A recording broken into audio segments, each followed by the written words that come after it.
Yeah, that's a good idea.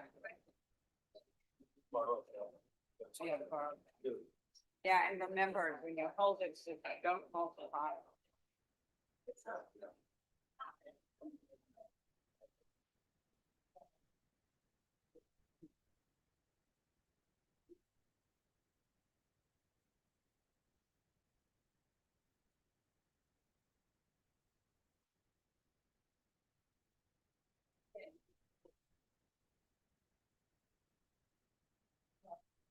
Okay. Like hurting cows. Right? Yeah, that's right. It's not hurting cats.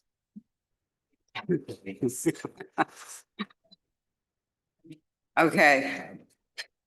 So welcome, everybody. This is a joint session between the Gender in the Economy Group and Labor Studies. And so let me tell you the rules of the session. So these are 45-minute presentations. Please give the presenter 10 minutes uninterrupted, unless you have to have something explained. And speakers do not drift because there's a camera here. And if you drift, you will not be seen. And audience, when you ask a question, please speak into one of the mics or else you will not be heard. And so the first paper is being presented by Lisa Kahn. And Lisa, as many of you know, will be taking over as the program director of labor studies. Yes.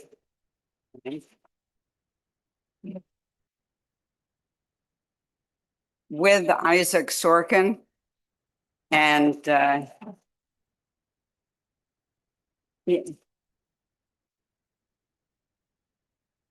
after the meetings.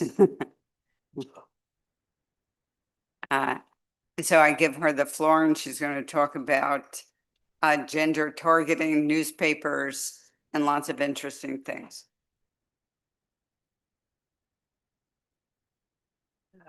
Right. Hi, good morning, everybody. Delighted to kick off the joint gender labor session, and thank you all for coming. Thanks for being on the program. Thanks for putting us on the program. This is joint work with Russ Weinstein and Angan Atale, who are both here, and we're really excited to show you this new work. Sort of by way of introduction, up until the end of the 1960s, it was both legal and common for employers to specify their gender preference in help wanted ads. This is very interesting because it offers a window into an employer's potentially discriminatory preferences in a period when they could be openly stated.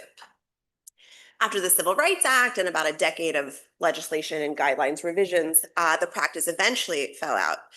But nothing is known about the relationship between gender targeting and gender representation in employment, both during this really important civil rights time period, but also how that relationship evolved from there. And that's what we're going to be doing in this paper. So we've developed measures of gender targeting from two sources. The first is a set of help wanted ads from 3 US newspapers that Angan has used with his co-authors, Danny Tannenbaum, who's also here, and Sebastian, in a series of really cool papers to measure the evolution of demand for skill over time in the US and across space. And so we're going to use these classifieds to come up with a couple different measures of gender targeting. Our second source is a college placement directory that's going to have really clean measures of demand for recent college graduates.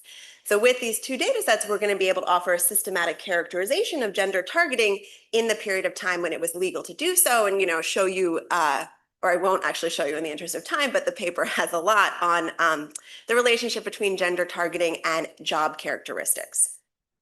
Then the second thing we're going to do is link these measures of gender targeting to firms' employment records. we're going to be using EEO1 filings that are collected by the Equal Employment Opportunity Commission. Large firms and federal contractors were required to submit employment counts by race, gender, and ethnicity across broad occupation categories. So with these data, we can link employers' job ads to employment gender shares at the firm and broad occupation level. So what we're going to do is relate pre-civil rights gender targeting rates to employment shares. For this analysis, our preferred measure of gender targeting is going to actually subtract out gender targeting rates averaged in the detailed occupation. And in so doing, we recover a firm's idiosyncratic gender preference, which is helpful for thinking about the relationship with employment, because other factors, many sort of push and pull factors related to occupational norms could also drive sorting, and we're hoping to take that out. So what we find is a very strong relationship between pre-civil rights gender targeting and employment outcomes. So a firm that idiosyncratically targets men in their job ads has higher male employment shares. These relationships are most pronounced in the 1960s employment records, which are roughly contemporaneous with the help wanted ads. And we do see a bit of evidence of convergence following the 1960s, when the practice is no longer legal, when we relate the firm's gender targeting in that earlier period to employment shares as they evolve over time. This convergence is significant but quite modest, and so we find that targeting remains predictive through the end of the 20th century, the end of our data period. And so we argue that we're providing this evidence that employer preferences over gender have this remarkably persistent effects on gender representation at work. So we're providing the first analysis of gender targeting and firm level employment outcomes in the United States. We're contributing to these very large literatures, which I won't really have a lot of time to talk about. Obviously, people in this room created all of these literatures. I do want to point out that there's a small literature on gender targeting in advertisements that's largely focused on the modern day period in other countries where the practice is or was legal up until very recently. So Peter Kuhn and Kylene Shen have a really neat series of papers in China. There are two closely related papers, one by Peter Kuhn and Kylene Shen and co-authors in China, and one by David Card and co-authors in Austria, that measure the effect of outlawing gender targeting in various environments, again, during this modern period. And they argue that gender targeting per se matters for employment representation. What we're contributing here is the first analysis in the US linking gender targeting to employment outcomes during this landmark time period of our own kind of civil rights era. Okay, so that's my introduction. Let me just jump right in then, or do I stop for, no, don't stop for questions. I don't stop, okay. All right, so I'm just gonna jump right in. I'm going to really briefly tell you about the legal environment. This slide absolutely does not do justice to the massive changes that are going on over this time period. See Claudia's paper on Why Women Won for great detail on all these things. I just want to highlight a couple of factors as it relates to the timing of our analysis. So the Civil Rights Act passes in 1964. Title VII outlaws discrimination in employment on the basis of sex, and of course a number of other groups. Title VII also prohibits expressing preferences in job advertisements. However, we then enter the EEOC's toothless tiger era, where they had very little enforcement power. And so the Civil Rights Act, especially as it would pertain to women, is not really going to get enforced until kind of the end of this timeline, when a couple of key things happen, including the EEO Act of 1972 that expanded their enforcement capabilities.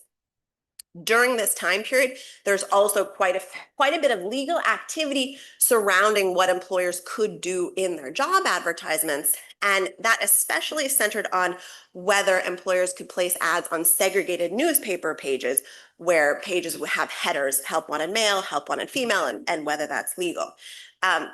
So what I want to emphasize about this timeline is that there was really this 10-year period before you can think of the legislation as really having bite or having teeth. And there was a lot of activity, both in terms of advertising, but also a wide range of other anti-discrimination policies. And we can think of those as a bundle that could affect gender representation at work, of course, in addition to representation of other groups.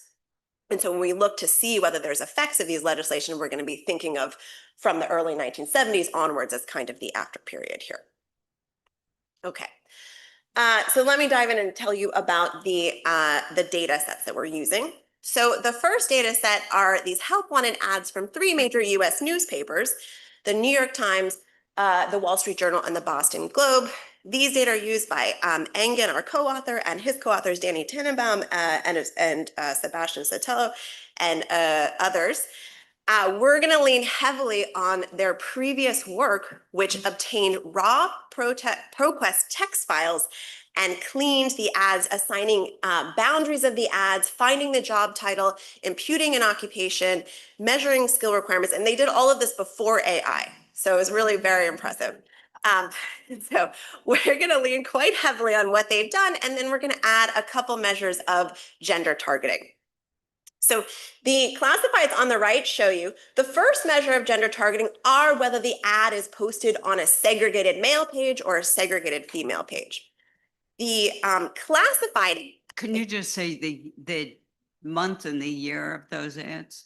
Oh, yes. So these are, I'm trying to cut that out so we could zoom in. These are from 1958. I think. Yeah, these look very early to me. These are from 1958. I don't actually remember the month and the year. I should have had that. Okay. Yeah. So in this time period, if you're posting in a classified ad in the New York Times or the Boston Globe, you had to choose male or female page. There are also larger display ads that have much more detail that don't have a header. They're a very small fraction of our sample. In fact, our sample is dominated by classifieds in the New York Times. So we try to measure the header that was placed. And then in addition, we're going to comb the text itself of the ad. So you can see, maybe it's too small, but you can see a few highlights here. So IBM is searching for trainees, and they ask for boys and men. This airline is searching for receptionists, and they ask for girls, women, and housewives. So we've come up with a broad set of key words and phrases to search for that we call an ad explicitly gender targeted if within the text itself the firm is using these phrases. So Seeks man, right man, young man, gal Friday, young lady. These are the first targeting men, obviously, and the second targeting women, obviously. We've done a lot of cleaning here in terms of trying to parse out false negatives versus false positives. I think we've done a pretty good job with what we've settled on. John. How do you handle that draft? That's Oh, so this is a great question. Actually, when we search the text, we actually take out the job title because there could be these ambiguous cases like salesman, draftsman, page boy, which you may not want to call explicitly gender targeted. So we actually take those phrases out and don't use them in the ads that we're searching. So on the one hand, page targeting is for the most part in our data set, you had to choose whether to post an ad on a male or female page. So maybe that's a fairly weak gender preference on the part of the firm. On the other hand, for explicit targeting measures, that might be actually quite a strong preference because you're already posting on a male page and then you say, by the way, I really want boys and men. And so that might be quite a strong gender preference. So I think that there's pluses and minuses. What I'm going to show you today, I'm just going to be using the explicit language of the ad itself for gender targeting, but we have very consistent results on both. The classifieds are also a bit mixed because, as you can see, there's lots of very small ads with quite incomplete information, a lot of abbreviations, and it's a little hard, although I do think we find quite a bit of signal value in the classifieds. But for these reasons, we're going to supplement with a second data set. But before I do that, let me show you what this explicit measure of gender targeting looks like over time. So the blue line is showing you the rate of an explicit male preference. So this is again based on those key words and phrases in the ads themselves. I want a boy, I want a man, I want the right man. average rates of an explicit preference are around 8% in the early part of the sample, and they decline from there. Average rates expressing a female preference are about 6% in the early part of the sample, and they decline from there.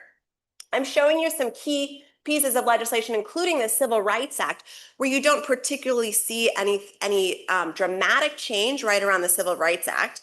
But if you look by the end of that timeline that I showed you, the practice does eventually fade away completely. We also code whether a firm expresses an explicit openness to either men or women in the ad.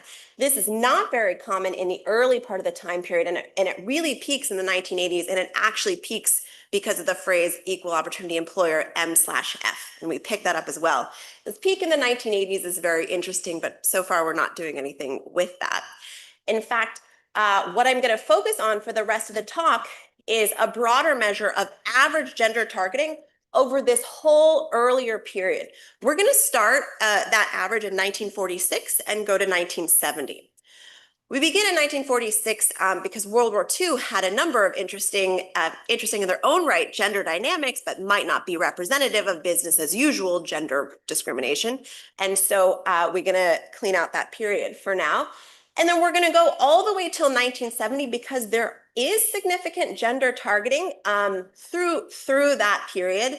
And so we're going to include those preferences in our measure of average gender targeting, but makes very little difference if you cut those out because there aren't that many pieces of gender targeting that time period.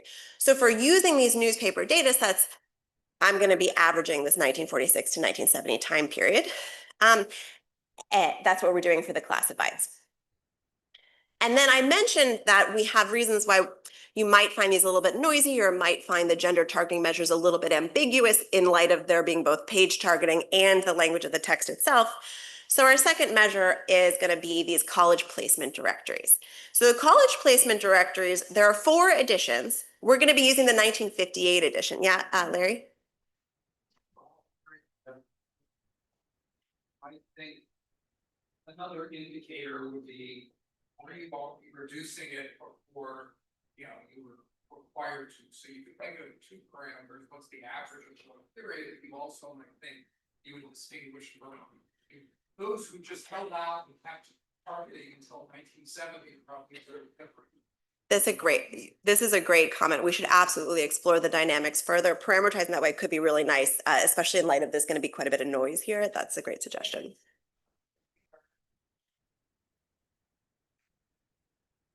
Most of your evidence is from the New York Times. The New York Times is very different from any other newspaper other than the New York newspapers. It would be better if you actually had newspapers that were not the New York Times that you emphasize, because the New York Times really changed in '68. It's true the New York Times really changed at the end of the year. But they remember that the firms that didn't have to change were the ones that were not covered by Title VII, and they were the small firms. Okay, all the other firms changed on the page.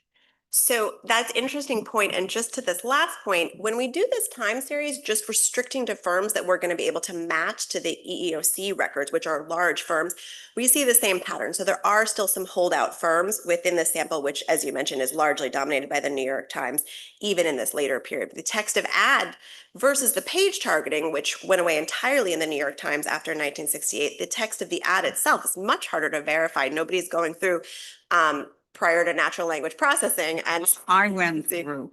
well, it's something, but they should have hired you. That's fair. That's fair. Yes. Anyway, for all these reasons, we also are bringing in a second data source. Let me tell you really briefly about the college placement directories.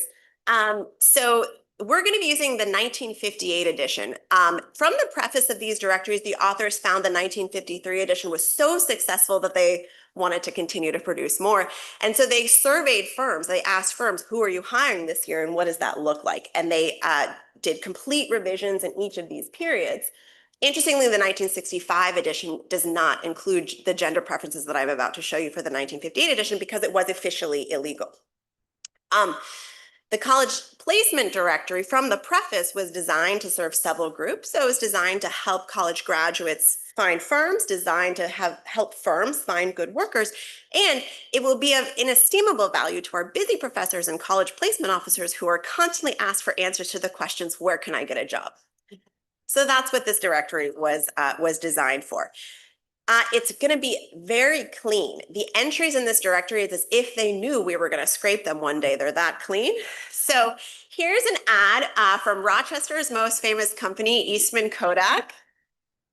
And so all ads look like this. It's not just a Rochester thing. Uh, Eastman Kodak, you have the name of the company, you have the nature of business and total employees, and then you have listings of individual titles where a title will express a male preference, a female preference, or an explicit openness to both. And then in parentheses, you have education requirements. So every job in the directory, for the most part, required a bachelor's degree B, but you could also be open to master's and doctorates. I'll just compare this to Rochester's second most famous company, which I've put on the right, which is Xerox, which previously was called the Haloid Company. They're hiring in the same labor market and roughly for very similar types of jobs. Interestingly, they're very different gender preferences. So Xerox, when they hire chemists, they want men, whereas Kodak is happy to have men or women, although with different education requirements. In contrast, for metallurgists, for Xerox, they are open to both men and women, and Kodak only wants male metallurgists. There are, of course, stereotypes that are going to be very consistent across most listings. So secretaries and stenographers, librarians are always female. Engineers, in this context, they're both only wanting male engineers. But what our variation is really going to be leveraging, especially the idiosyncratic firm gender targeting, are going to be when you have very similar types of jobs that you're hiring for, some require idiosyncratically men and some are open to both for the most part. Yeah.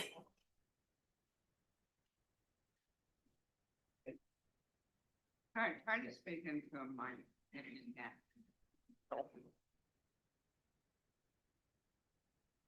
How much does that have to do with labor cost? So at that time, wages for women were likely much lower, and the productivity may be very similar. So companies may prefer women just because they are cheaper. They would be a bargain. That's true. But it systematically, they didn't quite. So this really ties in very nicely. Let me show you just a few stats that I don't really have time to go into. But we have quite detailed analyses in the paper where, sort of to Christian's question, we've looked to see and we find evidence of systematic relationships in directions that you might expect for gender targeting. So gender targeting correlates strongly with sort of stereotypical job titles and occupations. Gender targeting correlates with characteristics of occupations. For instance, the skill of the occupation, average wage, average college share, as measured in the censuses around the same time period.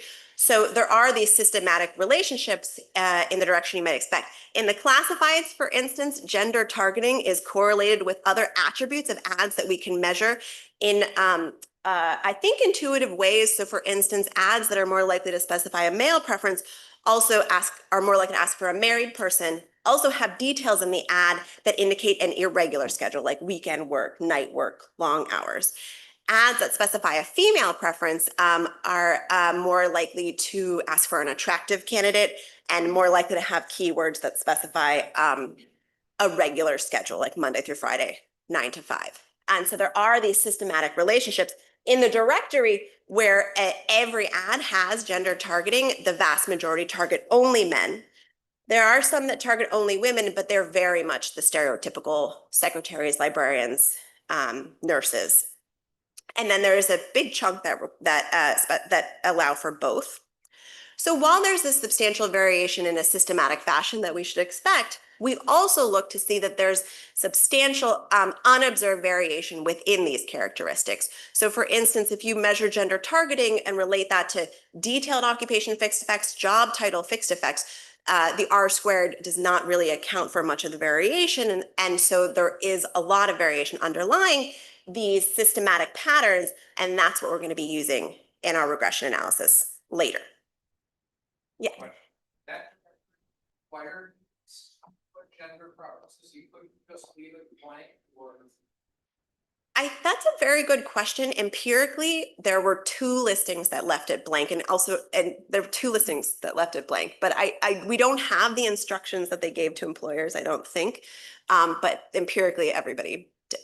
And Lisa, just clear, is it clear that these are the firm's preferences as opposed to their assessment of who would be interested in the job? I mean, I'm struck by the chemists where, Yeah. right, I can make up stories why I would only want chemists, female chemists, if they had bachelor's degrees, but they seem far-fetched to me, right? It might just be, well, there are no female chemists with PhD. Right. Right. So this is a great question. And on average, it's not clear that the firm's measures would be expressing their preferences as opposed to who they think is out there, who they think they can attract. What we're going to be doing in our regression analyses is focusing on this idiosyncratic targeting measure that's going to difference all that out. So these occupational norms, availability of educated women in this time period, and hopefully we're going to be differencing those out. And so our main conclusions are going to be driven by the relationship between a firm's idiosyncratic preferences and their employment shares. But we'll go into detail in a minute on that. Great. Okay. So let me tell you about our employment records. These are EEO1 filings. They are publicly available, I believe still, from 1966 to 1995, and they include employment counts by gender, race, and ethnicity. During our time period, there are 9 broad occupations for these employment counts. They were required annually for firms with at least 100 employees, as well as federal contractors of a given size. And the data have been used in a number of really important papers to study, most focused on the effect of the affirmative action executive order on employment shares, leveraging a firm's change in status over time in and out of federal contractor status. We're really interested, especially in the earliest records, the records collected during the 1960s, because that's roughly contemporaneous with when our gender targeting measures are defined. And so we want to especially leverage that information. And so you might be a little bit worried about the quality of the data in this early 1960s period when firms were just sort of filling out the filings. Fortunately, Upjohn actually commissioned a report evaluating data quality for the first wave in 1966. Orley Ashenfelter conducted that report, and he found that the most important conclusion of this report is that the data collected through the EEO1 reporting system are a generally accurate and highly useful body of material. And he conducted a number of sanity checks on the data, and because Orley says so, we're going to use these data and we're going to call them quite clean. Good. Okay. In the time period, especially in the 1960s, about 50% of CPS private sector employment is represented in this data set. We're going to focus especially on a balanced panel of firms who had filings in the 1960s, but then also can be tracked over time so we can see their evolution of employment shares. This subset represents about 70% of firms that are filing in the 1960s. Unfortunately, some years of data are missing or have data quality concerns, so we actually don't have the second half of the 1970s in our sample. Yes, okay. Now, this data set that we're putting together, which includes the EEO1 filings as well as these measures of gender targeting collected in newspaper ads and the college recruiting directory, are obviously not going to be fully representative of employment during this time period. So we've done quite a lot of work to try to understand the representativeness of the data. When we merge the filings together, we're going to merge based on the name. So the name that shows up in the EEO records, the name that we're able to find in the listings, doing a range of sort of fuzzy text matches and verifying by hand. We actually can match about 60% of employment in our balance panel EEO to some nature of preferences in the classified ads. Because the vacancy sources that we're using, it's quite hard to pinpoint which establishment this vacancy is for. We're going to aggregate everything up.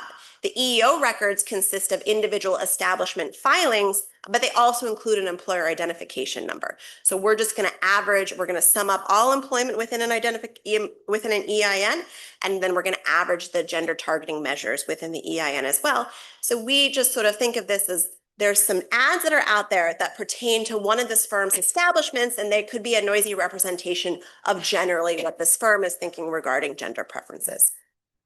And that's the best we can do because we really can't be, it's very difficult to match establishments. So we do match a good chunk of employment in the 1960s to these preferences, but the preferences are a bit idiosyncratic. So the directory is going to heavily concentrate professional jobs. The classifieds are going to heavily concentrate jobs located in the Northeast, given the newspapers that we're using.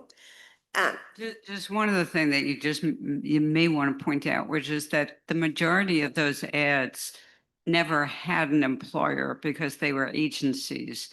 So it should just be realized that we're looking at only the ads that had employers and not the agencies. That's right. So in the classifieds, actually most ads were not able to pinpoint an employer at all because it's not regularized, so it's even hard to know where to look. Conditional on us finding an employer, we're matching about 20% of ads in this time period to EEO records. So it's a small subset of ads that we're able to use. Still, when we compare patterns in the EEO filings and the various restrictions that we're going to make to patterns in the current population survey and the census, we find trends are very similar. So the rise in female employment share is similar. The variation across occupations, both in the occupation shares and the share of women within the occupation, looks very similar both in the 1960s and changes over time. And so the broad patterns are consistent in our various subsamples, and we're going to be showing you sort of internally valid estimates of what's happening to these firms where we can actually pinpoint both their preferences and their employment outcomes. Okay, so let me show you some patterns in the data. So here are bin scatters, where the x-axis is the male employment share in the firm occupation cell measured in the 1960s. So just averaging all the reports, all the annual reports that we have for the 1960s. So that's on the x-axis, and the y-axis has different measures of gender targeting. These are measured in the newspaper's ads, and I'll show you the directories in a second. But basically what you see, for instance, for male preferences is that a firm that has a higher male preference, higher share of ads that target men, also has higher male employment shares within the firm occupation. This controls for these broad occupation fixed effects where they're basically like one-digit occupations. So we control for the fact that some firms might be hiring in professional jobs and their employment might be overrepresented in professional jobs versus firms hiring clerical workers, say. That's still going to be quite broad, and I'll talk to you about that, how we address that in a minute. But you see these strong systematic relationships, a positive relationship with male targeting and male employment shares, negative relationships with female targeting and male employment shares, and also the firms that target both actually look quite a bit like the firms that target women, because when you say you're open to both, it kind of just means you're open to women. Everybody's sort of open to men, unless it's your secretary. And so this is in the 1960s, and let me show you kind of the punchline of the analysis is actually going to be when we look to the 1990s. So now in this figure, the x-axis are male employment shares in those same firm occupation cells in the 1990s, and we're relating those to the gender targeting measures in the pre-1970 period. You still see these very strong relationships. If you squint, you see, especially the male line is a little bit flatter, but you don't have to squint because I'm going to show you that in regression analysis later. But these relationships are still strong and significant, bearing out in roughly raw data, both in the 1960s and in the 1990s. Briefly, this is also what it looked, I'm showing you the directories, so gender targeting the directories now, and these are just show very similar results where male targeting the directories, the levels are quite a bit higher, is on average 70% of the directory listings target men, these same relationships.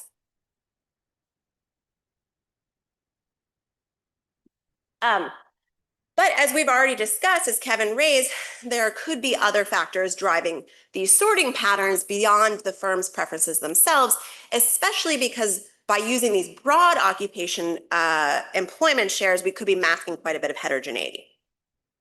So we're going to conduct regression analyses to better understand these relationships. And we're going to have two different types of specifications. So we're going to regress the male employment share in the broad occupation O, firm F, year T, on a measure of gender targeting in the occupation firm. Again, those are going to be measured in the pre-1970 period. We are going to include those broad occupation fixed effects, and we're going to include a range of other controls, which I'm going to talk about in a second. And for this first regression, by estimating this regression separately by decade, we can uncover the correlation between a firm's gender targeting and their employment shares as that evolves over time. To better understand whether there's convergence following all of this activity of the 1960s, we estimate the second regression where we throw in occupation by firm fixed effects, and we look just within firm occupation cells to see whether the relationship between gender targeting and employment shares converges over time. Our gender targeting is going to be a measure of male targeting, which then combines female and both targeting as an omitted category because they tend to behave quite similarly. And so in our first specification, alpha is going to uncover the correlation between male preference and male employment share in each decade. And then beta is going to ask whether the relationship weakens within firm occupation cells. So do firms with stronger gender targeting and weaker gender targeting converge towards each other after the 1960s? We're doing this decade by decade, but I'll also show you year by year analyses. We just get a little bit more precision decade by decade because also we don't restrict firms to actually fill out the form every single year. They just have to fill out the form in most decades. Okay. So now the question is, will these regression analyses align with the sort of interpretation that I've been driving, which is that this correlation between gender targeting and male employment shares is driven by firm preferences as opposed to other sorting patterns. And the key challenge we face is that employment is measured in these, or a key challenge we face is that employment is measured in these broad occupation cells, and there can be quite a bit of heterogeneity. So for instance, a firm hiring professional workers might actually be hiring engineers, and another firm might actually be hiring librarians. And engineers are quite male, librarians are quite female. There could be a range of push and pull factors related to the occupational norms driving sorting. And so our approach is going to, first, we're going to be using this measure of idiosyncratic male targeting by differencing out the average targeting rate in the detailed occupation, so the detailed 4-digit occupation, using a firm's leave-out mean.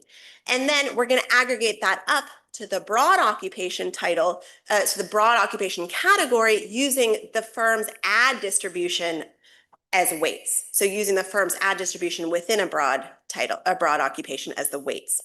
And so that is also, that's already going to help with a lot of these questions about, well, what about the availability of labor? What about preferences of workers? What about sort of market-wide discriminatory forces that might push workers to apply to some jobs and not others? And then in addition, and especially relevant for thinking about the evolution of this relationship over time, is that firms might have different production functions and different production processes that evolve because of a correlation between their male share and because of a correlation with their male share. So for instance, Firms that have a high share of college workers might be very male in the 1960s because women didn't have college, but become increasingly female as women have college. Firms that are especially male might be like manufacturing, production, have a lot of production workers who are largely male, but they might become more female over time because of evolving technological change.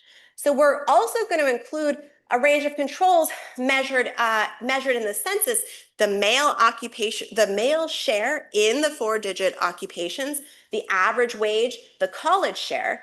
And again, we're going to be aggregating these within a firm based on the distribution of ads they have at a detailed level. So go ahead, Larry. Question. I guess the question is how to interpret convergence or lack of convergence. So imagine, I mean, you're not looking at new hires, you're looking at the stock. Yes. So just imagine for any reason you had a higher share of men in the 1960s. It's going to take some time if people have careers for that to sort of fade away, even if you became. So you could think of a benchmark of what would happen given normal turnover if all of a sudden you became neutral relative to your occupation. How long? What would we expect the pattern of coefficients in the 70s, 80s, and 90s to be? You know, it wouldn't be, it would persist, but presumably by the 90s it should be all gone. But there, some metric. And then you could think of, well, what if you became neutral? What if you actually followed what affirmative action was supposed to be, which was supposed to be you were supposed to take steps to undo underutilization of a group relative to some benchmark, but there may be some way to interpret the coefficients where you put a little more structure on sort of, you know, cohort pipeline analysis and how long it would take to get rid of a imbalance if you were neutral, and what if you actually followed what was supposed to be those that were, you know, under affirmative action. And I'm sure looking at your 90s or 70s, it looks much worse than just the, you know, lack of persistence. But I think some metric to sort of measure this would be helpful. So that's a great suggestion. We can leverage like a law of motion type of analysis to figure out how the stocks and flows could relate. That's a great point. We should do that. You're also right that we can't leverage any precise timing as they could in Austria, and China, where the law just shuts off. And we can't do that because we have employment stocks and we also don't have the second half of the 1970s in our sample. And so for there, absolutely, it should be taken with a grain of salt. And then, but in addition, I think the persistence of the 1990s is quite remarkable because that's 30 years later. Let me just jump in to the results. We have a number of other controls: state fixed effects, industry fixed effects. Also, Patricia Cortez and Jessica Pan kindly shared their measures of job attributes, which are correlated with gender, women moving into occupations over time, especially in the modern period. And so that could be especially relevant for our convergence. These are job attributes like workplace flexibility, the social contribution of the job, and a range of skill requirements. So we're going to be including those as well. Adriana. Yeah, so on Larry's comment, persistence. I guess one very clear source of the employee preference. Yes. So the fact that, yeah, it's true, people use these newspaper ads, but a lot of recruiting happens to employee referrals, and that would itself generate a lot of resistance. So if we could look at that, yeah. So the extent of the use of employee referrals, that would give you a sense of why there may be so much persistence. Right, it's not just a pipeline of how much supply of engineers there is among women, but it's also right the fact that maybe the male engineers prefer their male colleagues. Right. Yeah. So this is a great point, and I should highlight, we don't necessarily attribute these relationships to the job ads per se, although in other settings like China, they have applications so they can actually show that when your ad says men, women don't apply. But these are going to be correlated with a sort of wide range of workplace environment characteristics, including coworker hostility, for instance, coworker referral networks, workplace manager hostility, or manager openness. And so that's all going to be captured in here together. let me show you some regression analyses. So here are relationships using the newspapers where we regress our measure of idiosyncratic male targeting on employment shares decade by decade. And our measures are normed to be in standard deviation units. So one standard deviation higher idiosyncratic male targeting share correlates with a 7 percentage point increase in the male employment share in that firm occupation cell. And this the effect for the 1960s, and here are the effects restricting to each of the subsequent decades. And there is a bit of convergence, as you see, but the effect is still certainly significant in the 1990s. The same is true in the directory, where now we're separately measuring the directory gender targeting and finding these really significant effects all the way through the period. We can line these up with our convergence specifications, where you see basically that there is not much happening in the 1970s, which again is just the first half of the 1970s, but there's now some significant convergence between firms with stronger and weaker gender targeting as you move into the 1980s and the 1990s, although things are a bit noisier in the 1990s. And so these are significant and robust, but a bit modest. So you consider a 7-point higher male employment share for a 1 standard deviation higher targeting. That's going to converge by almost 2 points, so almost a quarter by the end of the 1990s. So that's not probably not very strong. Yeah. It's the late 70s when you don't have the data that show for 80s when the problems, and then sort of disappeared in the Reagan administration. So you're getting 70, yeah, there's early 70s stuff before the pressure started, and then the 80s when it started getting relaxed is what you're seeing most of. And the 80s are also when we see these big changes to female representation. Yes.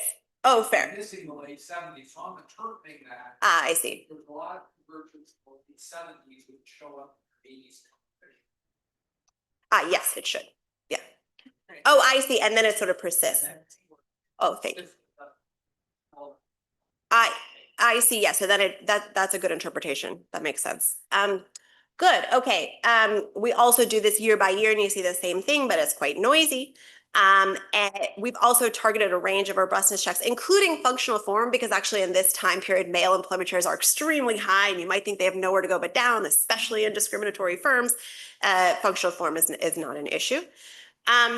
And so we find a strong correlation between gender targeting and employment, and we find that it's driven by firm preferences given the sets of controls that we're able to include. And it could be targeting per se, it could be workplace environments, and could be networks and referrals. We're finding also this significant persistence through the 1990s, and this persistence can't be driven by ads per se, because the ads have gone away, but there's a sort of workplace environments are quite a bit stickier. So there can be a range, as we sort of mentioned with Adriana, there can be a range of factors to do with the environment, managers, coworkers. It could be that these firms are actually trying to hire women, but the women come and they find the environment not palatable, and then they leave, for instance. We find this modest convergence that is significant and is co-timed with these major legislations. It's difficult to rule out other aspects, for instance, a wide range of other societal factors that drove women into the labor market. Although we would have to make something of a parallel trends assumption to say that those forces impacted firms with stronger and weaker gender preferences the same. It's probably unlikely that those forces impacted the firms with stronger gender preferences by more, and in which case you can think of our convergence as a bit of an underestimate. So let me just wrap up. We're providing this first systematic evidence of the relationship between gender targeting and employment outcomes. We're finding evidence of these holdout firms that expressed strong gender preferences in the 1960s and earlier, and those preferences systematically predict gender representation through the 20th century. So while a lot of recent literature has emphasized gender neutral policies at work, like workplace flexibility for bringing women to these last steps, we're finding that gender preferences are really quite predictive through the end of the 20th century and therefore arguably beyond. And so there's still a role for policies targeted at a discrimination in this kind of more modern time period. That's all. Thank you.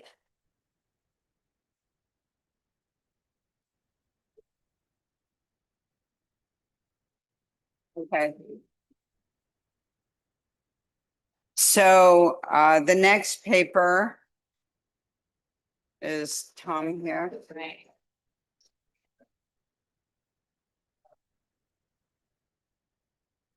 We don't have a break. Okay. Okay, quiet down. Okay. Remember your manners. Okay. Then that includes program heads. Okay. So the next paper, Thomas Helgerman is going to present. It's called Women in Law. And that's not like daughters-in-law. And the draft. So thanks very much.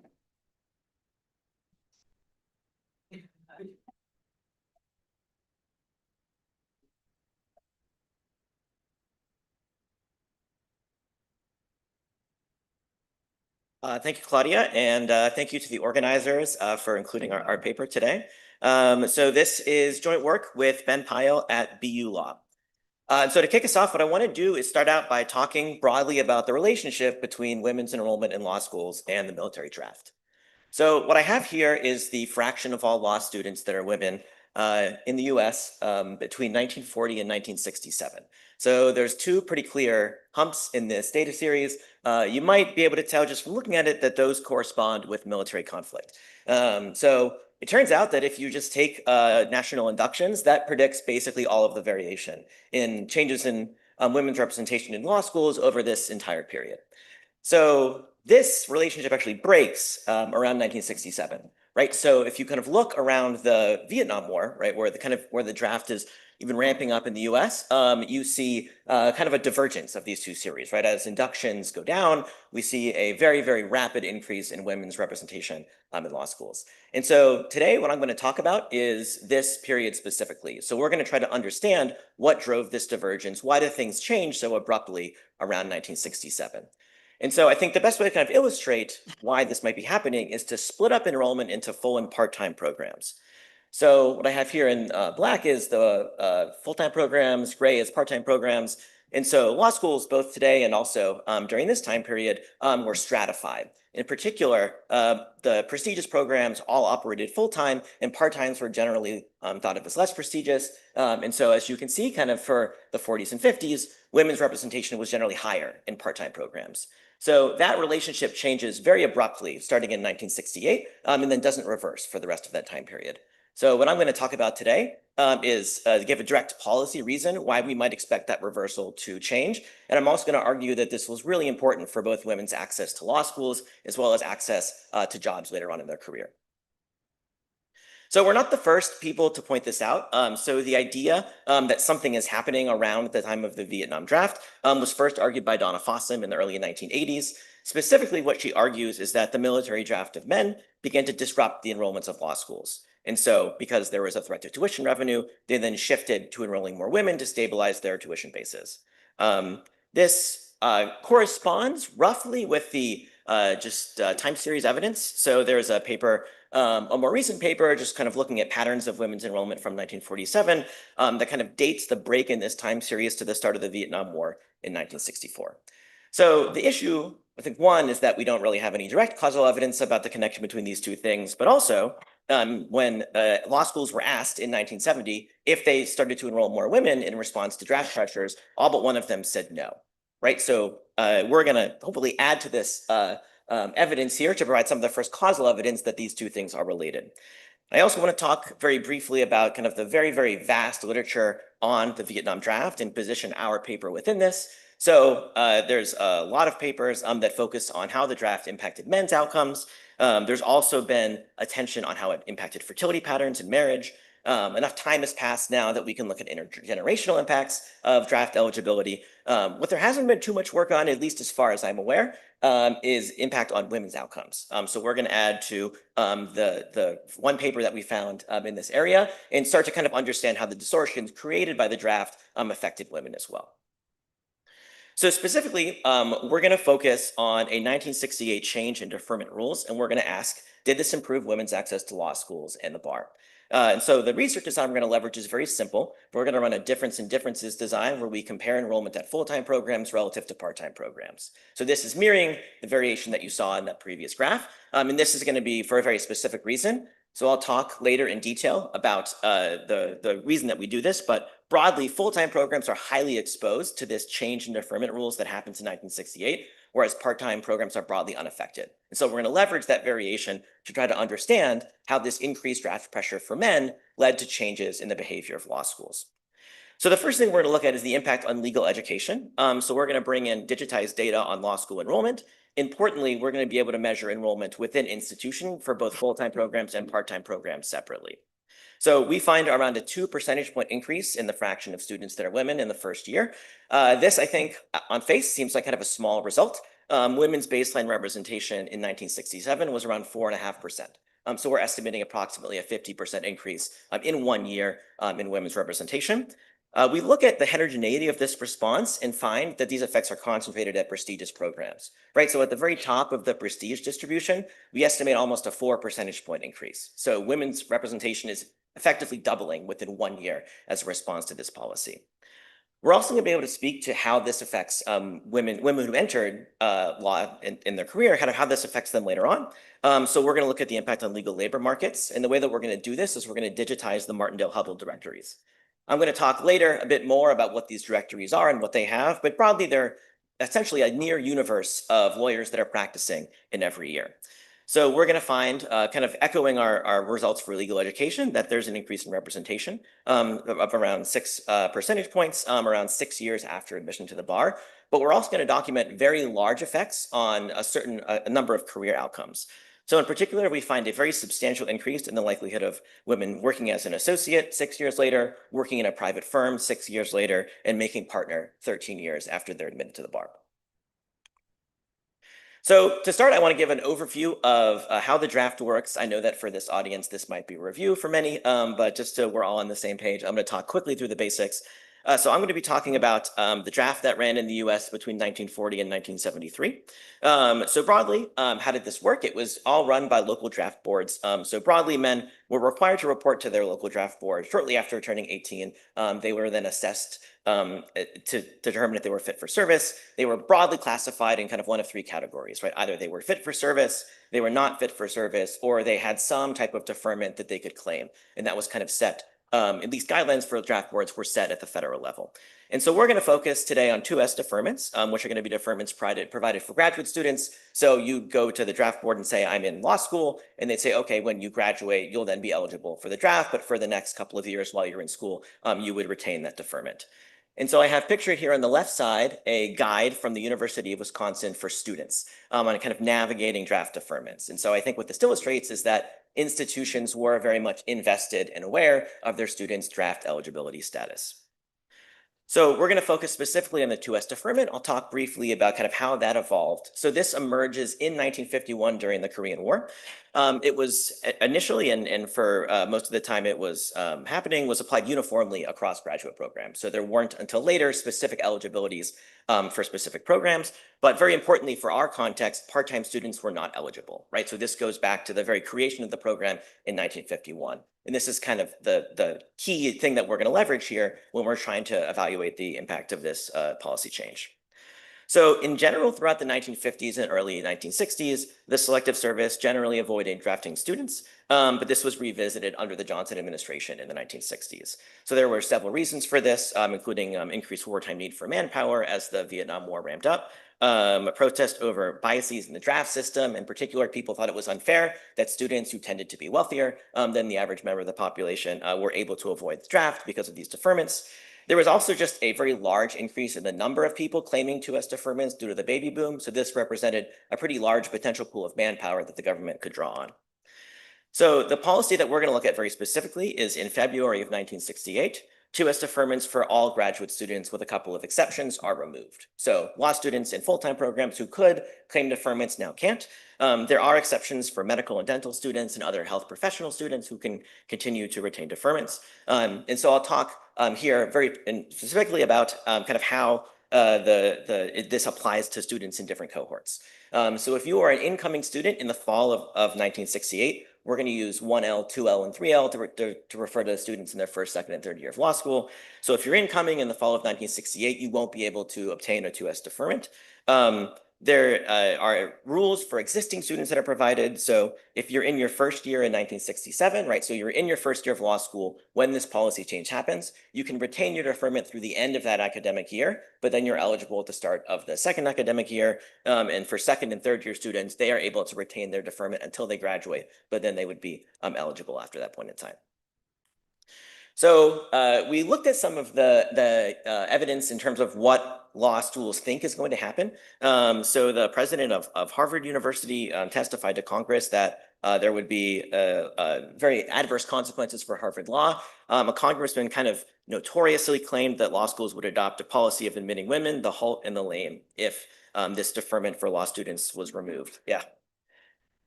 So this is kind of the starting point for us in terms of understanding how law schools were reacting. So this is a retrospective from the dean of Golden Gate College that was operating a law school at the time.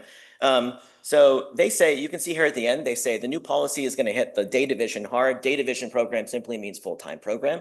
So how did this differ from the evening programs? They note that the evening programs were attending part-time, so they were already vulnerable to the draft. However, they generally skewed older and were qualified for other exemptions. So some were employed in vital industries, some were married with dependents. So they broadly thought, for these two reasons, that there wouldn't be much of a change for part-time students, but they're worried kind of about changes in enrollment for full-time students. So we can actually look a little bit more specifically here and kind of at the data to see if we can find some evidence that these impacts are actually happening. So what I plotted here is attrition for men in full-time programs.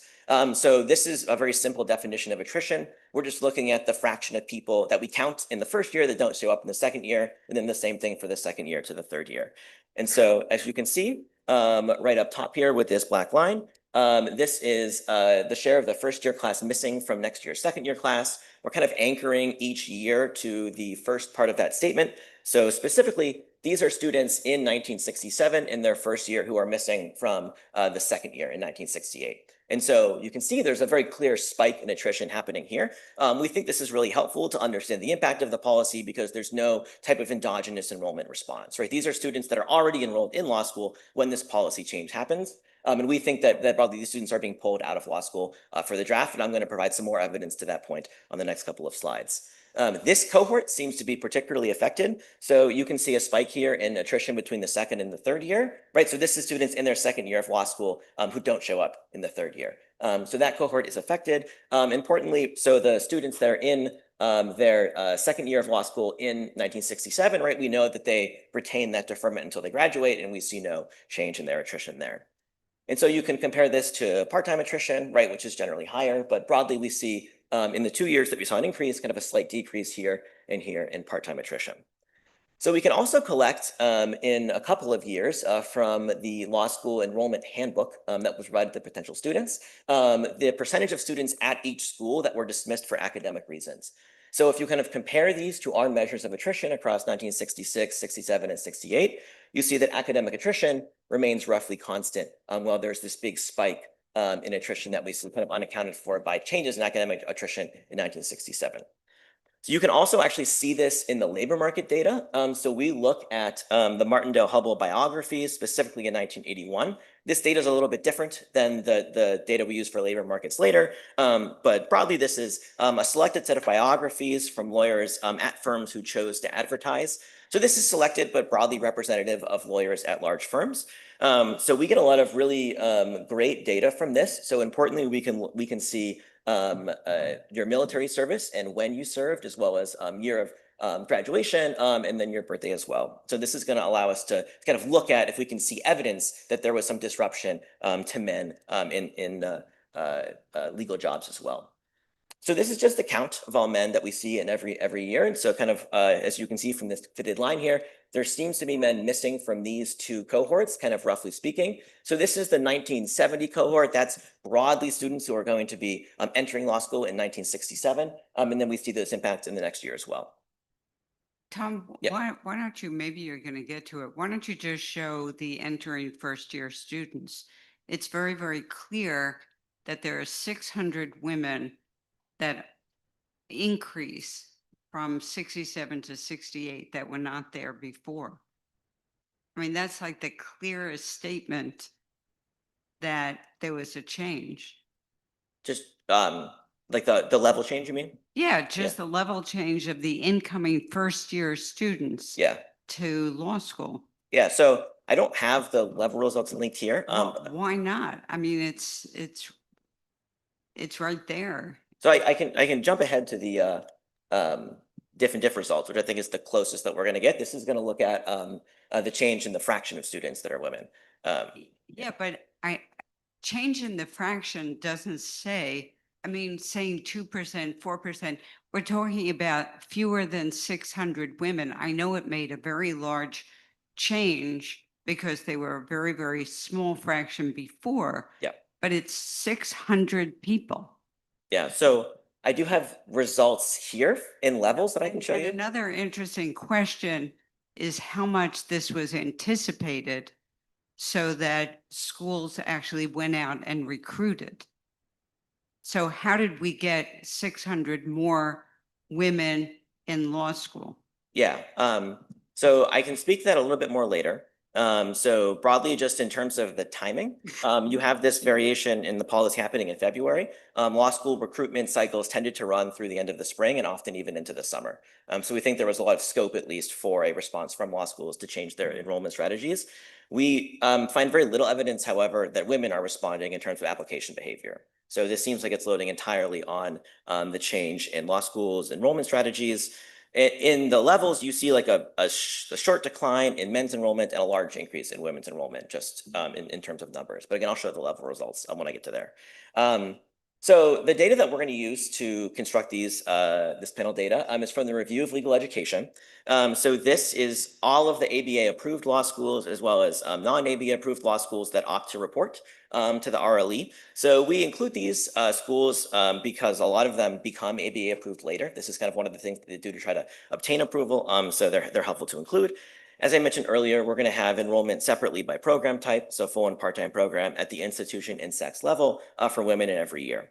So we're going to focus on results for 1960 to 1975. And broadly, we're going to run a very simple differences design here. So our outcome variable of interest is going to be the fraction of first-year students who are women. I'm going to show you as well the results and levels. And we're going to basically compare the progression of this for full-time programs relative to part-time programs. So here's our main results here. So this is kind of echoing the headline results that I mentioned at the beginning of the talk. So kind of in the year immediately following the change in deferment rules in 1967, we see around a 2 percentage point increase in the fraction of first-year students that are women. The difference coefficient is slightly higher. So we think this effect is broadly static, maybe rising by a little bit later on. So I'll go over to the results. Okay, this is on the next slide. Sorry. So we run a couple of robustness checks here. So one thing that you might be concerned about is that full-time programs might be very different from part-time programs. So we restrict to a subsample that includes institutions that are offering both a full and a part-time program. So you can think about this as a match sample. So we find very similar results for this. And in addition, you might maybe worry about that because you might think that there's some substitution that law schools are doing by shuffling men between full-time and part-time programs that they're operating. So we also look at what we're calling a separated sample with no institutions included in both the treatment and control groups. And again, we find broadly similar results. So these are the robustness checks that we have. Very fortunately, I do have levels here. So we're concerned about this, right? Like the results in terms of changes in the fraction of women that are enrolled, this could be just picked up by men responding. So we run the design in levels. So we find roughly a 4 to 5 percent increase in the number of women enrolled following the change in the draft policy. The sizes of full and part-time programs are diverging later in the 1970s, which is kind of why we pick up this large increase in number. We think this is mostly a size effect, but we were comforted to find that there doesn't seem to be a sharp increase in the number of women that are being enrolled in law schools as a result of this. So I've organized these into what we think are interesting robustness checks on the left side and boring and technical ones on the right-hand side. So I'm going to talk through some of the ones that we have over here. So I've already shown you women's enrollment in the levels. So we have some really interesting data about LSAT taking behavior. So we were able to get a report for each LSAT administration between 1966 and 1970 that has a bunch of statistics like average LSAT score, number of students that were there, split separately by sex. We then use a University of Chicago law bulletin to track those to the date that the exam was administered. So you can basically look at, okay, there's an exam happening in February right after the policy announcement. Do we see a change in the average characteristics of women that are taking that exam? So we look across basically every outcome that we can measure, and we can't really find much evidence that this is happening.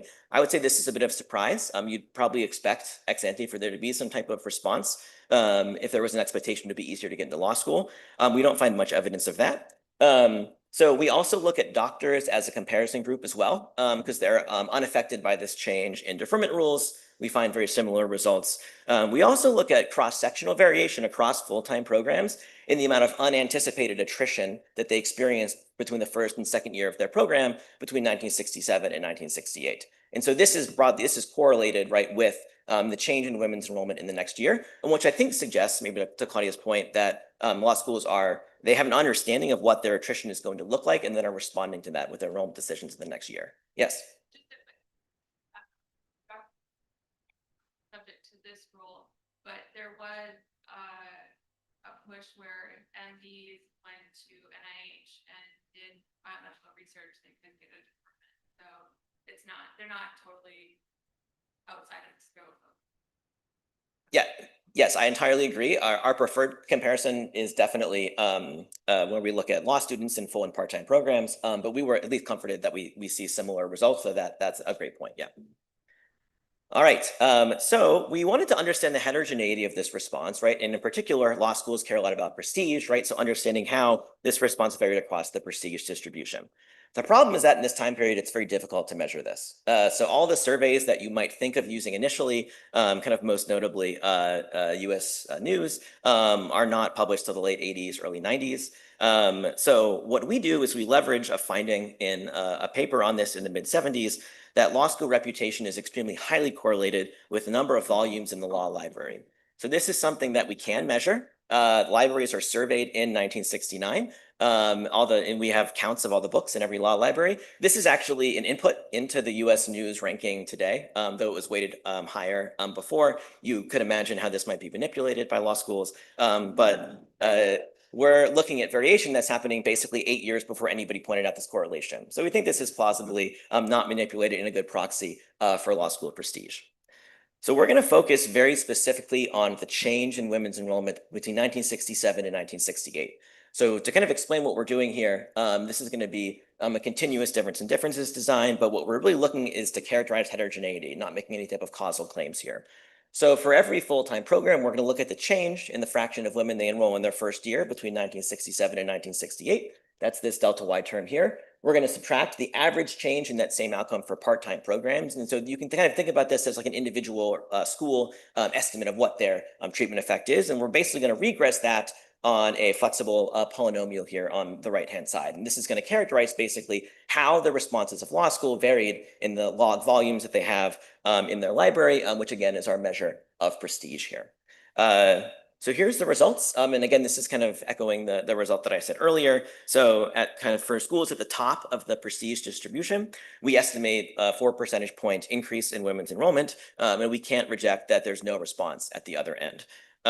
You might have concerns about this measure of prestige. We've done this with the acceptance rate, which with average LSATs, average GPA, and a composite of the two. And for all of them, you get different shapes, but broadly increasing results. So we're pretty confident that there is, in fact, a stronger response for more prestigious schools than less prestigious schools. And so we think actually this is a really important part of this finding, and it's going to reflect something important in the labor market data later. Yes.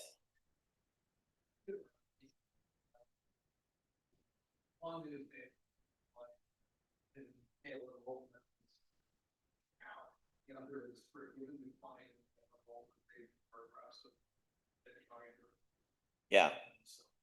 If you did the same thing for the decline in enrollment. Because I would have thought that they would have had a lot more prestigious connected students who would have found ways to get out of the track. Yeah, so we do estimate in between 1967 and 1968 a relationship between men's attrition between the first and the second year and prestige. So there does seem to be this relationship. We wrote down a very simple model to try to understand this that I'll talk about briefly because I think this gives at least the way that we're thinking about this result. So again, this is very simple, but broadly, we're thinking about a law school choosing the fraction of their incoming students that are women, fixing enrollment as a constant number. So that fraction, that the kind of the benefit of that is going to be on the left-hand side here. You can basically think about, stacking up men and women from like best to worst candidates, and then kind of choosing along that spectrum who you're going to admit. So the maximizing policy is going to be setting that threshold that we're assuming is kind of some aggregate, maybe LSAT score or that plus GPA for students. So the optimal is going to be to kind of set that same threshold, but schools kind of might be over here because we assume that there's some penalty, right, to kind of having a fraction of your students that are women that's markedly higher than other law programs. And so basically this model that we wrote down implies, I think, directly that there should be a stronger response for more prestigious schools. And this is kind of a very simple illustration of why.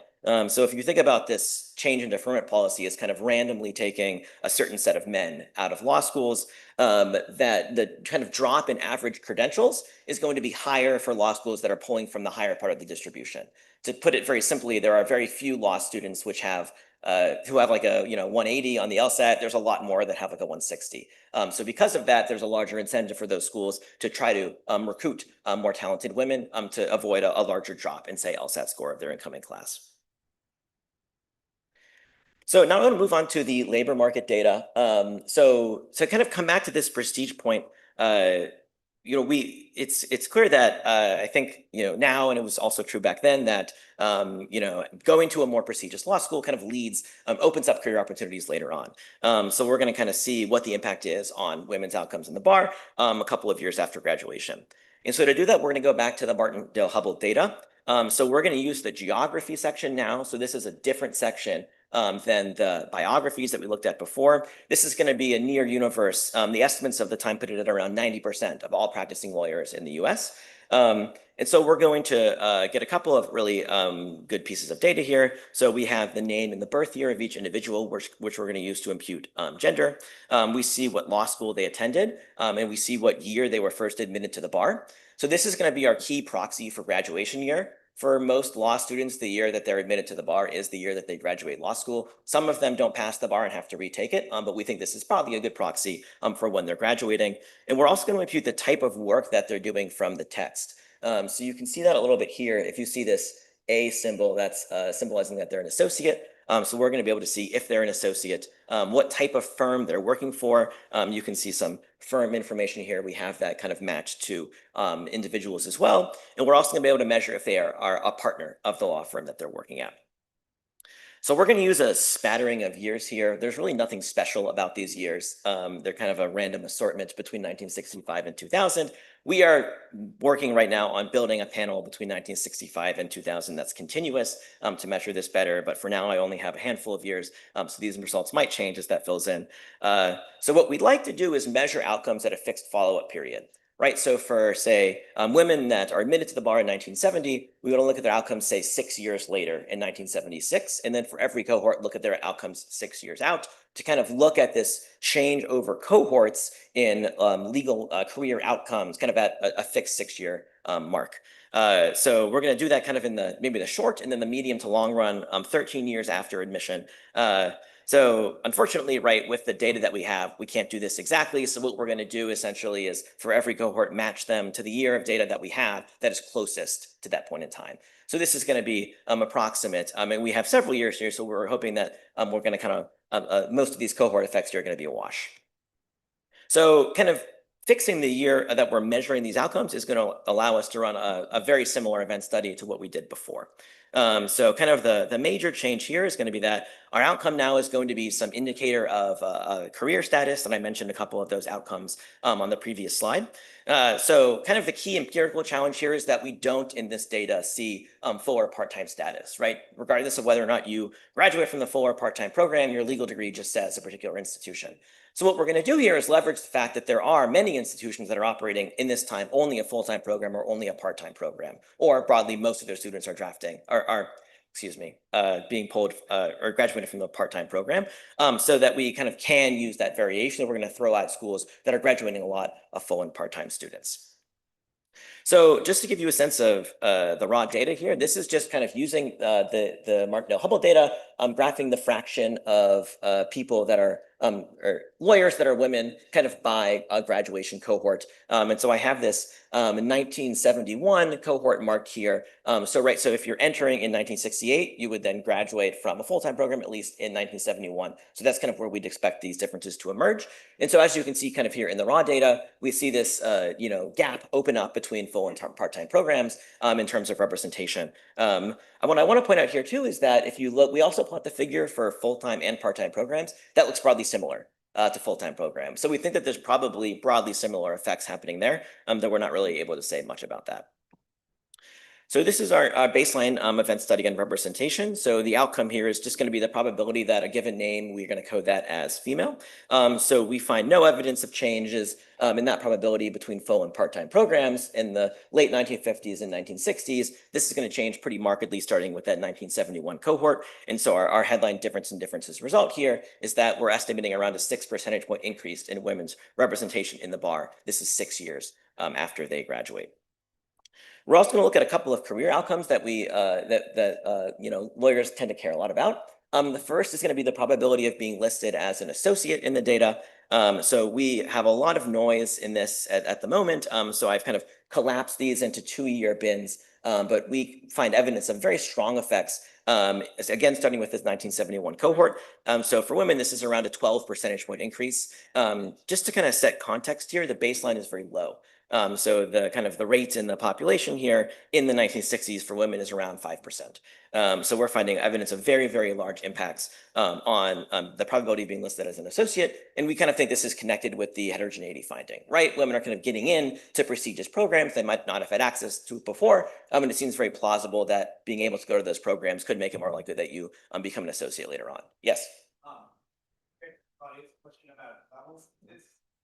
Trying to align this with the prior finding. Is this because is this all being driven by women who are newly being drawn into the law school sector? Or are there women who are kind of already in law school and now are also in associate programs? This is also showing up in the market. Yeah, that's a great question. Yeah, I don't believe with the data that we have that we can distinguish between those two things. I will say though that just like the number of women that are in programs in law school is way higher in like the 70s than it is in the 60s. So from just a mathematical standpoint, it has to be the case that some of this I think is driven by women that weren't going to law school before. But like we can't really differentiate between that. So this could be driven by women who would have gone to law school but now have maybe access to better programs. Yes. I guess one interesting question would be, what would have happened? So we know that after this, right, with the appeal and everything, the share of female lawyer goes up. So one interesting question, I don't know if you can answer it with this data, is that how long would have taken for the appeal to have an effect in terms of representation of women in law school if we hadn't had this initial shock that kind of serves as a boost? Yeah, and together with that, since medical schools were not affected, and we see the same change in medical schools, I think that provides a pretty good answer. Yeah, so I'm going to talk at the end about the connection between this and the pill. Kind of our best guess or interpretation is that, this change in representation would have happened at some point. What we think is that this is drawing it forwards for law schools. And so, as our evidence comparing law schools to medical schools suggests, right, you kind of see this break for law schools happening maybe 3 to 4 years earlier than medical schools. Yeah, so this is drawing things forward, but I think this ultimately would have happened anyways. So, yes, yeah. Other areas. Became a little.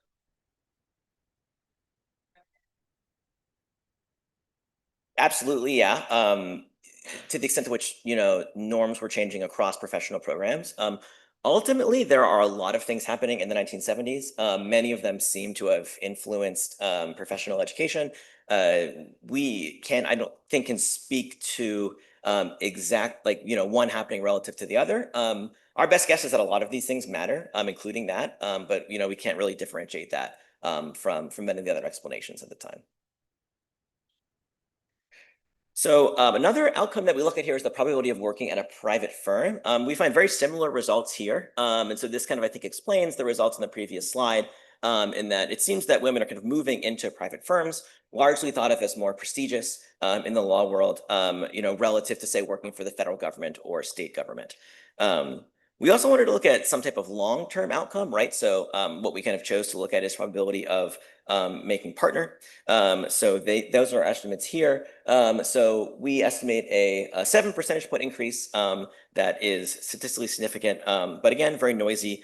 One thing that we're worried about here is that there might be some type of changes of full-time programs relative to part-time programs that are happening around the same time, right? So it might be the case that everybody graduating from Harvard Law is just doing better over this time period relative to people graduating from part-time programs.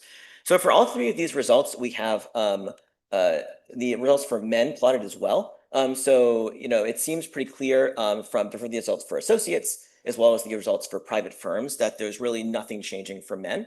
So we kind of take this as a proxy as broad, non-gender specific differences across full and part-time programs that are changing. So with that caveat, I will say that we do estimate a slight increase here for men. So maybe interpret this with caution. But we do think that it's suggestive that this is mattering not just for short-run outcomes, but also for long-run outcomes for women. So I want to come back. Oh yeah, sorry, go ahead. I've talked about the ability to create a hierarchy of these private firms based on, say, that the typical prestige of the law programs that are there, and see, are the women going throughout the hierarchy, or are they going into the weakest private firms in a market? Yeah, so that's a great idea. We have not done that, but we will certainly try. Yeah, so hopefully it'll be in a future draft. This data we're still working on bringing in, so I haven't had the opportunity to do too much with it, but yes, I think that'd be really interesting to look at. So I want to conclude here by taking a bit of a step back. So this is kind of the graph that we first started with. The results that I've showed you kind of zero in around this change here, right around 1978. But if you look at this graph, the most interesting thing that's happening here, I think, is this kind of really rapid increase in women's representation in the 1970s. So I want to kind of talk broadly about how our results relate to both that increase and also the other changes that are happening in this time period, including the pill. So to start on that, I want to talk briefly about these informal quotas that are operating in law schools at the time. So if you read the history of law schools in the 1960s, it's commonly thought that there were informal quotas operating on women's enrollment at the time.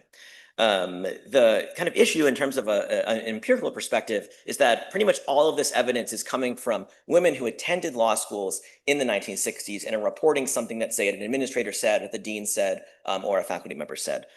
So there's not any type of nothing concrete that we've been able to find, at least in the archives, that you can kind of point to and say this law school was operating a quota at this point in time. So given that, we're going to kind of do our best here to talk about this phenomenon. And I kind of want to start with this quote here. This is coming from somebody who graduated from Harvard Law, a woman graduating in 1967. So this is, I'm going to read the whole quote because I think it's important. Harvard Law had then reached enrollment for 5% for each class. that Harvard would probably not go above 5%, since that was Yale Law School's percentage. This is kind of coming from the higher ups at the law school. And after all, there can never be a great influx of women into the school because the policy was never to give any man's place to a woman. So this is not unusual for these types of quotes. This idea that if you admitted more women, you would displace men is kind of a theme amongst all of these anecdotes. So what we did is very simple. We went to the data and said, let's plot the fraction of women that are in Harvard in law between 1960 and 1980, and this is what it looks like. So at least from our reading, it seems like the clear break away from 5% for both of these very prestigious law schools is happening in 1968. So this is to kind of come back to an earlier question, our best interpretation of what's happening here. We can't speak directly to where these quotas are or if they're changing, but from the evidence that we have here, it seems that the best interpretation of our results is that the draft is kind of forcing law schools, especially ones at the top, to abandon these informal quotas. And what that's going to do is open up room for a lot of other changes to kind of factor into increases in women's enrollment in the 1960s and 1970s that might have happened later instead. So we're actually able to replicate a lot of these in our data. We replicate Golden and Katz's 2002 paper on the power of the pill. We find that this predicts large increases, this kind of cohort by cohort difference in exposure predicts large increases in the fraction of women that are lawyers as a kind of a function of all BAs. Yeah, go ahead.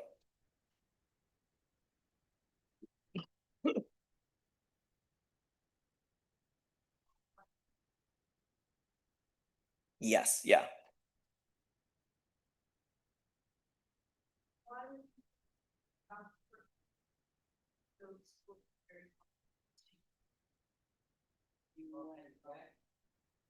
So I think, yeah, at least the explanation that we have is that, they're all exposed to the draft now, and it's very difficult to replace a student kind of at the top of the.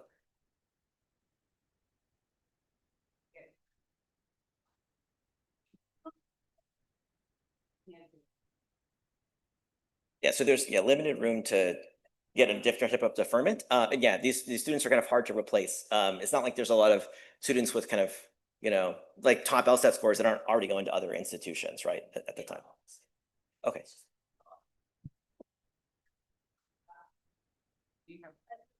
And the people are going to be, they're going to be together. Right, yeah, we'll talk later, thank you. So we look at a couple other explanations as well. We're able to kind of extend an earlier paper on Title IX, and so we find that this actually matters a lot for law school enrollment as well. And then finally, we have some new evidence that changes in coeducation. So in particular, we focus on these changes between 1968 and 1975, kind of leveraging changes in. Thank you. Yes, undergraduate coeducation. So we're leveraging changes in women's access to pre-existing admission or recruiting networks for law schools, and we find evidence that this is leading to increases as well. Of course, kind of in the backdrop here is a massive amount of social change happening. Yeah.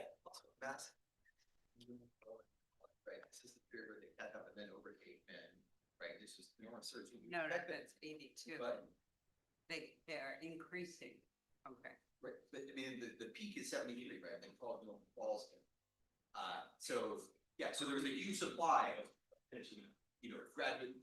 graduate school qualified women. Yes, we haven't looked at that specifically, kind of outside of these coeducation results.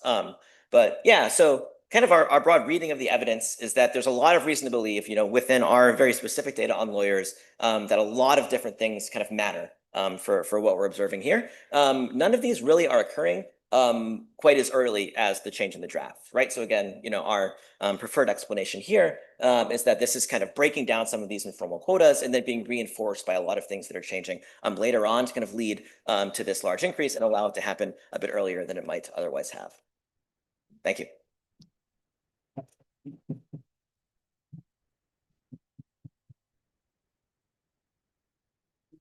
So we have about a 13-minute break.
Okay.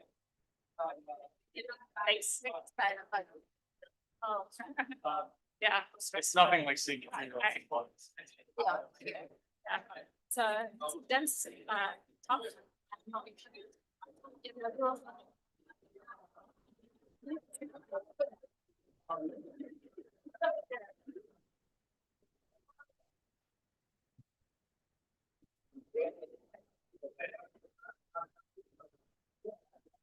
Hello, we're gonna start the session with Yana Gavin, who is discussing the importance of workplace amenities for the gender gap.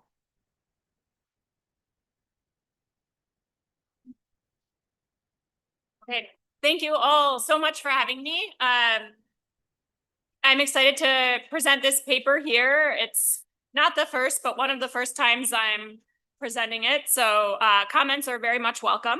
The paper is joint with Nabanita Dadagupta, who's in the audience back there. Yes. Christian Stampedger, who was at Rockwell Foundation, is now at Krakow, and Kirsten Hanslu at Science Pole. So I'll start with the observation that many have made, which is that there's a large and persistent gender earnings gap. In Denmark, the setting of our study, if we look at working age women's monthly earnings, they're about 20% lower than men's, and it's been so for decades. One of the potential reasons that women have different labor market outcomes than men, as discussed by Claudia and many others, is potentially that women value workplace flexibility more than men. Okay, and why might this affect their pay? If it's costly for employers to provide this, or if it's fundamentally linked to working less in some way, then this might affect women's earnings and be the reason that despite you know, a decline in discrimination and no more clear barriers to entry for many fields, women are still working in different types of jobs and have different outcomes than men. In Denmark, many workplaces are more than 80% women and similarly 80% men. So there's substantial segregation in the labor market. And this is also consistent with a world in which there are differences in the characteristics of firms where men and women work. And if we think that's true, the gender gap in total compensation, if we account for the value of these different amenities to women, may be quite different than the gender pay gap.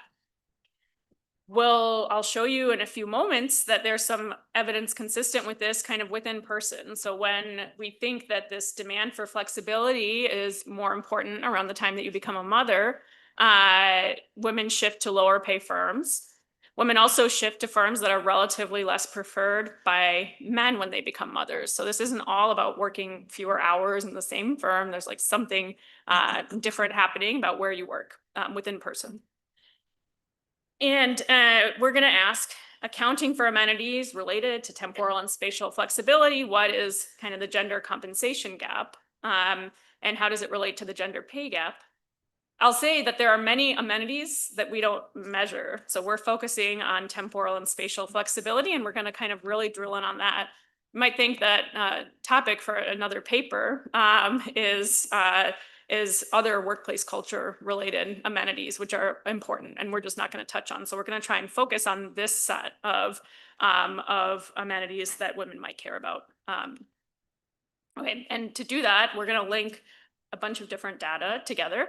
We're gonna have rich data on amenities, firms, and we're gonna estimate kind of separately worker preferences for these amenities. So we're gonna have administrative data from Danish matched employer-employee data on workers, the firms that they work at. From that, we can learn a lot about the firm itself and have some measure of things like, is this generally a high pay firm or a low pay firm?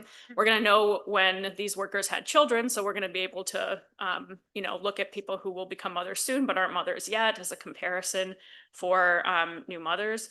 And then we're going to link that to a survey of about 80,000 people a year in Denmark, which asks about detailed amenities. In some years, it asks even more questions for like a subset of about 10,000 respondents.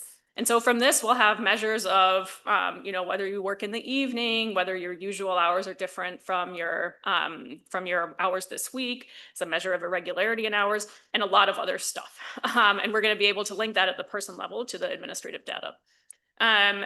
So we'll be able to see how amenities evolve around motherhood and also to measure,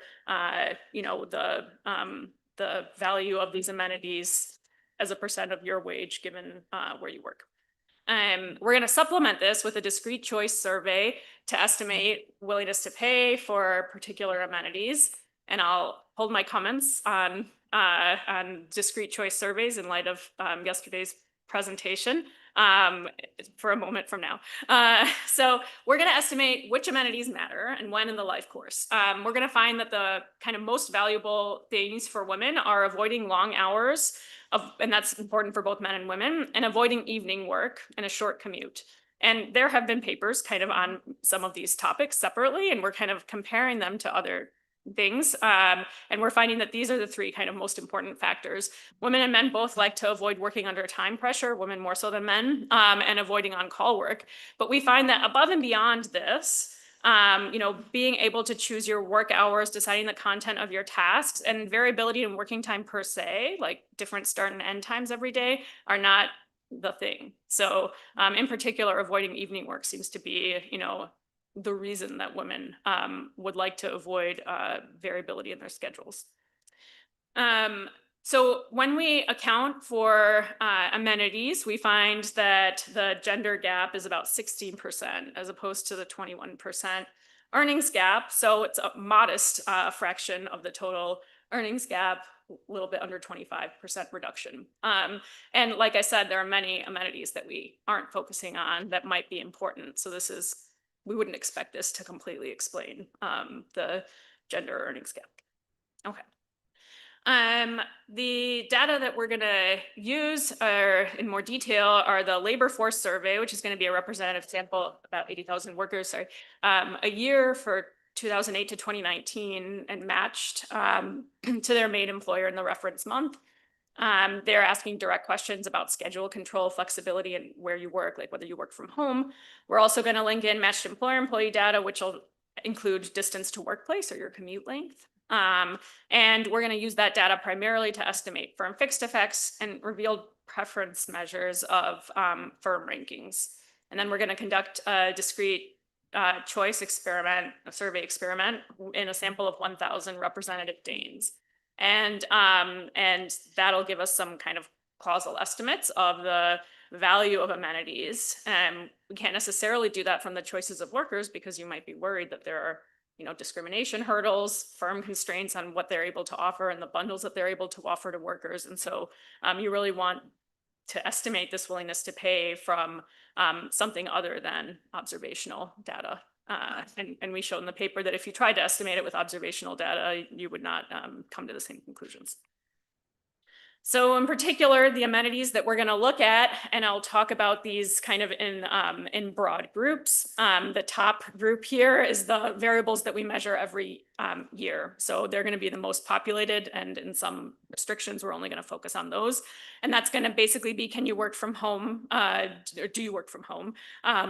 Is there some variation in your usual hours compared to the actual hours that you work this week? Long hours where you know, we can define long in various ways. It's a survey and people always exaggerate. So I kind of picked 45 hours as long hours for the survey, but we could do other cuts and we would come to similar conclusions. Evening work, do you work in the evenings? And a measure of whether your start and end days vary, start and end times vary. And then another subset of questions is asked not every year, but is asked in ad hoc modules. And they're, you know, like, is it possible to change your work time for family reasons? So these ad hoc modules are kind of focused on specific narratives around the ability to change your schedule to accommodate family. So we have those sometimes, but not as often. And we see that they're highly correlated with the other variables that we have very often. In the administrative data, we have commute distance, earnings, contractual hours, and of course, demographics that allow us to learn things about family structure, when you had children, etc. So just to give you a preview that there are gender differences in these amenities, there are for kind of all of them. This is the gender gap in the amenities that we have in the LFS survey. And we see that women are less likely to work long hours than men, slightly less likely to work in the evening than men, have a much shorter commute distance, and are less likely to do on-call work. They're actually less likely also to work from home, even though that's something that they potentially value, because work from home is kind of bundled with higher earning jobs. So these patterns aren't necessarily going to tell us what's important to women. And what I've overlaid here, most valuable to least valuable, is like a preview from what we find in the discrete choice survey.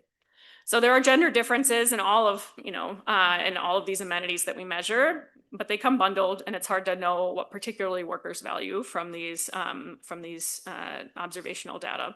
We also see that, you know, there's this big motherhood impact of motherhood on women's earnings. In Denmark, this is conditional on working. This translates to about 15% of counterfactual wages. We, you know, might wonder if this is all something like hours worked, shifting to part-time work, working less in general, not working. And that's not the case. So one motivating piece of evidence that we have that amenities matter is that if we look at the firm pay premium, so we do an AKM decomposition of log wages on a firm fixed effect, worker fixed effects, and some controls, age profiles, and by year and schooling. Then what we see is what we get is some measure of, you know, this firm generally pays workers more than this other firm. And we can use this as an outcome in an event study around motherhood. I'm following the Adams, Jensen, Petrongolo method for event studies, which they kind of customize to the Danish setting, our setting, where we include age, year, times education, fixed effects. And if we do that, here's what we see. We see that around the time that women become mothers, their earnings, they work in firms with lower firm pay premia. And the blue line adds controls for the amenities that we measure in the data. So in the workplace, on average, you know, what is the, you know, how much evening work is there, how much long hours is there, et cetera, just thrown as controls. And we see that this relationship is a tenured, like 70% of it goes away. Okay, so there's something in this move to lower pay firms that is related to the amenities at those firms. This is not causal, but it's a lot of omitted variables. But it's suggestive that that there's something in that move to lower pay premium firms that is actually about what's available in the firms themselves. And then we also can look at completely following, you know, Isaac Sorkin's 2018 PageRank method, which I give you a quick preview of. The idea is we're going to think of every worker as having a value for each firm that they work in. On average, there's some value by gender, G, that's associated with firm K, and every individual gets a draw of their own preferences from a type 1 EV distribution. You can do some work to show that we're going to be able to identify the value of each firm on average to workers as the fixed point of this expression here, where the S0 is the exits out of the firm, basically, and in matrix form, and the M is the entrance weighted, value weighted entrances into the firm. So the fixed point of this is going to give us the average value of each firm, and it's going to tell us like which firms are popular among workers, basically. through the intuitive notion that firms that are popular are firms that people move to from other popular firms. Yep.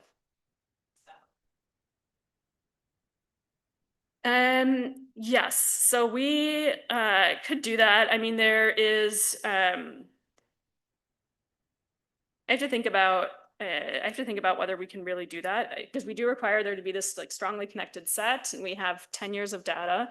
So yeah, we haven't done it by whether they have kids. I'm gonna take the difference for the firms that are preferred by men and women, and some of the firm preferences for women is like mechanically gonna be, they become mothers and they change their preferences, and so that's going into the measure of women's preferences. But when I take this, yep, sorry.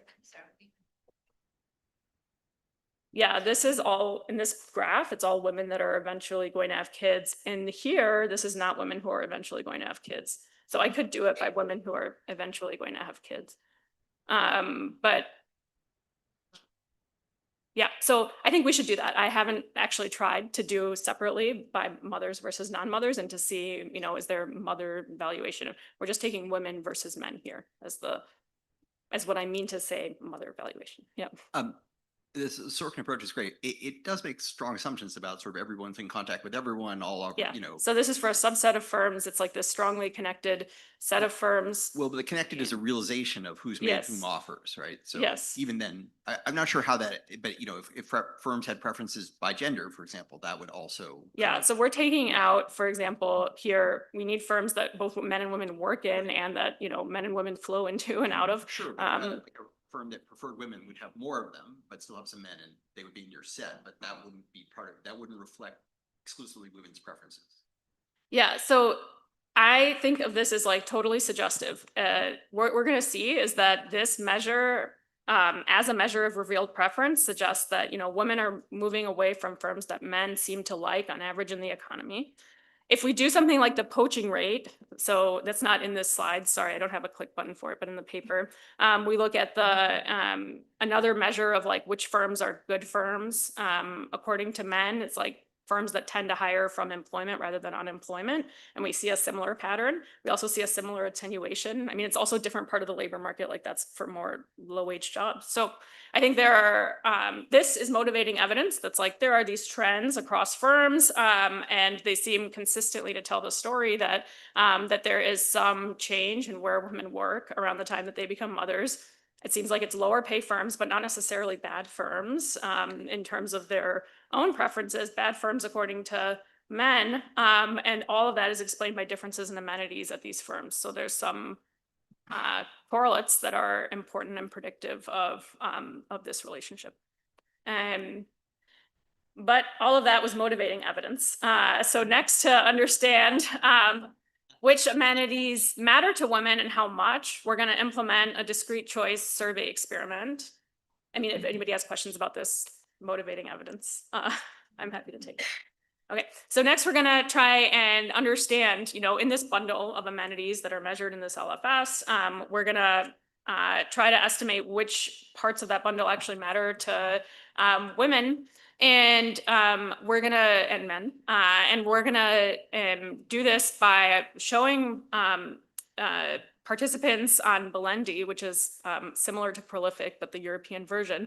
So a panel of people who like to take surveys for cash, basically for extra cash. Okay, but they are representative, and I will say that the nice thing about these kinds of the nice thing about these kinds of participants is that their answers are pretty high quality. Like they get kicked out if they do a bad job. So we're going to show them 30 contrasts, and we don't see a big difference between the answers that they give in like the first 15 and the last 15. I don't think that would be true of students necessarily, but they do a pretty good job in this group, because this is their job kind of. So they are going to compare two different jobs with randomized spatial and temporal flexibility related amenities. They're going to be told that think of everything else as constant between the jobs. And we also ask them about their current job. So we can think about, you know, what is the willingness to pay for long hours among people who actually work long hours, and that might be different. So I'm kind of going to try and account for sorting with that.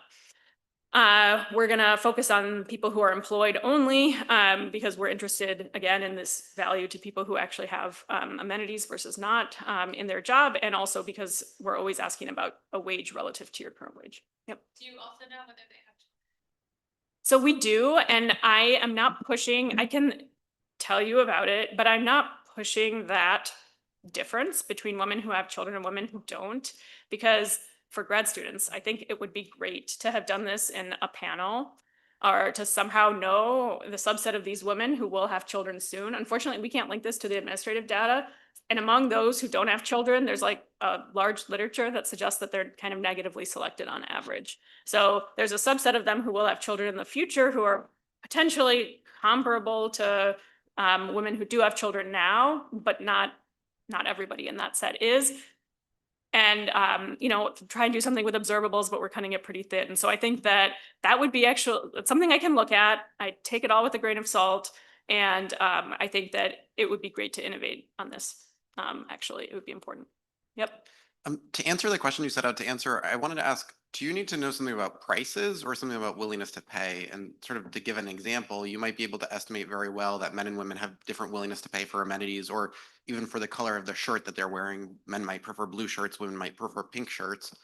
But if those don't sort of drive a wedge in terms of prices, you might sort of falsely conclude that preferences sort of explain a lot of the gender gap. So do you think about prices here? maybe I'm not understanding your question, but that's why we think it's really important to focus on the value of amenities to those who actually have them. So there might be like a bunch of people who really care about stuff, but never actually, that might affect where they work. And there is some interesting, matching stuff that that is important to think about in terms of how fast they can find a job. But we're focusing on people who actually do have these amenities. I think that's not my question. I understand people are going to have preferences for an amenity and they might get an amenity. My question is, do you have any evidence that they give up wage to get that amenity? So that's what the trade-off is in this study. So that's why so in the world, in the wild, we wouldn't have that, I don't think. But here the experiment is, trading off your wage against the amenity. We can talk about it later, but I think there's a conflation of willingness to pay with prices, because there are many markets where people are willing to pay a lot for a good, but the market functions so that they don't have to pay anything for that. Yes, good. so we know their wages, how much they get paid in earnings from the data. And then we know whether they, for example, work in the evening in the data. And then we have an estimate for how much that's worth to them. So when I talk about the gender compensation gap, I'm gonna assume that everybody who works in the evening is getting an additional, they feel like they're making less because they work in the evening by how much they're willing to pay to avoid it. So. Thinking about the cost of childcare? Were you asking about the cost of childcare or No, not as comparing potential? We're willing to pay in prices, and we can't do this whole analysis based solely on willing to pay, assuming that that's the same. No, so I think that, so I think there's multiple answers to your question. That's why you don't want to just look in the observational data and do a hedonic regression on what is the value of evening work if you work in, there's all kinds of constraints to what bundles people actually have. But we're going to say, we know the value of avoiding evening work to people who work in the evening. We know who works in the evening, and we're just going to say if we add that to, if you feel like you make 10% more because you work not in the evening, then that's going to be what we call your compensation. So it's kind of a back of the envelope calculation, I would say, almost like if this is worth this much to you, and then we add that to your wages, then how much do you feel you make? If you thought that all of the wage gap was kind of compensating differentials and everybody was just getting paid less because they're getting paid in evening work, or paid, they're getting paid in avoiding evening work, then we would expect the compensation gap would be zero. Right? That's not what we find, but okay.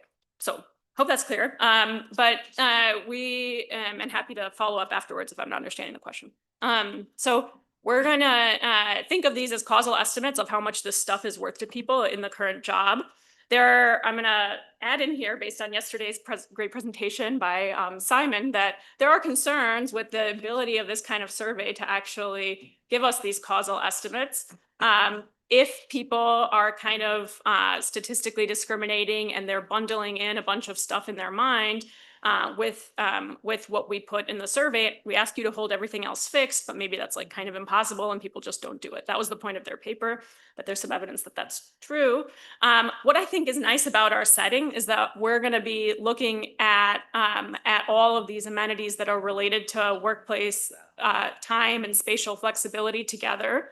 We're kind of trying to explicitly control for all of them in the actual discrete choice survey. So if we were looking at very disparate things, you might be worried that this concern is like super salient. So if we were asking about, your ability to work from home and asking about sexual harassment and then saying we estimate, the willingness to pay to work from home as blah, blah, blah, you might be worried that, well, that is capturing a bunch of other stuff related to flexibility, not just the value of working from home, but like, oh, you think that's a job where you don't have long hours or whatever. I think since we like explicitly are listing, do you have long hours or not? Do you work from home or not? How far do you have to commute to work? Is your employer controlling your schedule, et cetera, et cetera? There is the ranking of these is probably kind of preserved within each other. You might be worried that there's some other stuff that like if in general places that are flexible are also not having a lot of men hitting on you and we don't measure that and it's getting muddled in, we still think the ranking kind of within flexibility is preserved. So that's my reason that I think that this is mitigated when we're thinking about the relative value of these amenities to each other compared to a survey that asks about totally different things. And by the way, Melanie and I also make this point in our 2019 paper on homophily, where we see that people probably are statistically discriminating when they make inference about what characteristics are in these compared discrete choice surveys. Okay, so our survey, unlike many, is incentivized. Workers are told that we can use their choices to give them information about other jobs that might be a good fit based on their choices, and we do so a couple of months later. So each survey respondent was sent 3 vacancy postings if they indicated they'd be interested in getting those vacancy postings. About 50% did. We see not huge differences between the group that are interested versus not, but we can look at just the subset of people who are incentivized, presumably by this. Okay, so what does the comparison look like? This is the Google Translate version. There's some alignment issues, but what we see here is what they would be asked to trade off. So this is very similar to the Maestas et al. Setup, except we're focusing again on these specific attributes related to workplace, temporal and spatial flexibility. So your employer controls your tasks, the time pressure, is it relaxed or is there time pressure in your job? Do the hours vary? Do you need to work in the evening? And it's never versus yes often. Your start and end times are variable, or there are specific fixed times that you must work. And we vary all of these, okay? And everybody responds 30 times. The way that we estimate the willingness to pay for various amenities is going to be by assuming that there's some underlying value to a job for a worker that might differ by gender in the baseline. And that's going to be related to their wages and the amenities. If we kind of bundle the wage and the amenity terms here, then the difference between a job A and a job B is going to be given in this expression. And what I'll first show you is just a linear probability model regressing, what's the probability that you choose the right profile on the difference in amenities across profiles. It's very similar if I estimate random coefficients logit. And since we have 30 contrasts, we can actually estimate at the individual level, and we do when we give them their job recommendations, and then we can shrink those. And like the averages are very similar across those. So I know there are some anti-linear probability model people, but it's fine in this setting. So here are those in this experiment. So what we see is that there are, on average, big willingness to pay to avoid long hours for women, also large for men. The kind of ranking for what matters for men and women is pretty similar across amenities, but the top 3, which just really are quite large compared to some others that we often think of as like policies target is avoiding long hours, avoiding evening work, and being near home, okay? Working under time pressure is something that both men and women would like to avoid and are willing to pay for, and avoiding on-call work is also important. You know, part-time work has been well documented that women move in more to part-time jobs, and they do somewhat value, you know, part-time work compared to full-time work. But this doesn't seem kind of as important as I thought it would be based on the extensive literature that documents women shifting into part-time work. So it may be more that the types of jobs that allow you to avoid evening work and well, obviously long hours, but evening work is part-time work. We don't see so much value from anyone on outside of this, you know, deciding the content of your tasks, choosing your own working hours per se, and having variable start and end times. It's kind of, it all seems fine as long as you're not working in the evening and you're not working super long hours and not on call. All the money answering. Yeah, it's true. I mean, I don't know, but I've thought about entering such a panel. Prolific really won't let, you know, professors in. I think there are too many. So I think there's some interest. There's some people who just do it for fun. But yeah. The same coefficient on wages that I guess providing. Yeah, we do different we don't get the same coefficient by wages. We get something that's like 20% higher for women than men. So that's interesting, and that is actually also what you see in like Westfalen. So other studies I think also find some heterogeneity in that. We're gonna fix it in the mixed logit. We also keep that as a fixed parameter by gender, but to avoid dividing by strange things. Yeah. I just want to point out that men and women on this chart are actually more similar than anything else. And so we have like this really, you know, black and white perception that women have a strong preference for some of these flexibilities. But, you know, when you look at men, it's similar. And you could actually maybe even think about some of that gap between men and women here might just be kind of the premium on the dependency of being like the primary wage earner in the home, right? Where men more likely to be a primary wage earner.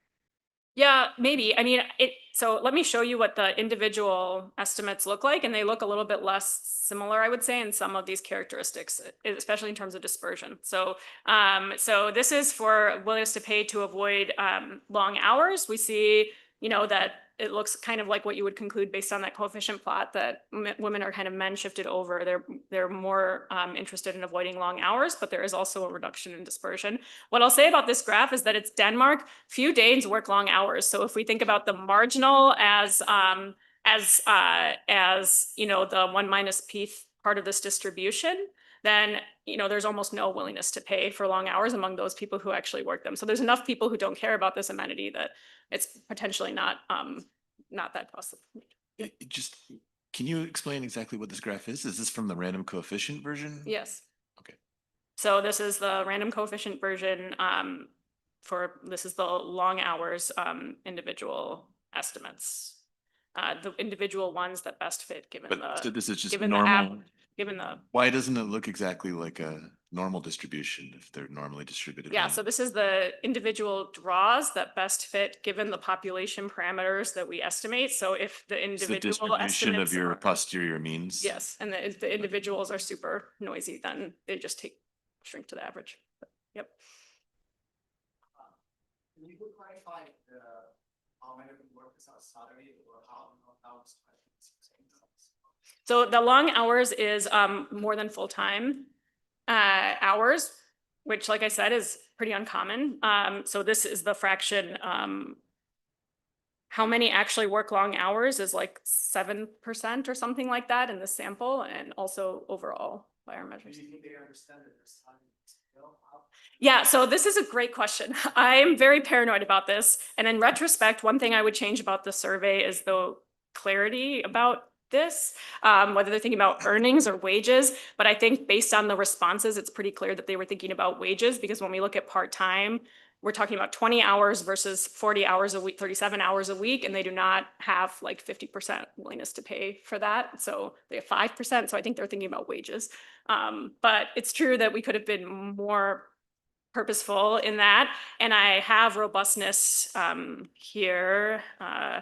don't know how to click on it, but if we just look at the contrast that hold hours fixed, we get very similar rankings for all the rest. So I share your concern. But I think in the end, they were thinking about wages as you would have wanted them to.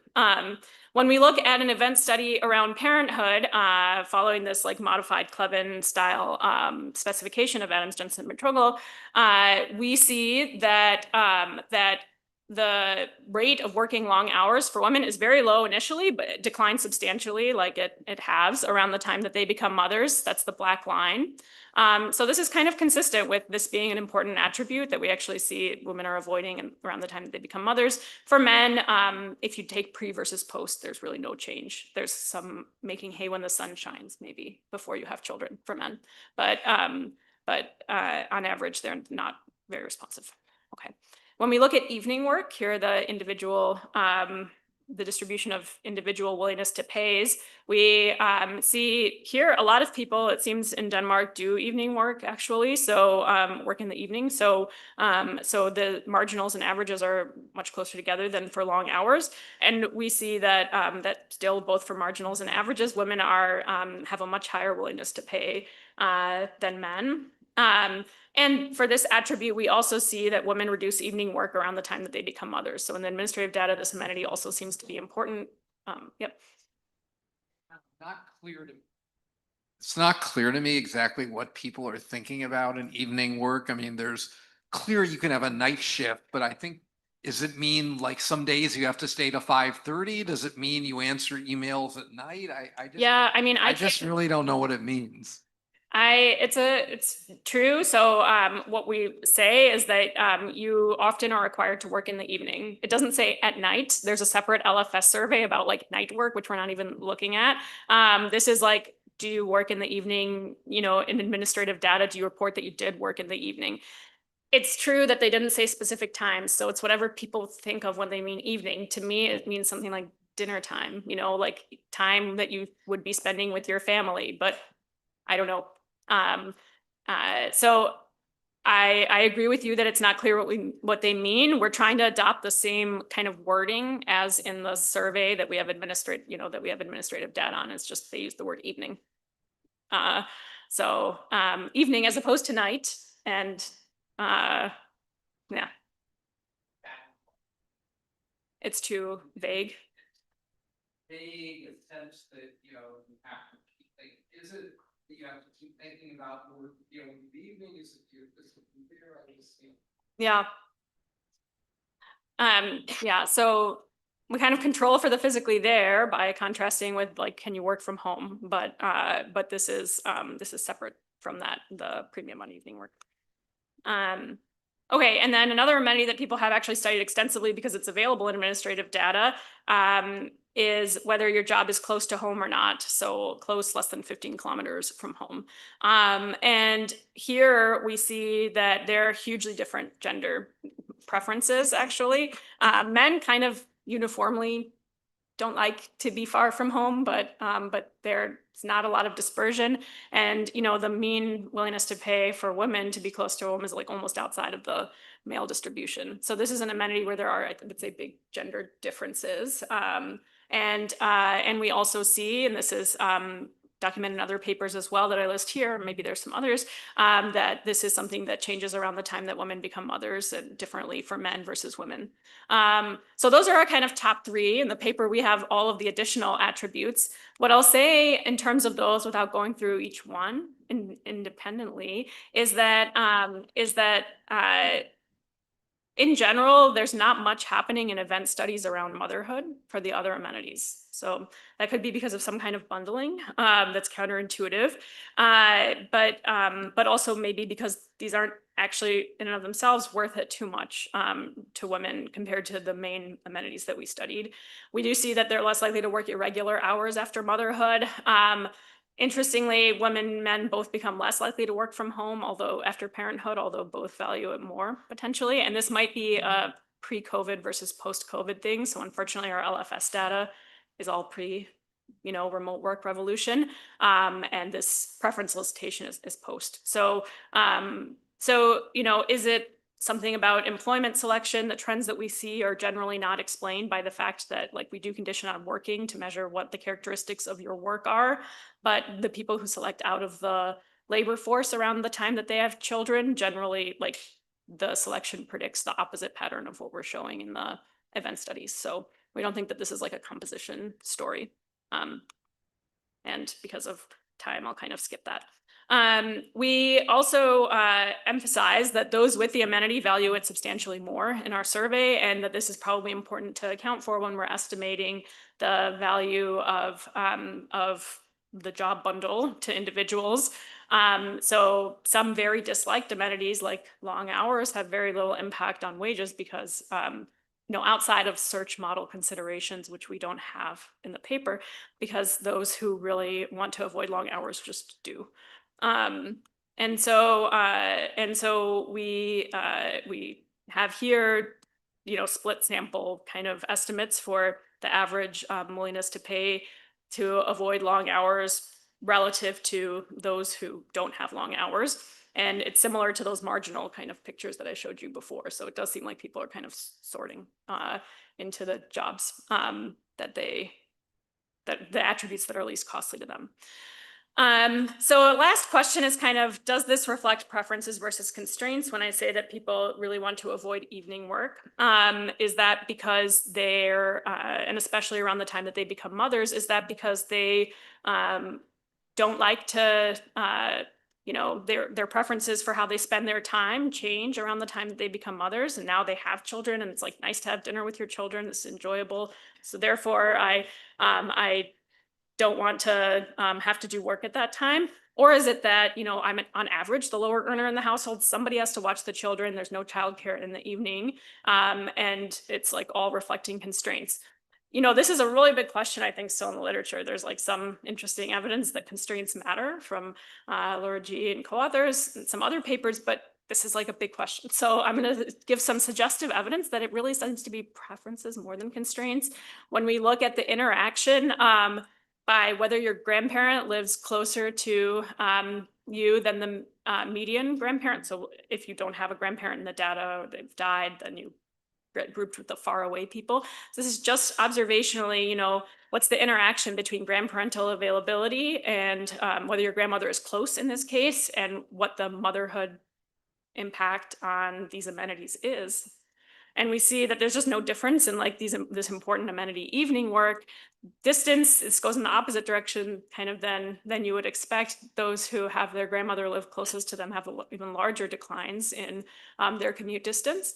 This could all be correlation. I think that doing like a causal version of this is very interesting, but in the correlational stuff, we just don't see anything on this being grandparents easing the changes in amenities around motherhood.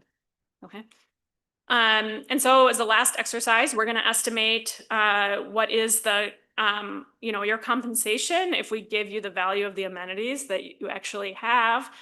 I would think of this as kind of a back of the envelope, calculation, but we have from the survey willingness to pay for each of these amenities separately.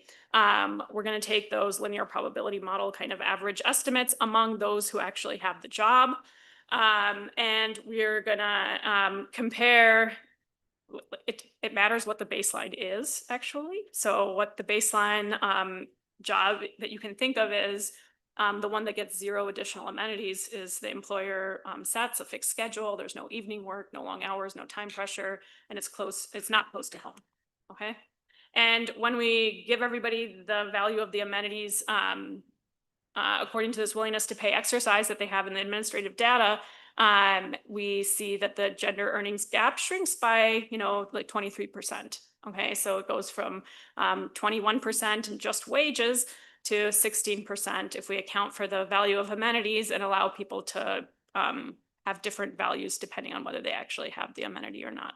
So it's a modest reduction in how we think of people being compensated when we account for these amenities related to temporal and spatial flexibility.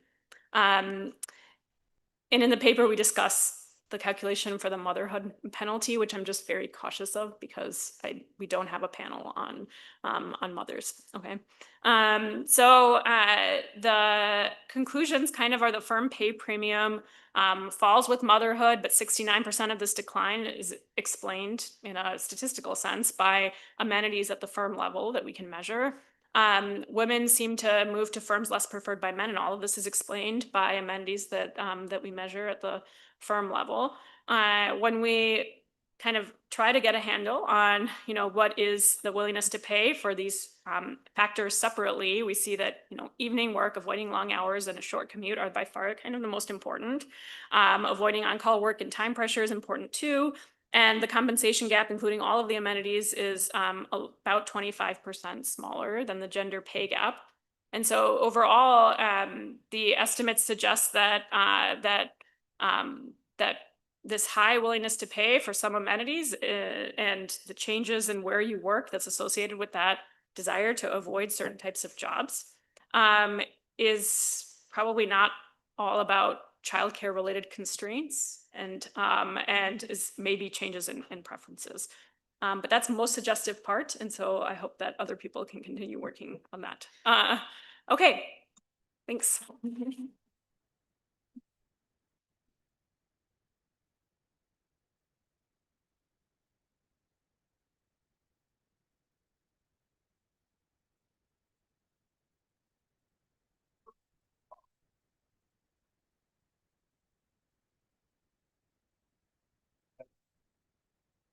So our next paper is still, childcare related, but it's about intergenerational impact.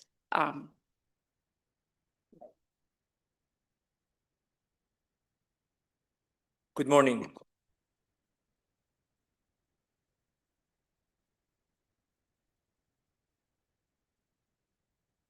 So one of the most prominent changes in the 20th century has been the increasing participation of women in the labor market. So this is a phenomenon that fascinated many of us and occupied our minds. However, a side effect of that, which has been much less studied, is an increasing number of children growing up in dual earner families. So here, for a few of those countries that you saw in the first graph, we calculated the share of children preschool age 0 to 6, who are having both parents working. So in the country of our interest, Sweden, you see that that number peaked very early on and reached its peak by 1980. So the question of our interest is, what are the consequences of both parents working for children? And we are looking at an experiment, a tax reform that that created incentive for second earners to join the labor force, which is going from joint taxation to individual taxation. This happened in Sweden in 1971. It's one of the many countries that this transition. The last one being Switzerland, who just voted some weeks ago for this to be implemented in 2032. In the Swedish context, this happened as a part of the fourth block of the welfare state building. And very importantly, this preceded the expansion of the public childcare, which was voted in 1971 Preschool Act. Yes. Sorry. How are you thinking about, at least for the US, the large number of children that are born to single parents? So as I mentioned, this graph didn't include single parents, as I mentioned in the footnote. This graph does not include single parents. So in the context of a study, we are really focusing on, as you will see how the sample is defined, we are focusing on families which have mothers and fathers. So it'd be interesting to know what proportion of that kind of parents are represented by. In my sample, I think it must be very large, but I don't know the exact number. In US, 40%. Sure, today, not in this sample. Exactly. Yeah. Not in this time period. Sure. Yeah, of course. Yeah.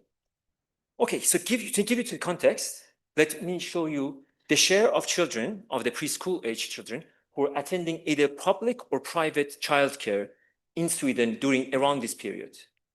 What you see is a very low rate if you compare this in 1970s with the share of the children who are both parents working. You can see that around 40% were attending either public or private school.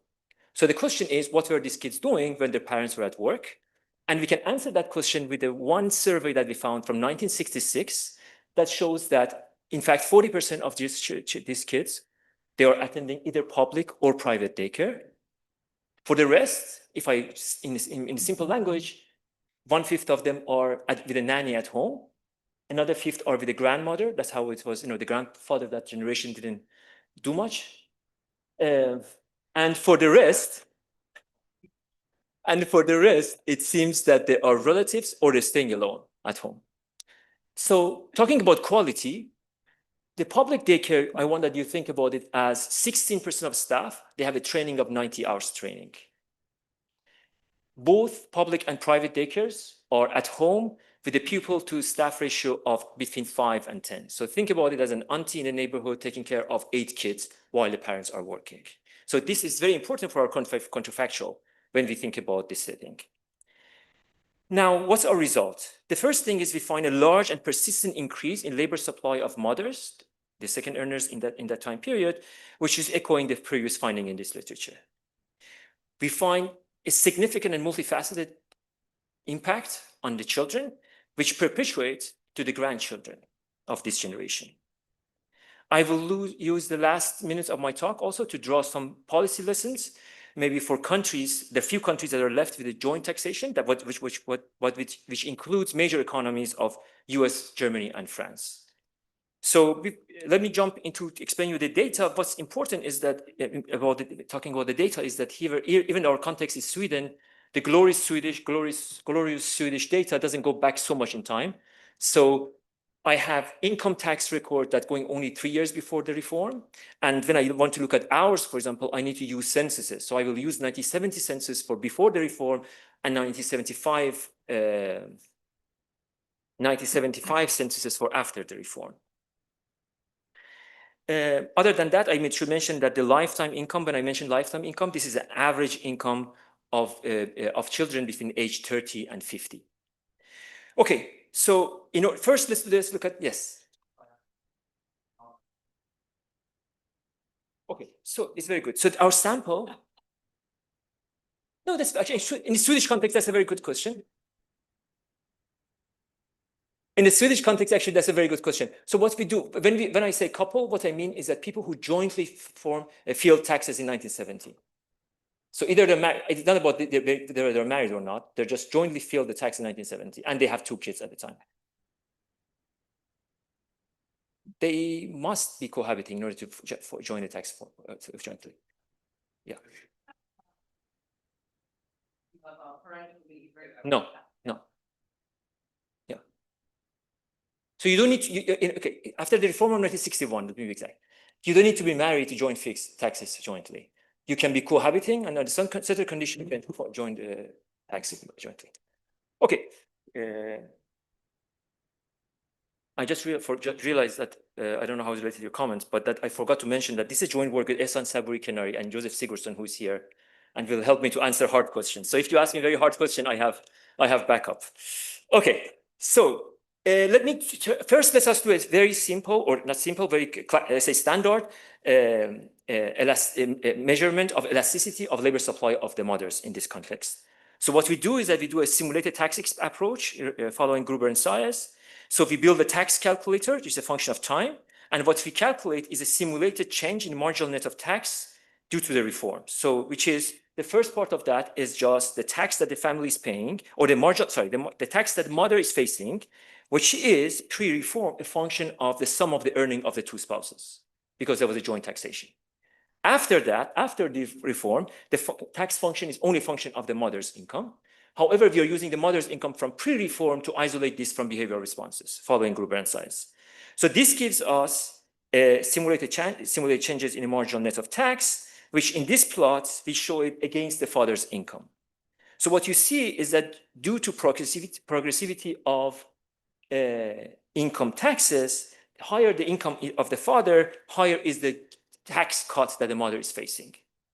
So the instrument that I will use later on, when I look at the next generation, would be the projection of these tax changes on father's income. So part of the tax change marginal tax of the mothers is changing, that is due to the father's income. But before that, let me show the reduced form image for the mothers. Here on the y-axis, what you have is a change of hours of mothers before and after the reform. And a y-axis and an x-axis, you have the same x-axis, so it's father's income. You see the same concave, linear, not linear concave, but increasing function that you see for the changes in marginal taxes that you see for changing of mother's hours. So putting them together and using the reduced, the Z, the image of the marginal tax change on the father's income on the x-axis. So what you have is on your y-axis, what you have is a change of the hours of the mothers, and on the x-axis, what you have is a reform-induced changes in mother's marginal net of tax. This slope implies a total hours elasticity for mothers and intensive marginal elasticity for mothers that are large, but are aligned with the rest of the literature. Yes.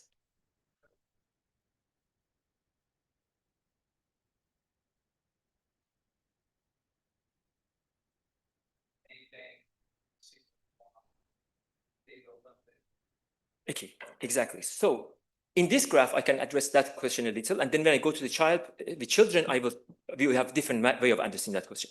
Here, what we do is that as hours data is limited, we use income data to just measure employment, and in this graph, we measure an employment elasticity. So it's an event study using the same instrument, but this time using an employment outcome. And what you see for mothers, you see an increased and persistent impact of mothers' employment. What's important is that the instrument is not correlated with fathers' employment. And what I want that you take away from this first exercise is that we find a persistent increase in mothers' employment that it will contribute to our first stage of our main analysis. So seeing that, let me move to the next generation after answering one question. Yes, please. I have two.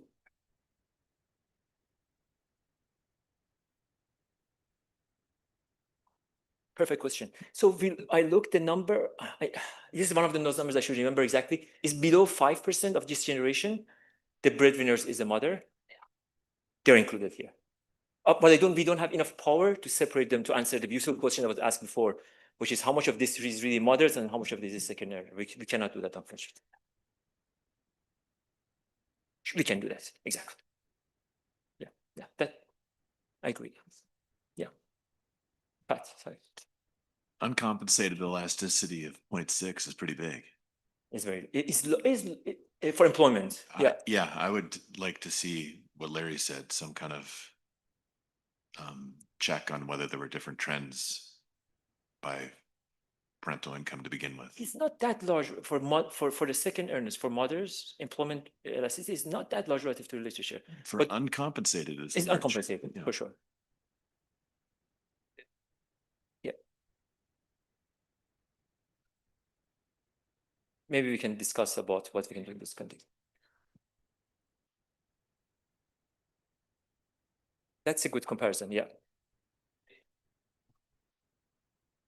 Joseph, you want to say something? Yeah, many of them are there, but it's specific to, I think in general, when you look at the whole literature that we cite here, it's not out of the confidence interval that you get from the rest of the literature. Now, whether it's... There's been a change in thinking about some of these early studies, so I don't know. Okay, okay. And experimental evidence doesn't find. How much time we spend? No, keep going. No. How much time we spent with thinking about whether we should mention all the studies, earlier studies, and with earlier studies, should we mention the point estimate, or we should just mention that there were studies at the time? So I think if I take the recent studies, I think they should discuss that, but I think we are not far out. Yeah. Okay, now let me tell you about how we deal with the bigger question of the second generation, the children of this, the children of this generation. So we start by writing a data generating process that is quite generic, where the output of the child is a function of nature and nurture components. And the nurture component has an important part that we are interested at, which is the labor supply of the mothers. And we think about here as labor supply of the mothers matters as a function of the age of this child. So L subscript A. Now, we define gamma, which is the effect of a marginal and persistent increase in mother's labor supply when the child is at age A, and we allow this to be gender specific. Now, our estimand would be an exposure effect, which is a change in gamma by age. So you should think about it as 1 year earlier exposure to a persistent increase in labor supply of the mothers. Now, assuming that this exposure effect is constant within the age group and taking a sibling difference, and after linearization, you get to a equation 3, a regression equation 3 that you see in this slide. And what we do is that we use our Z from the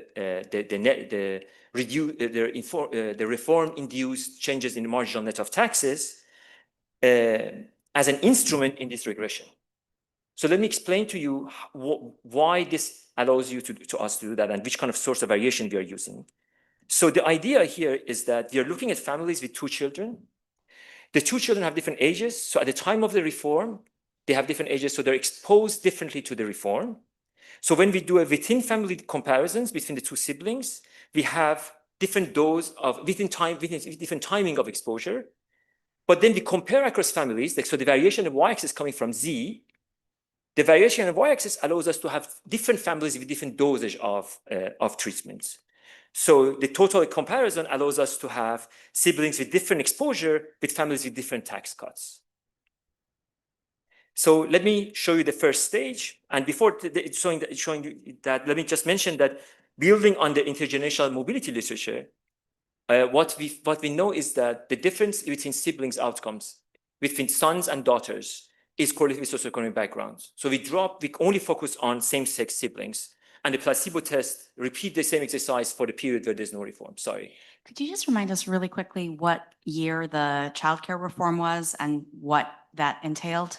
Childcare reform was introduced in 1975, so 4 years after the reform, but it was much more gradual. As you saw in the graph, the act was in 1975, but it was much more, very gradually was introduced. Yes. If mum reallocates between time, I assume the treatment's not really mum goes to work, it's mum spends time with the kids. And with a sibling difference, if my mum went to work at some point, she would reallocate time between the kids because she wants some sort of good outcome.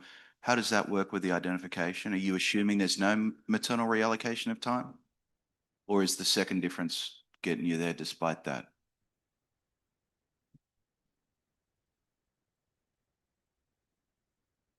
I think it's a good question. I don't know the right answer. If the mother is reallocating time between the 2 siblings, I think as far as because the comparison across families perhaps help us on that, but not completely because the dosage of that could be also varied. I don't know the exact answer to that, but could be a confounding factor. Yes, correct. Yes. Didn't the reform also affect the tax rate of fathers? So like the higher earning fathers now are paying more taxes? Sure. So then the income available to the 2 siblings will be different. So the marginal taxes of, yeah. So that's what I mentioned by several slides ago, where Z is uncorrelated with father's labor supply reaction.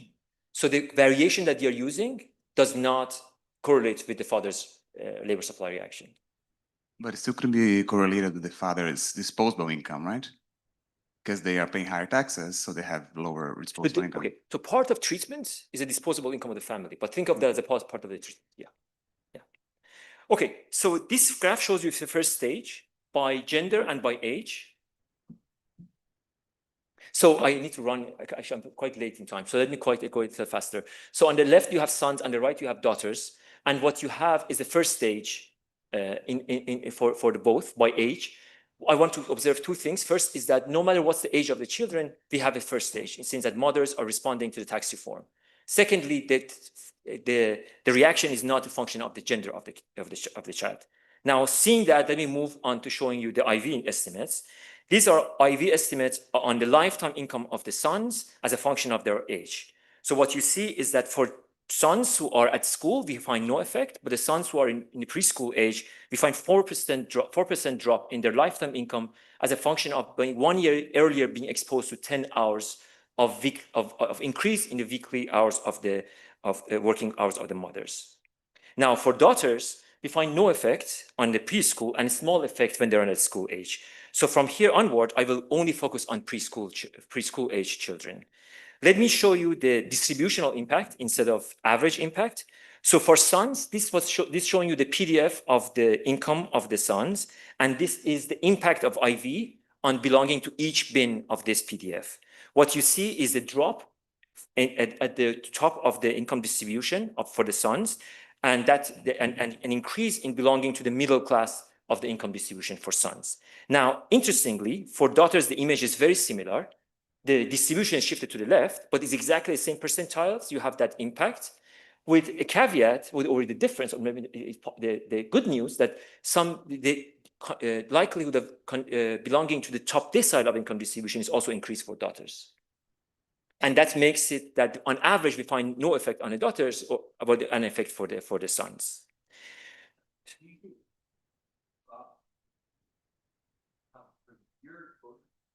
Per year of exposure. Yeah, yeah. So it's interesting. So so we were very surprised also by the size. We're very surprised also by the size. Now, we will see how much we will.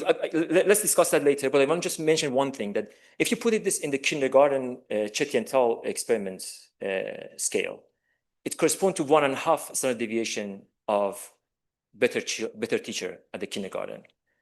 So in that sense, it doesn't surprise me that the difference between the mother and those counterfactual that I showed you is equal to 1.5 standard deviation of the teacher's quality at the kindergarten. Well, of course, I'm a little like trying to just get a benchmark of the magnitude. Can I a little run and then come back to questions? I'm really. So is the next slide. So in order to interpret this, we need to understand heterogeneity. So the first one is heterogeneity by mother's education. So what you see that the impact is concentrated amongst high school mother, high educated mothers. Sorry, I'm stressed now for time because I just saw that. Okay, so, but more importantly, and connected to Jana's presentation, let's look at the grandparents' availability. So when the grandparents are available, we find no impact. Now, we can also look at childcare availability at a location level. The impact is also concentrated in places where the childcare market was not available. Childcare was not available before the reform. Now, conditional having low childcare, absence of grandparents play an important role. But in presence of childcare, the presence of grandparents does not play an important role. So in order to interpret the result, exactly what, as Kristen said, we need to understand the context, and context here is very, very important, because you can completely see different image when you look at the places with availability of childcare or not. So seeing that, let me put the image of, so what we find is that, so now here on this image, what I will do, I will look at the sons and daughters, but now the one who are married. We find no effect on the marriage dummy, so I can look at their also son-in-law and the daughter-in-laws. So what we find is a negative impact on sons and nothing on daughters. But now let's look at their daughter-in-laws and son-in-laws. So what you see is that the daughters that we looked at, there's no income effect on them, although we saw that the distributional impact, but they are marrying with people who they end up earning less. Okay? So now having these income results, and this image, what I want to have it here to my mind is that you see a symmetry between son and son-in-laws and their daughter and daughter-in-laws. So son-in-law, I mean her husband, and daughter-in-law, his wife. And this will repeat again, this symmetry between son and son-in-law and daughter-in-law. But have this in mind. And let me jump into the main culprit that we think should be resolved, the human capital. So traditionally, we look at years of education as a measure of human capital. In the Swedish data, we have a very rich vector of human capital, including education level, education field, education grade, and for men, military draft data, which includes skills. The challenge is that these are many dimensions. I can have many, many slides to look at every one of these outcomes. They have different units of measurement. And most importantly, many of them, they don't have units like an education field. So what I will show you is I will regress a Minceran equation of lifetime income on human capital measurements that I have. And then I will take the predicted value of each human capital, and I'll show you that. So I use lifetime income as a metric for human capital.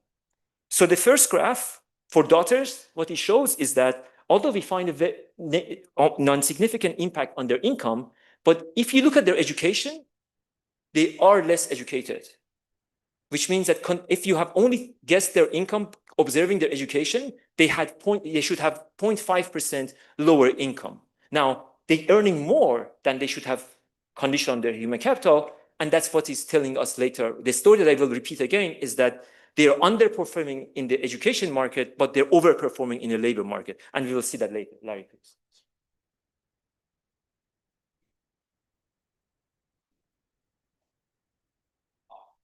We were all hearing higher kids from higher income fathers to lower income. So you're spinning it, there's these big negative effects on kids exposed. Another way you could spin it is we've narrowed SES gaps. You know, is it that the high exposed ones are doing worse, or is it something else is going on that's raising up low SES Swedes and the gaps are now much smaller? So It's a wonderful policy to reduce SES gaps. And to add to that, it's a form of progressive taxation, right? Because it's probably the highest income families that can afford for the mother to provide more investments in human capital, take more leisure time, et cetera. The short answer is in the sibling differences. So we take the sibling difference of the same sex. So the sibling difference of the same sex is not a function of the family socioeconomic background. And that's what we can show in the placebo. That's the short answer. Okay, so when we look at the sons, the impact is 1.8. And importantly, that's mainly driven by by the education fields that they're studying. Now, putting this together, if you look at their sons and son-in-laws and daughter-in-laws, the same symmetric image appears again, which is son and son-in-laws are less educated. And daughter-in-laws are also less educated, but in much smaller degree. And this is a selection effect. I want to be clear that this is not the truth about the son-in-laws and daughter-in-laws. This is purely selection. So they're marrying to people who have lower education.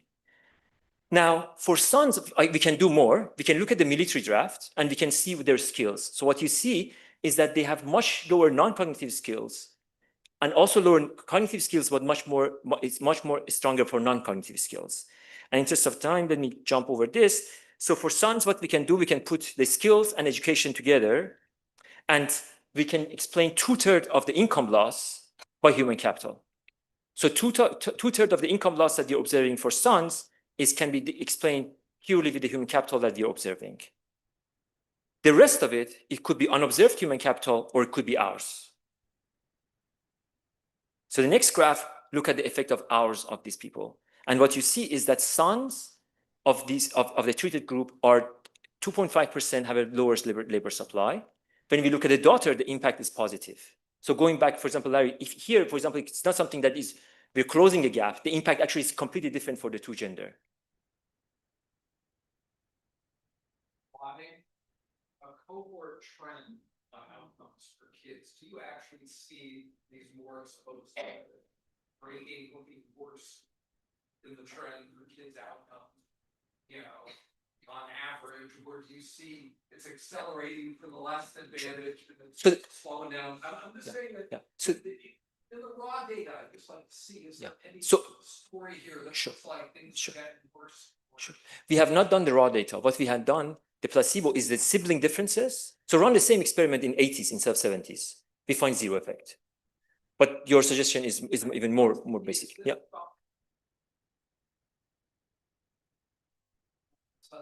The improvement, in incomes, education, it's slowed down. Yes. Or is it something else going on, the less advantage you're sort of gaining? I understand all the comment, but it'd be helpful to see a big picture. Sure. So as I mentioned, so we have the placebo test we are doing is a sibling differences still. I think we can do what you're suggesting with also sibling differences, but just plotting the raw sibling differences across time for this time period. Yeah. Are you going to show us how the negative effects vary by fallback environment? Like the stuff about grandmother ability and I showed you that for lifetime incomes. I know. Are you going to show the for ours? Yeah. No, I want to see the cognitive effects. Oh yeah, we didn't even look at that. No, we can look at that. Yeah. It would be interesting to compare that to like Baker, Gruber, Milligan, so on. That's true. That's correct. That's true. So just a comment, second sibling, normally that requires more effort on the part of the father than the first kid because of limitation of time. And so I think it's interesting to look at, this the expansion of the childcare. Maybe it had more of a benefit to dad because it reduced their need to be, spend more time in the home helping mom manage the second wild child? Just food for thought. So going back to hours, what we see is that treated sons are working less hours and treated daughters are working more. Looking at their spouses, again, that symmetric image. The son-in-laws are also working less hours, and we find no impact for the daughter-in-laws. So how should we, I want to connect the hours result that we have to the human capital result that we have. So let's think about this human capital result that we have as an impact of productivity, just only an impact on productivity of these generations. And given the symmetry, I will refer to son and son-in-laws as men and a daughter and daughter-in-laws as women. So one way of thinking about this is, let's think about this as a wage shock to these families. And what would the labor supply elasticity that we know from the prior literature would predict about the hours impact? So the first thing is that given that labor supply elasticities are always order of magnitude of 0.1, we should see an hours effect which are 1 order of magnitude smaller than human capital effect. To us, was very surprising that we see an hours effect, which are the same order of magnitude that the human capital effect that we are finding. So first thing is order of magnitude. The second thing surprising is that we find that effects are larger for men than for women in magnitude, which is normally the opposite when you look at the labor supply. This is what the opposite we are expecting. So these two motivated us by thinking about norms. So what we did in the paper is that we wrote a very not simple, but very comprehensive overlapping generation model with 2 parents. And let me explain you what the models does, and that's why it helps us to understand the norms. So in a model, mothers and fathers decide how much time and money they want to invest in their children. The child decides how much to study, given that investment, and that determines the human capital of the children. But what's important is that we have a norm channel where the children are seeing the parents' division of the childcare, and that gives them different norms, different tastes for division of childcare at home. And once they marry, which is the marriage is happening on the human capital norm bundles, their couple decision is a function of that gamma, of how they saw their parents are making decisions. Now, human capital dictate the wage to the labor market, and that's where the only gendered part of the model is, which is market is discriminating where the human capital function, the wage function for women has a discount on it. So the couples make the decision, and then they decide their investment in time and money. So what the models does is that model connects the hours result that we saw, not only to the wage, to the human capital, but also to the childcare that they're providing. So now I want to move to the childcare and think about what we find on the childcare front. But before that, I want to show you the result. If you look at because I show you the human capital, which was the predicted income of your human capital. If I look at the residual of human capital, income of human capital, which is how much are you earning more than I would have expected you to earn as a function of your human capital, what you see this image that daughter-in-laws are earning more and son-in-laws are earning less. Now, when I move to childcare, for example, the first graph I want to show you, this image repeats itself in a much stronger form. So let's look at the parental leave, which is in Sweden is publicly provided and is paid by the government, not by the firms. So what you find is that sons who are treated are providing more parental leave, parental care, child care during the first 2 years of the child. And then for daughters, the impact is negative, although not significant. But then for the in-law, exactly the same image repeats. The son-in-law are contributing more to parental leave, and daughter-in-laws are contributing less to the parental leave. Now, there's another program in Sweden that we can look at also, which is staying at home when the child is sick.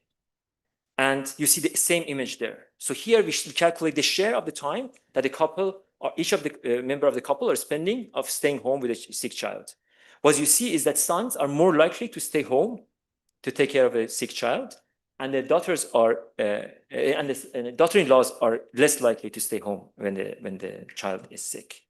So what the model does is that it connects these kind of finding of the childcare with the hours they find. So within the model, the hours responses are not only driven by the wage changes, but also by the norms that they are dictating the childcare. Yes, please. I like your story, but how do you separate from exposure to the 1974 divorce reform that weakened the contracting security required for specialization within the household? And couldn't that be inflating sort of all of your results, since that's also kind of going to be time variation? Yeah, but there's a family differences here also. They're comparing two families. So in order for that story to work, you need to have people with a higher income, they're more exposed to the divorce reform than the lower income. Would be, because for people with higher income, is that contracting security valuable because they're going to have specialization in the first place, right? So if you say specialization is more valuable for people with higher incomes who are going to invest more in children, and when you remove contracting security, people specialize less. We have plenty of people in the room who have shown that. I don't have an answer to that now, but one way of answering that maybe is if new families that are formed after this reform and before the divorce reform. Those families, they can answer maybe your question. Yeah. Yes, Chris.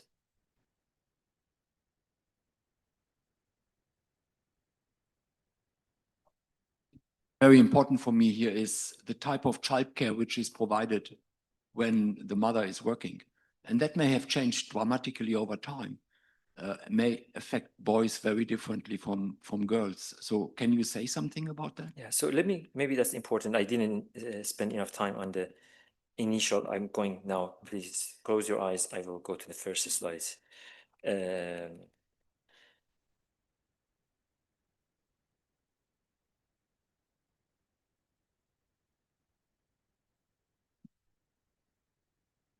I'm spending too much time on this, but if you look, so the reform, so this is a share of the children. At the time of reform, let's say around 10% of the children, they had access to public or private care. By 1980, this number is around 30%. So if you want, 1/3 of them has access to public and private care, and the rest of them was this image that I was providing. So this is the best counterfactual that we have for it. So that was exactly the graph why I'm asking this question. So can you look for heterogeneity according to the type of alternative childcare provided in outcomes for boys and girls? So the best we can do is this kind of heterogeneity, which is heterogeneity by, okay.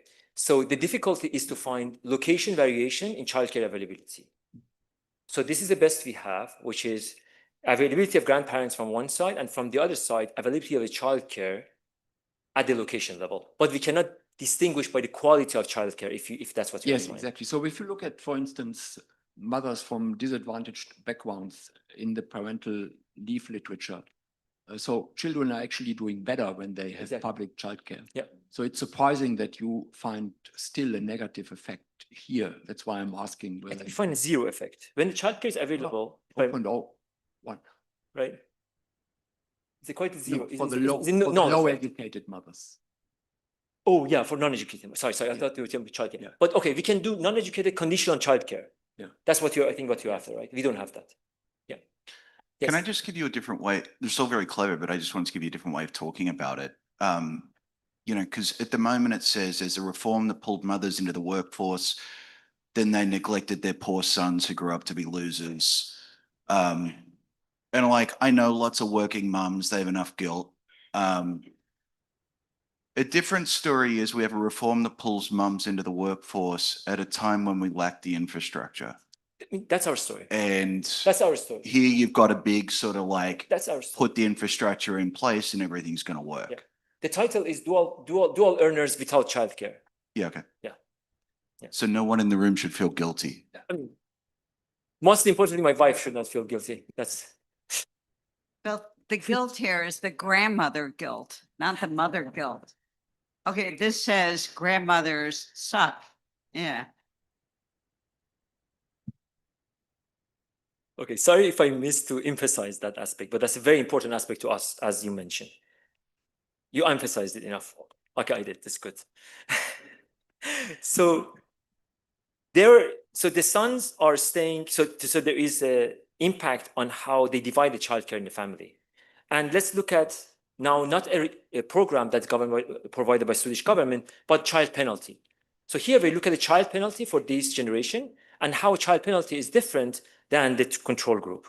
So what you see is that for daughters, the child penalty is very similar to the control group, but child penalty for son and son-in-laws is larger for people who are exposed to the treatment. So we put these results together, and our interpretation is that the generation that grew up with working parents, both working parents, they saw a more equal division of childcare at home, and when they form their families, they also exhibiting that behavior. So now let me just spend one slide to look at the grandchildren of this generation. So these are the children who are so they saw more equal division of childcare at home, but with parents with a lower human capital. What you see is that for them, we have only one standardized test scores because they're still young. But what we see is that the first child of the sons who are treated, they are exhibiting quite considerable drop in their grades, and that is coming from there's no impact on A and Bs, but this is an impact on shifting from the middle of the grades to a very low grades. So there's no impact on fertility. There's no impact on marriage. Sure. Definitely, yeah.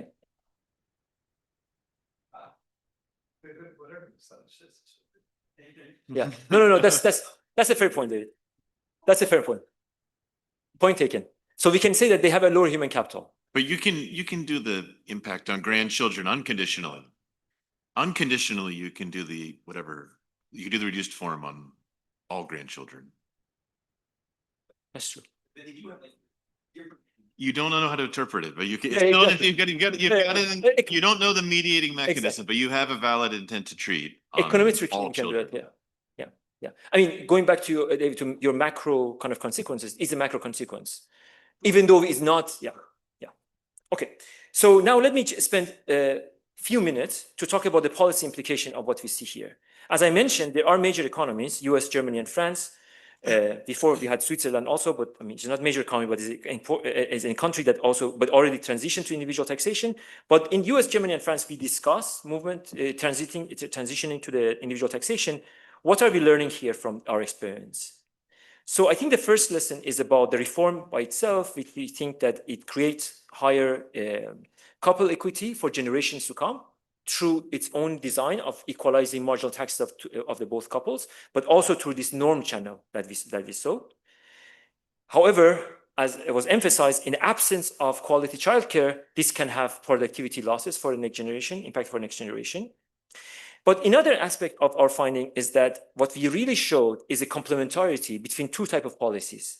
Policies that increase the dual earners, the number of dual earner families, and the policies that provide childcare. Complementarity between these two policies open up many questions, which is one of those aspects is the timing. How do you want to time these two different policies? And I think the lesson we have here is that in the case of Sweden, we increased the share of dual earners first, and after we provided the childcare, that created a lost generation. But also maybe you preferred such a sequencing because of just smoothing the fiscal pressure, because both of these programs have been fiscally costly. Yeah. No.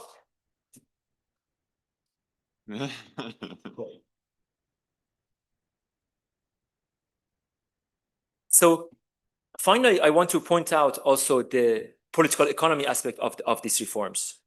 So these reforms, the way that Sweden government timed these reforms by increasing that share of the dual earners first, they created a political pressure of demand for childcare. And maybe that's one way of thinking about the timing of these reforms. There is a trade-off between an impact on the human capital, but on the other hand, creating pressure that facilitates the second reform, which is a reform of childcare. I don't know which of these individuals are very funny, but I'm happy that you find them amusing.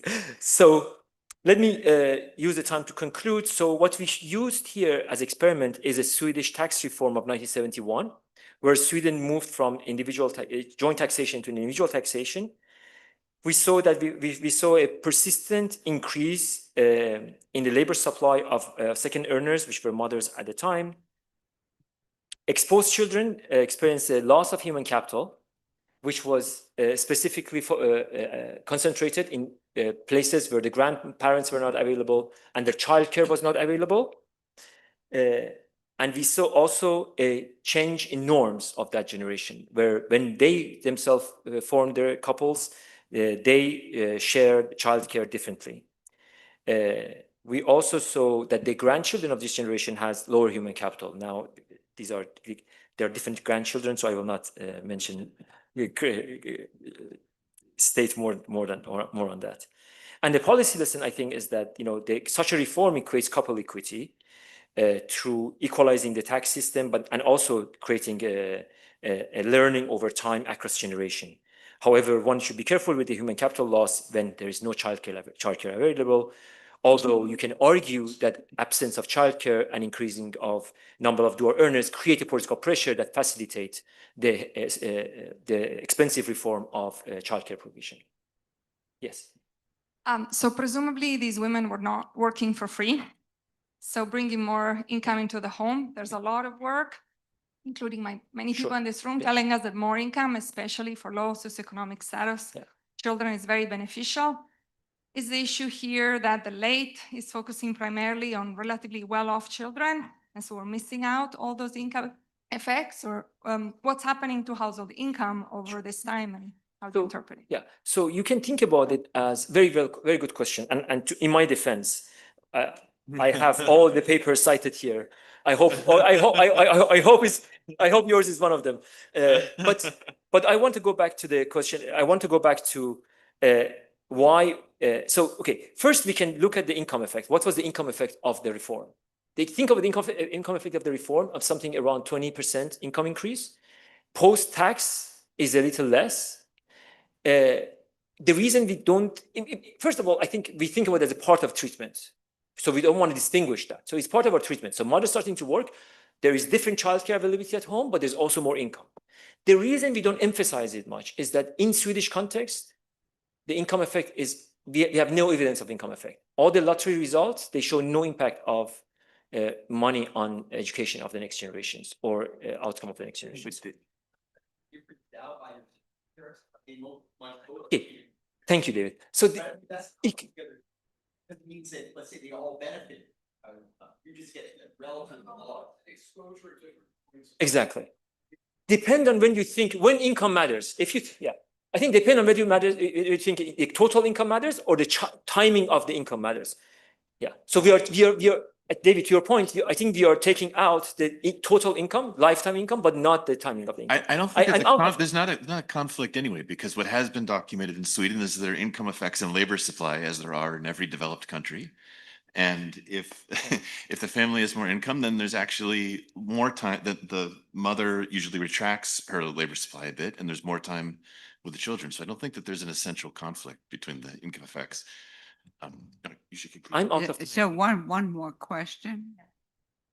Okay, so I have a suggestion for an alternative way of thinking about this, which is, it seems like there was more gender inequality before this kind of transition, both in the labor market and also in the home, in domestic tasks, based on the story that you're telling.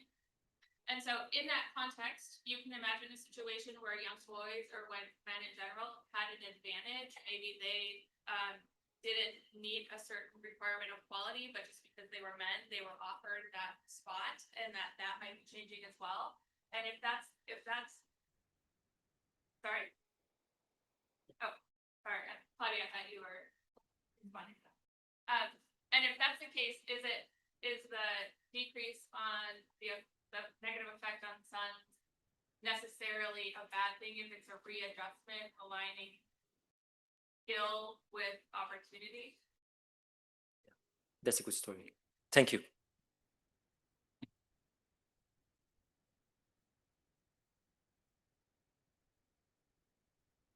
So after lunch, the session for our group is in Skyline CDE.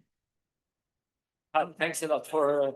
And personnel economics starts at 1 p.m. here. And thank you for a successful Gender in the Economy joint labor studies session.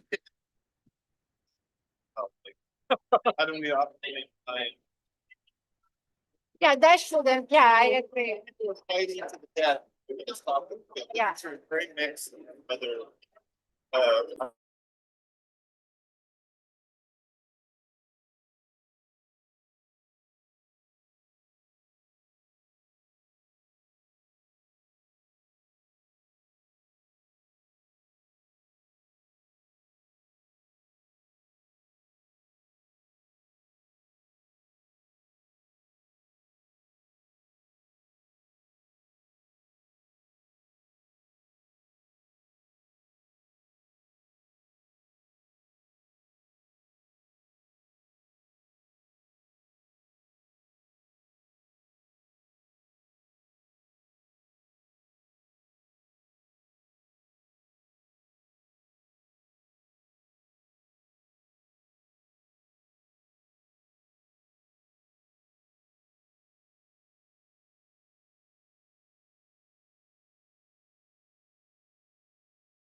Make sure it's this one. It's this one, right? Yes. Okay.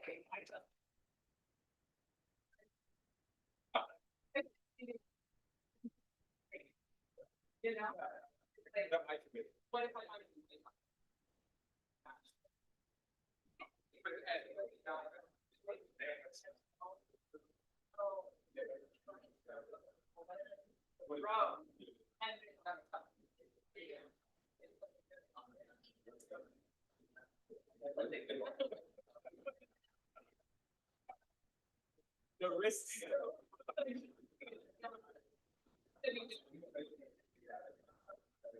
Yeah.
Yeah, there's it on the other side, yeah.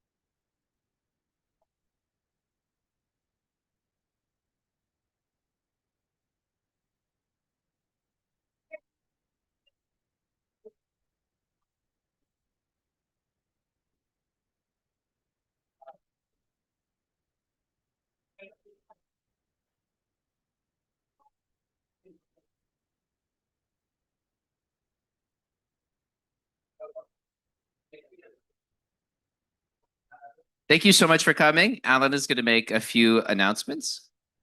Yes, if you'd like to get on the personnel dinner, you can send me an email, bensona@umn.edu. We also made a change to the last session of tomorrow, unfortunately due to personal circumstances, but we're going to have, and so you can look at the schedule for an update. And then anything else? Yeah. For the talks that are 45 minutes, we're going to try to do 40 minutes for the talks with questions along the way, leaving a few minutes at the end for people to stretch. We'll give time signals. And then we also have some 25-minute talks. Those people can use the full 25 minutes. Yeah. Thank you for coming. I have 45 minutes, right? Just talking. Okay. I'm Sydney. I'm delighted to be here. Starting off the personnel session, I'm going to be presenting a paper called Internal Labor Markets and Inequality. This is joint work with Andreas Kostal, who's at BI in Norway.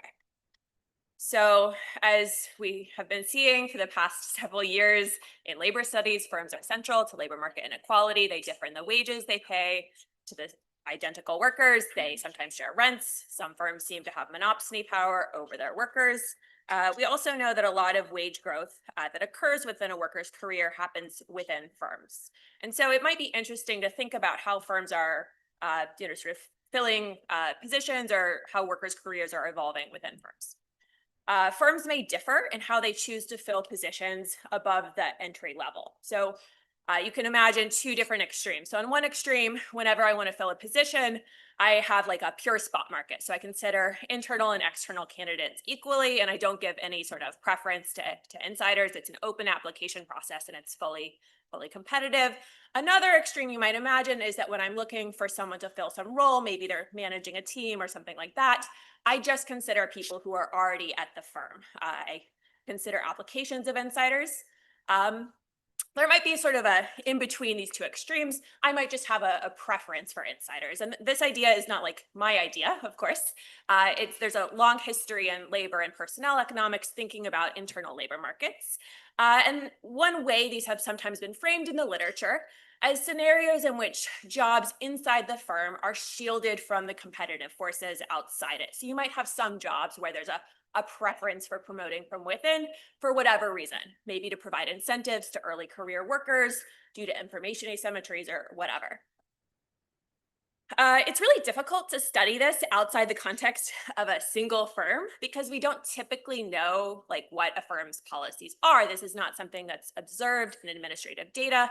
We don't know if when someone is filling a role, whether that application process was open to everyone, whether there were preferences given to certain groups of workers.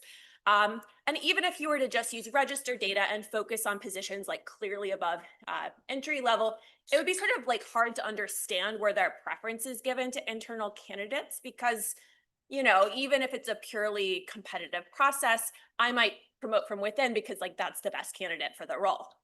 And so a lot of our evidence on the importance of internal labor markets and their implications for workers' careers is coming from really detailed single firm studies. And so the goal of this is to do something that's like not a single firm study, but to sort of understand how common this practice is across a broader set of firms. And I'll be thinking about internal labor markets, that's like, you know, half the title, as scenarios in which firms are giving preferences to inside workers and they're shielding some jobs from the pure sort of spot market model. And so to answer this question, I of course surveyed firms. So Andreas and I worked with the Norwegian Employment Agency. There's a longer Norwegian title that I'm not going to try to say, so I'll call them NAV. My Norwegian's worse than my German, so it's like not great. And in this survey, we elicited information on firm policies for hiring. We also elicited information, which is going to be important later in the talk, on firms' perceptions of the labor market that they're in. So we can kind of try to understand, are these policies driven by different perceptions of the market that they're in or something more fundamental to the firm? So just to set expectations, even though you'll see we did the survey quite a while ago last fall, and it is going to be linked to the register data, we are still in some very, very long queue for that. And so we're going to present evidence from the survey linked to some characteristics of firms, but not the full register data. And then we're going to present results based on just the register data alone. And there we're going to be focusing on internal fill rates for managers, and I'll kind of try to show you that this is like, there is some signal in that classification. The middle part of the talk, once I describe the data, we'll think about what's explaining the variation across firms. So we'll use the survey, which has detailed information on firms' practices. So we're going to ask questions about like, firm-specific culture, firm-specific training, things like that to try to test theories. We're also going to link to information about beliefs about the labor market and like observed labor market conditions to try to understand when we see firms filling from within, is that about like the market that they're in or some like persistent firm practice? And beliefs are important because there's kind of a growing literature suggesting that like firms may not have accurate perceptions of market characteristics. And then we're going to link everything to inequality. So we're going to first look at the correlation with firm wage premia. That's probably kind of obvious that we're going to do that. We're also going to look at how women move into management positions over the life cycle and try to think about how firm practices interact with those transitions. Okay, so about a fifth of firms, it's about a third of workers once you employment weight, are consistently saying that they fill above entry positions from within and that they're considering internal candidates over external candidates. This is like a persistent firm trait. It's something that does respond to market characteristics, but there's some sort of firm component that's distinct from that. There's substantial heterogeneity among firms of the same size. So, I'm obviously going to say like larger firms are more likely to do this. They just have people that they like literally can promote to those roles. But there's still heterogeneity. There's still large firms that don't operate in this way. And there's also heterogeneity within industry as well. And so those two characteristics are going to explain some of the variation, but definitely not all of it. The realized hiring is going to depend both on like this persistent firm component and of course market conditions. So if it's easier to hire, so first if you operate in a thicker market generally, you're going to be more likely to hire external candidates. But also if at the time a position is opening, you're going to be more likely to fill that role externally versus internally. When we look at inequality, the firms that typically promote from within are those that also pay higher wage premia. And so this is sort of implying that these firms are like also a little bit like steeper trajectory firms because the promotions that we're capturing are sort of large wage gains. And we see that women are disproportionately reaching management through internal promotion. And we'll talk about like different reasons that could occur later. There's a lot of related literature. I've added the helpful caveat that it's like some related literature in case I've forgotten something. There's really a lot here. But there's a broad set of papers thinking about why firms might want to provide have career ladders to provide incentives to workers, why they may want to structure practices in this way. I think this kind of relates to a larger literature outside of personnel and labor when we're thinking about firms as like producing some product and deciding whether to, make or buy their intermediate input. So there's a large literature in IO, which is thinking about like, if I want to produce some product and there's some sort of intermediate that I need along the way, am I going to want to purchase that intermediate from someone else? Or am I going to want to sort of do that internally? And there's like a clear analogy to labor in that I could like promote a worker to manager and like develop their skills, or I could just buy someone who like has those skills. So those are going to have actually really similar predictions to the labor market models, but they have like slightly different notation. Okay, framework. Again, not model, it's framework. Okay. So we're thinking of a scenario in which the firm is going to fill one vacancy, and they can do so by either promoting an insider, and I'm going to call this like they're making, or they're going to hire an outsider. And again, this is drawing this analogy with this other literature outside of labor and personnel. And there's a broad set of factors which the literature has proposed for why you might prefer to promote from within or to make this product internally. So one of them is like specificity. So maybe if I have an internal candidate that I'm promoting to this role, they're actually going to be better at this role because they have the company culture, they kind of know how things are done at my firm. And so they're just going to be better than they would be at some other firm. They may also have like knowledge of the specific routines. Another reason is like they're just cheaper. They're here. I don't have to post a vacancy. I don't have to search. I don't have to do any of these things. That's going to be just a standard recruiting cost. Another reason highlighted by the literature is like information asymmetry. So there's a large literature suggesting and showing that firms seem to have more information about people inside the firm than outside the firm. And so maybe one reason I'm promoting from within is because I know this candidate is good versus I have these sort of noisy beliefs about workers on the outside market. And finally, this is like in red because it's like a little bit less in the personnel space, but it's very big in the labor space, is maybe workers have idiosyncratic preferences for firms that I could exploit. So maybe I know that my existing workforce, they like me because they're still at my firm, and that gives me some sort of wage setting power over them. You could sort of incorporate that into a framework, not model like this. And so, you know, if all these things are observed by workers before they apply, and firms, you know, make the best choice given who applies, we're going to end up in a scenario where firms are going to compare the perceived ability differentials to workers to the wages that they have to pay. So here I'm kind of assuming a super reduced form specification of pay, which could come out of this model, where basically there's a market wage, there's a wage premium consistent across workers in the firm, that's W star plus psi sub F. And then potentially, and I've put Phi1 and Phi2, there's wedges that emerge because some workers are like more productive at the firm, or maybe I can mark down their wages due to these beliefs about their idiosyncratic attachment. So the fact that there's this Phi1 and Phi2 is going to mean the sign of the wage difference is not actually identified in this model. The idea here is I'm going to decide whether to promote from within or hire on the external market by comparing the ability differential as perceived by me to the difference in pay that I have to pay them. And the important thing here is some of these are going to be characteristics that are like consistent across time for me as a firm. So the fact that like I have this firm specific culture, this sigma F, that's sort of invariant to the market characteristics that I'm facing. And so I'm thinking of this S sub F as a persistent wedge that's going to lead me to prefer insiders over outsiders in my hiring. You can also imagine the observed hiring responding to differences in the ability of the external candidates at any given point in time as the sort of expected theta sub E changes. Okay. And so the idea is this wedge is going to be related to fundamentals about the firm, related to these characteristics that I had on this previous slide. But the observed practices are going to vary based on the market conditions. So realized hiring, the same firm is going to be more likely to hire externally when outside workers are better.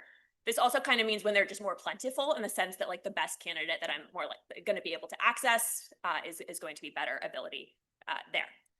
A key challenge with taking this to the data is going to be, I'm assuming this framework, the firm just like has a vacancy, but obviously in a lot of models, firms like decide whether to post vacancies based on market conditions. This condition on the previous slide is about the choice in different types of applicants, but there's this earlier stage of whether I'm going to fill this all together. And so I'm going to show you stuff from the register data that's going to just look at like the substitution between the 2 points, but using the survey, we're going to think about, you actually have to fill this vacancy, here are the market conditions, and we're going to sort of solve it in that way. It's sort of really hard to do outside of that. We thought about using worker deaths, and then it turns out people are not dying in Norway at the rate that we would, yeah. I didn't want to say that, but it was people do this in Germany where there are just more people. There are not that many people in Norway and they're not dying. Yeah. Okay. Okay.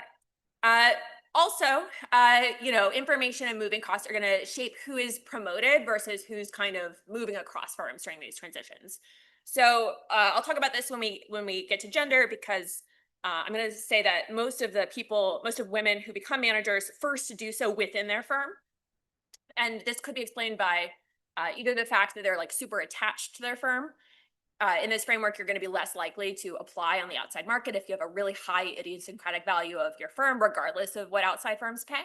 Another explanation, which is emphasized in the personnel literature, is differences in how workers are perceived. So differences in the sort of ability to signal extract.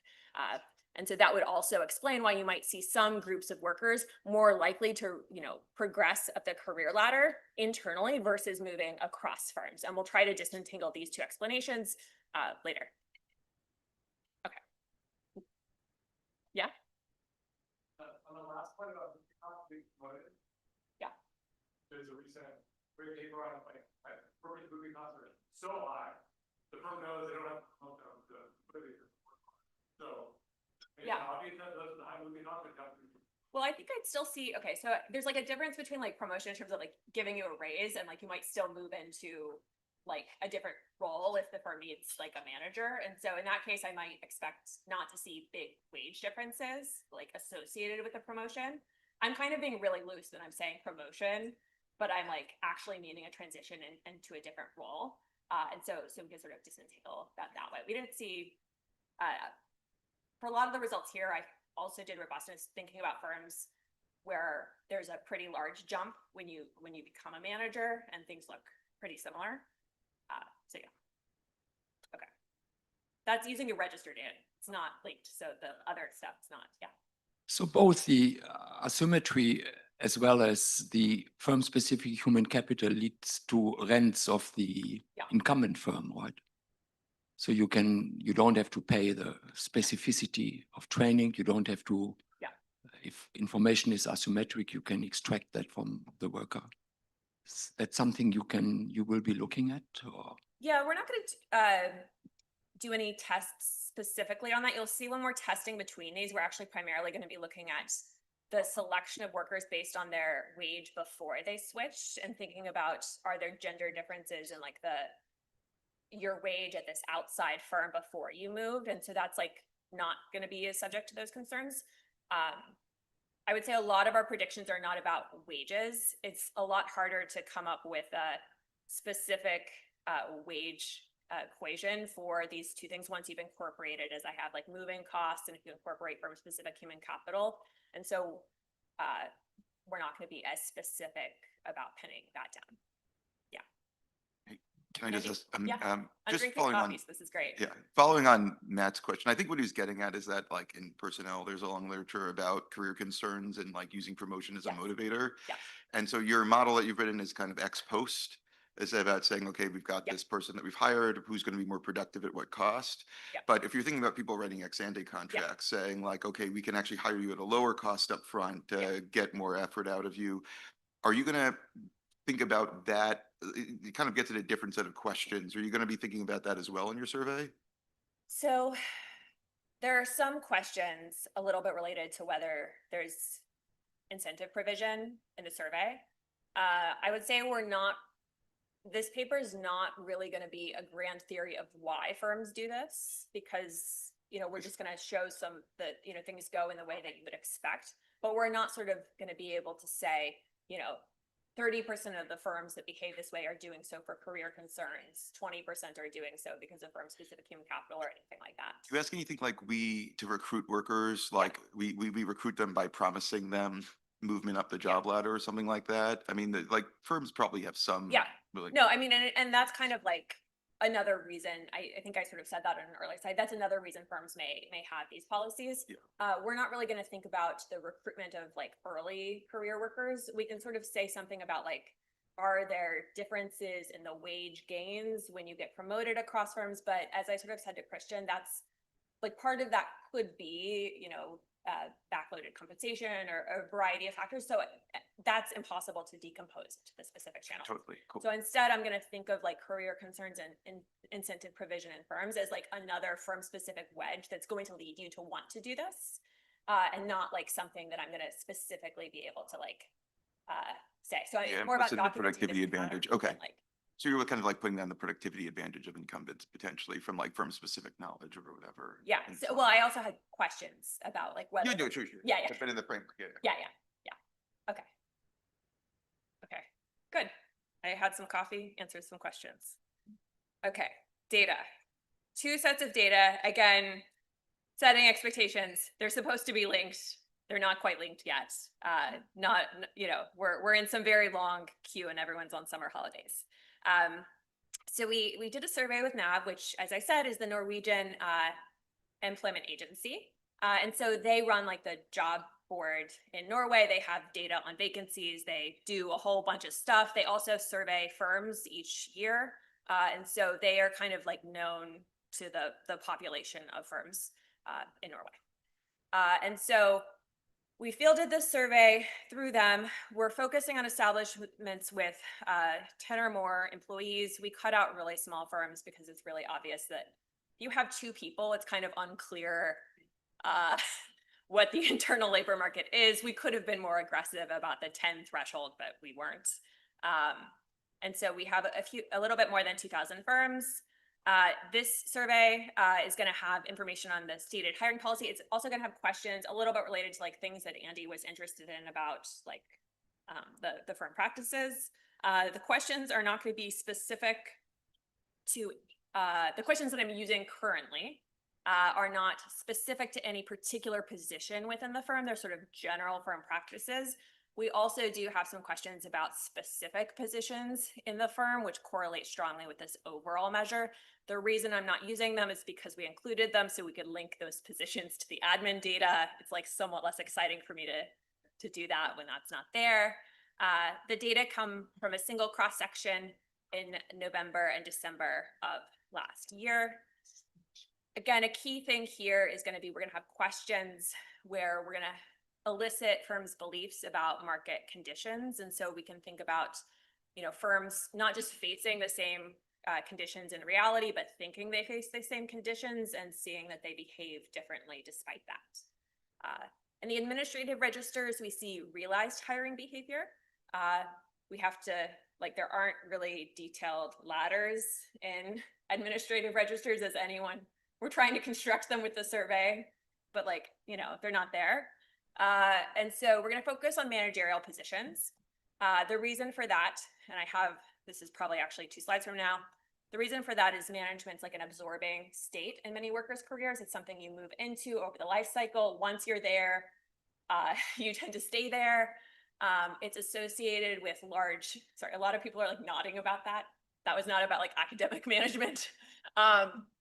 You also tend to get a large wage gain when you become a manager, and it's clearly not a position that's available to entry-level employees. You do not see in the data like a 20-something in management. These are also recorded in the administrative registers. The data we have here are from 2000 to 2023. The data became much better in about 2015. Everything I use for the most part is going to pool the full series. Things look similar if I use the data after 2015. That was when Norway started requiring firms to report electronically and the data became monthly. So it's just a little bit nicer then. We have the universe of private sector firms and workers. We're going to generally impose a firm size cutoff. I'm going to say 10 sometimes, just for consistency with the survey. I'll sometimes increase that in a lot of specifications to sort of show you that, like, you know, things become a lot more interesting when you zoom in on the large firms, as you would expect for this particular question. Okay. These also include wages, careers, things like that for the individual workers. It's typical employee data. Okay, so this isn't a confusing table because I'm first describing the survey in the first 2 columns, and then I'm sort of describing the employment weights on the 3rd column. But essentially what you want to have in mind here is that I don't have very many small firms. It's not that I have 0 in the 1 to 10 category because this is an average over a particular period, but I have very few. But this is okay because most workers are in large firms. And so I have about 80 firms in my sample, which have more than 250 employees, a further 500 in this sort of medium size range of 51 to 250, and then some beyond that. We're covering all of the regions of Norway. We're also covering all of the sectors. There's some differences in the employment coverage of the survey versus the population, which relates to the firm size distribution. And so we're reweighting all of the stuff in the survey to match the population, industry, and employment distribution, just so it's more representative.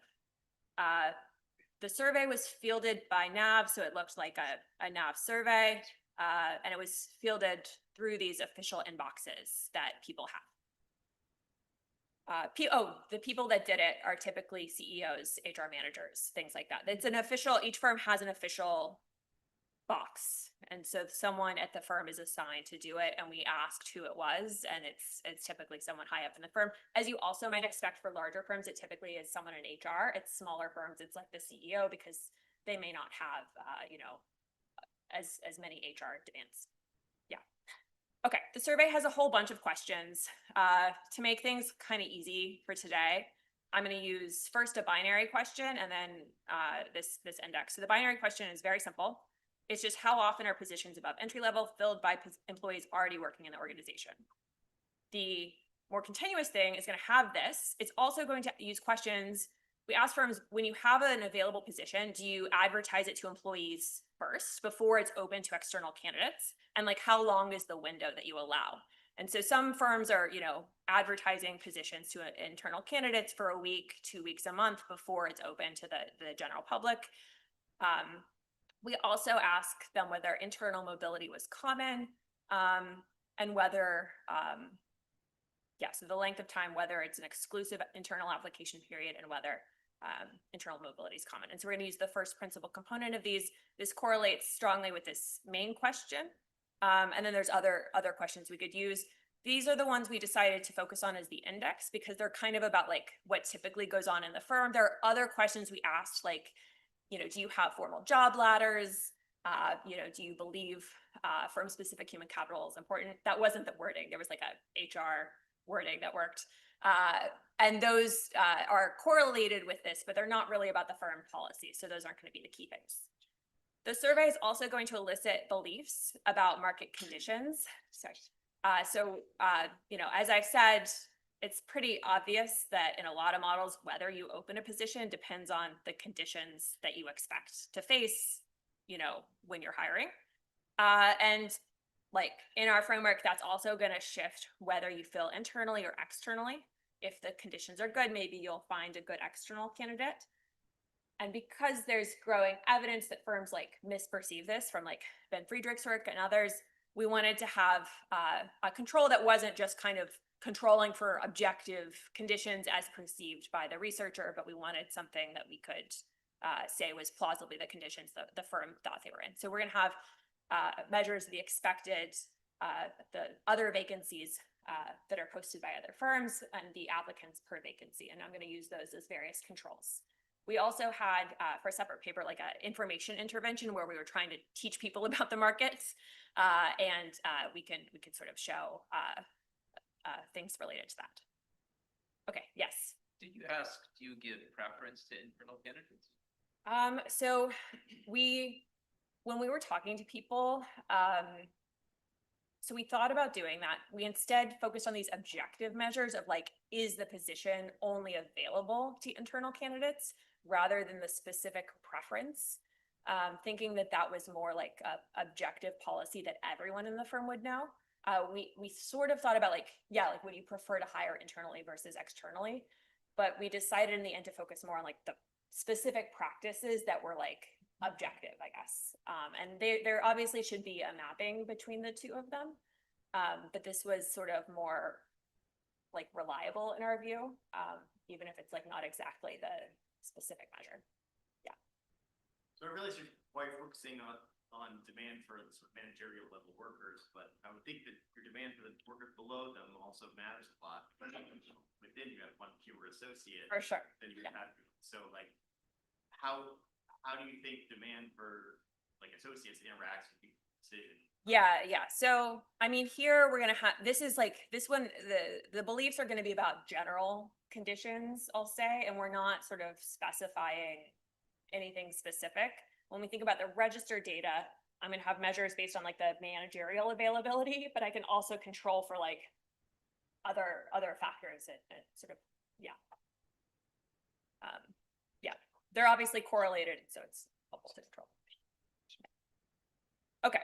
Administrative registers, I already kind of said what they are. We have, and I'm glad I remember 2015 was the right year. That's when things became monthly. Everything includes, this is Norway, so there's like, everything one might hope would exist is existing there, occupation, hours, wages. We also have the business registers. And so when we think about defining a manager, we're going to typically use the occupation codes.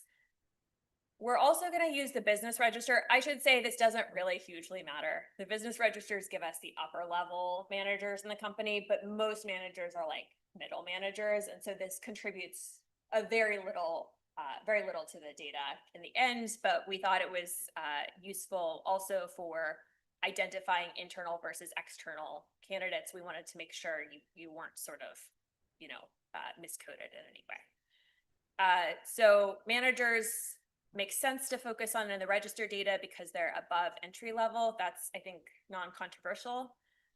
It's largely an absorbing state. It's associated with large wage increases, and people are moving into these positions over the life cycle. Also, if you're interested in like the gender wage gap, there are pretty well documented differences in like women becoming managers over the course of their careers, and so like this is also a sort of interesting thing that one might study. We'll say coded in the data was a primary consideration, however. The measure here that we're going to use, I tried to keep the notation simple. Obviously, in a lot of cases, it's really going to be like a leave one out measure, but we're going to create for each firm a measure which has the number of new managers that arrive from already being in the firm. And when I say firm, I do mean firm, not establishment. So if you were working at another part of the company and you're promoted coincident with a transfer, you're still going to be coded as like an internal promotee. And then we're going to consider people as external if they weren't working at any part of the firm previously. And it doesn't make a huge amount of difference, but we are going to think about like if you left for like a 1 year period of time, we're still going to consider you an internal candidate. Just thinking of the firm already has specific information on you. That's not a huge thing, but we did it, so I'm saying it. We're going to think of firms that mostly promote from within as being firms that prefer to make positions, and those that buy from the external market, they're buying. There's a lot of concerns. People haven't raised these concerns yet, though you should have. So one is that manager status is firm coded. So we'll do, various things about occupation only using different definitions. Some of the analysis will also just use like within firms. So especially thinking about gender, where like, yes, it might differ across firms, but it's probably consistent within firm. Another issue is there's relatively few appointments per firm. So we're going to pool years within a firm. We'll also vary the firm size cutoff to think about, firms that are larger are obviously going to have more observations, and we'll see them clearly. Things work out well for me in the sense that you probably think that internal labor markets are most common, and we can see this in the survey for larger firms, and so it's sort of exactly the sort of sample I'd care about. Another thing you might be concerned about is things are just relabeling, like, I'm doing the same job, like I was an RA for a while, I then became a senior RA, like, I actually don't think I got a wage change at that point. It was just they retitled things at the New York Fed when I was there, and it was like exciting for my CV, but it meant nothing. Here it's like durable and it's associated with wage gains. So it's not just the firm deciding to retitle positions. It's really, something that means something. And, if you've, Suppose you have like a small high growth firm. Yeah. So in that case, 100% of the lower level people are promoted. Yes. But then if you look at the measure, the new managers of the firm could be very large if it's growing very quickly, but the share who came from within the firm is still small. Yes, great question. We're also going to think about, so there's going to be, that's an issue in that you might run out of people to promote also. So we're going to have checks. The only one I'm going to have in the slides is where you're just promoted, you're just having a single new manager that year. And we're going to look at that. And so in that case, we're going to think, and because those are restricted to quite large firms, that you always have someone available. With the survey, we actually elicited like, what is the occupation that's like at risk of being promoted into the next one, so that, we'll be able to do a better job eventually. Yeah. The other thing, realized hiring is market conditions and timing. Okay.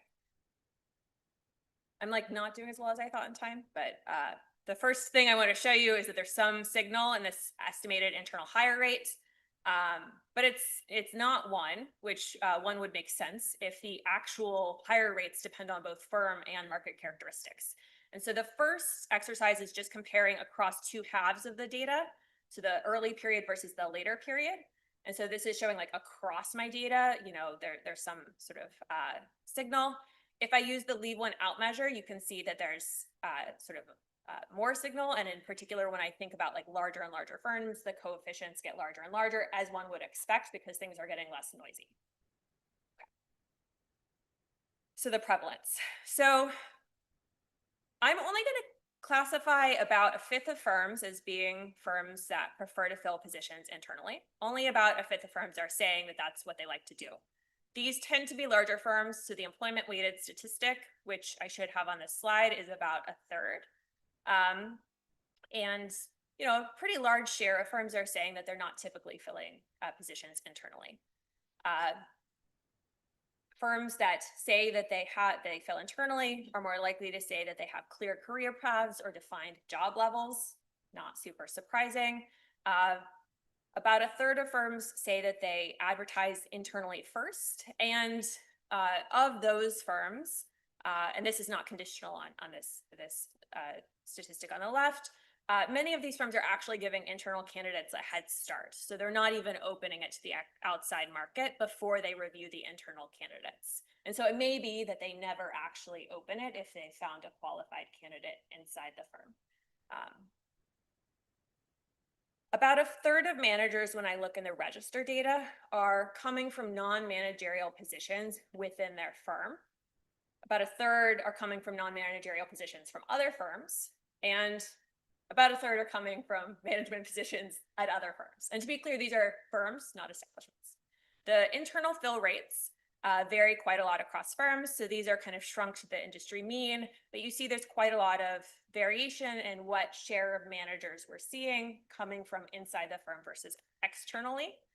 And this seems to be a sort of firm characteristic. So here what I do is I take firms that have multiple establishments and I look at the practices in the other establishments, the sibling establishments. This exercise is obviously only for quite large firms. I'm requiring you to have at least 5 establishments here.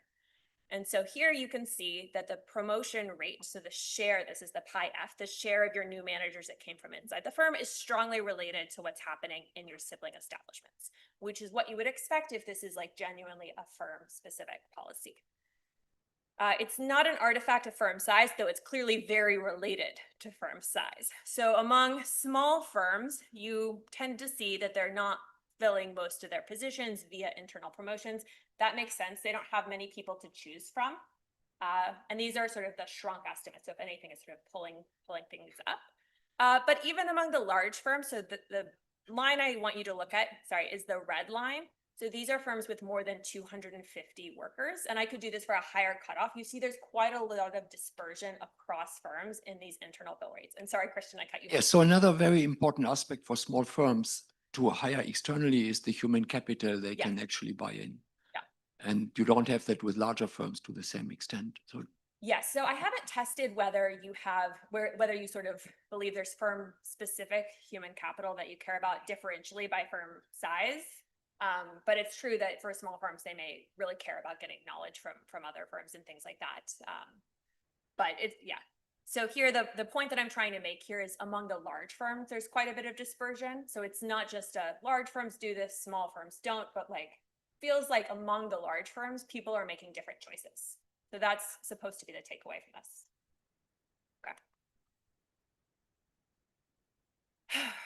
Okay. Okay. Firms that do this are more likely to spend more time on training their workers. They're more likely to say that they have explicit career ladders. They're more likely to say that when they hire externally, they're coming in at the bottom rung of the establishment. They're also more likely to say that they consider internal candidates first. So all of these are sort of related to the simple framework, not model, that I presented earlier. These are consistent with that. We can look at the policies either using the stated policies in the survey. Here, I'm using the index. I could use the binary model, but I prefer the index for this. And the register data, I'm using the realized fills. I can add different controls. So first, firm size, then I can add industry dummies, county dummies, all of this plus size, additional predictors. You can see that the adjusted R-squared does go up across specifications. So it is the case that things like industry or firm practices matter. It's just there's still a reasonable amount of residual variation in these.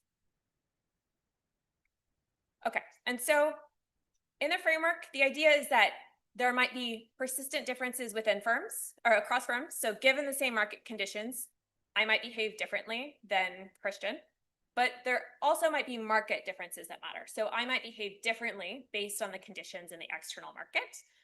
obviously, there's a lot of problems here separating out policy versus opportunity. I can't hire if there's no one else in the market. You know, if there's a lot of people, I may just scale up production. I may choose to open a position because of that. There's also sort of issues with coding. And so I do tests. I'm presenting one of them today, where I look at whether firms are more likely to hire or promote from within based on the function of the outside market. So what I'm going to do is I'm going to have either the number of managers available in the market or the number of managers transitioning to other firms in the market in that particular time period. And I'm going to regress an indicator for whether the new manager is internal versus external on this, controlling for market characteristics and time dummies, as well as functions of the characteristics of the market. So the education level of the managers and things like that, because I might care not just about quantity, but quality. And so what you can see is people are more likely to fill internally when the external market is worse. So the coefficients here are all negative. This is also true if you use sort of change specifications. Yeah. Manager supply. Yes. So I have done, yeah, so in this table, it is the number of managers at other firms in your market. There's also the number of managers transitioning between. So those are separate tables. The other, yeah, and there it's not coming from your firm or joining your firm, but other firms. And market here is defined by 2-digit, industry by Norwegian county. Yeah, okay. Don't ask me about Norwegian counties because I don't know. Okay. That would be terrifying. Just picking up market size. So if you added as a control log of non-managers. Yeah, so I mean, here, I haven't added that. What I've instead added is Or log total employment. I could add log total. Yeah, employment. either one. I have county fixed effect here. Good point. Yeah, okay. So, yeah, that's why I didn't add that.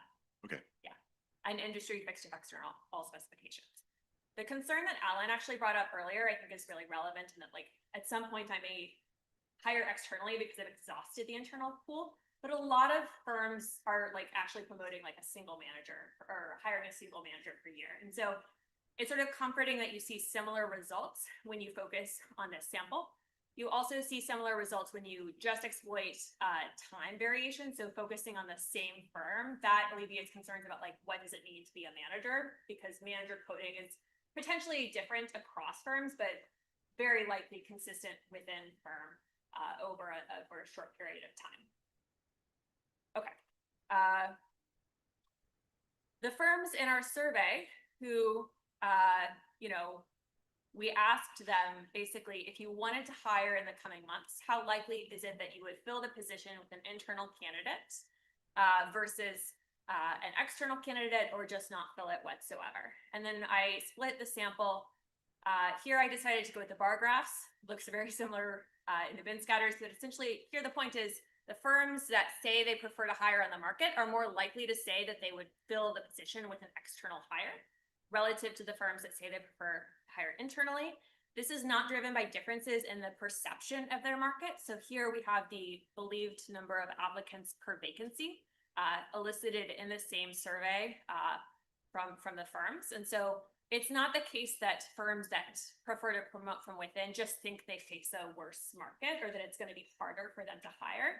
You also can kind of see that there's no real differences in like whether the position would be filled. It's just about the sort of type of person that they would fill. Yeah. And this is sort of the continuous measure. If I sort of look at how likely it is I fill internally, this is not really, it's related to the index and it's not really changed once I control for perceived conditions. Again, this is kind of alleviating the concern that not just like how I choose to hire, but whether I choose to hire is a function of my beliefs about the market. Have any explanatory how long it's called? It does, yeah, for whether I hire. Yeah. Yeah, but not the type. Yeah. Yeah. They all, so you might think that I would have interacted this with beliefs because we provided them with some information. They all underestimated the amount of competition they currently faced. And so when you do that, it's all loading on, they're all underestimating it. So you can kind of see, once you provide information about how difficult it is, you see some movement between the control and the treatment group, but it's not the case that it differentially does things between the two types of firms. Okay, so inequality.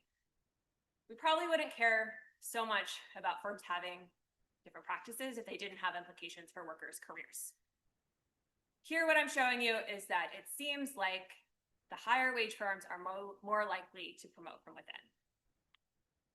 This is also true for productivity. And when we look at, yeah.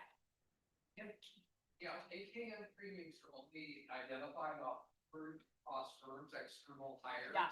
I mean, so that's the extent that internal labor markets are differentially important across firms, and it changes the selection of which types of workers you hire. Indeed. For the external or internal. It could be a labor problem. market, then greatly affects how you interpret these. Yes. AKM things. It is sort of Seems saying the like identification. trying to draw out the implications for that.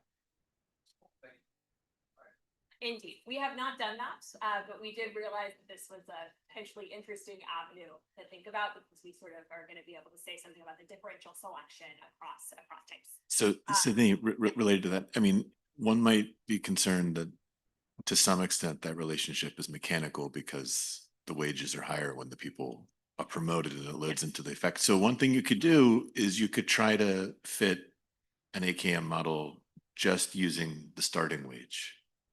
Okay. Yeah. Right? That's like what I did with Rafa. So you could, and now those turn out to be usually very highly correlated, leaving the later periods in, but that would make a clean separation. So it's not mechanical. Yeah.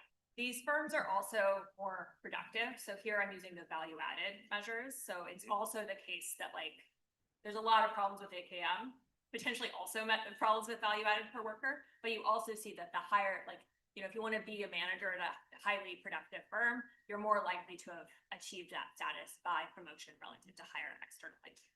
So that's a little bit less subject to case. Okay, so I'm going to, in 1 minute, say a lot of stuff about gender. So if you have questions, we can do them later. In the data, women are more likely to become managers via internal promotion relative to an external hire. So the far right thing here is they're an external hire who's already a manager elsewhere. And the important thing here is the first bar is larger than the second bar. You're more likely to be promoted from within versus hired from outside firms. This is not about sorting. It's not that women are at firms that tend to do this, more. It's also true in the data that women are moving less between employers geographically, but also in terms of number of employers. They're also less likely to be managers. There's different explanations from the literature. One of them could be that women just are less likely to move. Another could be different perceptions of their ability. There's some really nice single firm studies which have shown that people tend to rate men and women differently in terms of their potential to be manager, even given objective job performance. One might think, again, drawing on the literature on like information in the labor market, that outside firms might have an even harder time doing this transition. These have different predictions for the pre-promotion wages of women. If it's about attachment, you'd expect women to be positively selected because it takes a lot to get them to move. If it's about their beliefs about their ability, we're going to see them sort of earning less, and we're going to see gaps closing once they become manager. I'm going to close really soon. The results are consistent with Alan's work within firm, across firms. And it's not because we see that women are like more likely to become managers. We can kind of replicate the fact that like within firm, even within these firms with internal labor markets, women are less likely to be promoted.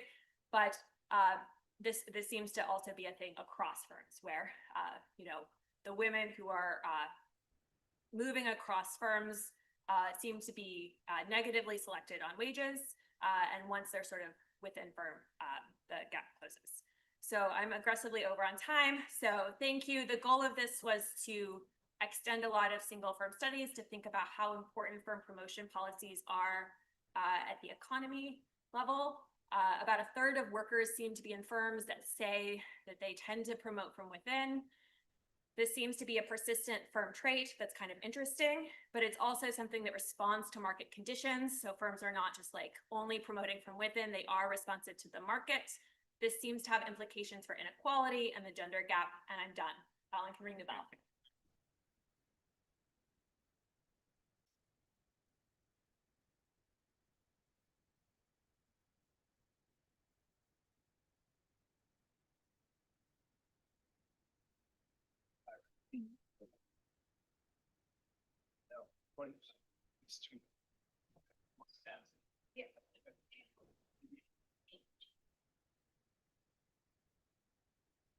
Okay, I want to thank the organizers for allowing me to present the stuff that I'm going to be showing you today. It's going to be familiar to most of you because of the context, and you can see the words that I'm using discrimination, I'm using competition.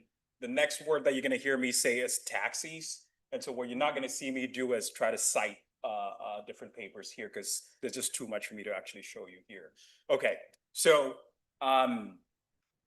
the question here today is that we're going to think about how competition reshapes discrimination. And the question that I'm asking is not new to most of you in here. Does competition reduce discrimination? Becker is going to say yes, and he's going to say the mechanism here is selection, right? And so what you have is that discriminating firms are going to earn lower profits and are going to be competed out of the market, right? And so basically the distribution of firms that you had before competition sets in is going to be different from the distribution of firms that you're going to see after firms enter this market or after competition shows up, right? What we're going to talk about today is we're going to think about the incumbent firms. So you have competition and then you still have some firms that are left behind. We're going to ask what changes in their behavior after competition sets in. So is that clear? Basically, we have companies that are, or firms that are in the market. There's competition. There's already discrimination also going on within the market. And we're going to see how the behavior is going to change after competition sets in. So that's going to be what this paper is going to be about. The setting is New York yellow taxi cabs. And this is not an econ history paper. There's still a lot that we can learn from yellow taxi cabs in New York City. And if you guys remember, there were green cabs that entered at some point. So Bloomberg decided that we should add green cabs because it was sent out of borough that were not receiving taxi cab services. And so that's going to be the entry that we're going to be thinking about in this talk. Right, so that's going to be the competition shock. And then what I want you to think about is the quality of services that these cab drivers provide. Think of quality as, you know, you can pick a person from point A to point B, but instead of going straight from point A to point B, you decided to go from point A to point C, then get to point B, right? So that's a less efficient route that you took. Another way is you can decide that there are two routes that go to the same place. It has the same distance, but one of them has more congestion than the other. And so it takes longer to get to point B if you take route A versus if you take, let's say, route 1 versus if you took route 2, which has less congestion, right? So those are two things that I want you to have in mind, and I'm going to explain why that matters here. Okay, so in terms of what you should take away from this talk is that competition indeed can shrink the disparities or can shrink discrimination. But it is important to ask the question, what is the trade-off between shrinking inequality versus the efficiency that's within the market? Was it that essentially when these green cabs entered, now the drivers are essentially, what you have is you have drivers who are going into different neighborhoods who have different races, right? Compared to the neighborhood within which they are going to. And what they were essentially doing was they were taking longer routes if their race differed from the passenger that they were taking. And we're going to ask, well, now that you have more competition, how did those routes actually change? And what we're going to find here is that the passengers who are getting favors from these drivers, getting more efficient routes, are going to lose the efficient routes that we're getting. And so essentially, you're going to have this shrinkage in this disparity between the two groups, not because you have leveling up in essentially the idea being that all passengers now actually had much more efficient routes. You're going to have all of them having worse routes, but then the inequality has shrunk, right? So that's going to be the idea here. Okay, what are the magnitudes here? So for every dollar of equality that was gained, essentially $2 of service quality was lost, right? So you had inequality shrinking here, but efficiency was lost within this market. When we scale this up to the market level, essentially pre-entry discrimination was about $31 million, right? It was reduced by 20 million, but then leveling down cost was $44 million. So essentially what we're doing is they're saying, look, I was giving you a favor at the beginning. Now I'm going to take that favor away. It's going to look like now what you have is inequality has shrunk, but you have a worse market now. It's a more inefficient market. Okay, so what's new here? Well, we're not talking about, again, going back to the selection idea, we're not talking about the distribution of the firms changing here. We're talking about their conducts changing after competition sets in. So that's one of the things that we want to keep in mind here. So we're not, the second thing that we want to think about is, I want you to have two models in mind. This is the way that you want to think about this, right? So you have Becker's model, and the way that I think about it is, when you talk about discrimination, it comes from a place of animus. But then you also have a Goldberg paper. The Goldberg paper says, you know what, let's not think of discrimination only in terms of animus. We can also think of it as nepotism, right? So it's not that I'm not hanging out with you because I don't like you. Well, it's just that, you know, I like this person, and so therefore I'm going to do them a favor. Well, there's something key here. When you think of animus, it says, I don't want to hang out with you. But when you think of nepotism, if you want to do a favor for someone, it actually is going to take some surplus. So for example, if I want to give you a ride, right, I have to go out of my way to spend my time to give you that ride, right? It's not about animus, it's about nepotism here. And so the mechanisms here are going to be important. How are you going to separate these two things? When you look at the Goldberg model and the Becker model, it's really hard to distinguish those two things. What is going to distinguish them for us is, if the market structure changes, it allows us to be able to tell these two models apart. Without changes in market structure, these two models will give you the same predictions, right? And so what this context is going to allow us to do is to be able to separate out what really is in line with what we see in the data here.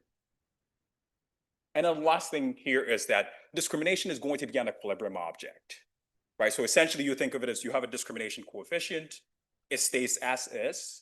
But here, this is going to be a taste where for the firm to act upon those tastes, the cost on acting on those tastes are actually going to change when competition sets in here. And so here, discrimination becomes an equilibrium object. I choose how much discrimination that I indulge in based on market conditions.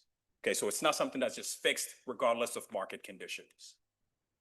Okay, so now let's explain what's happening in this particular context.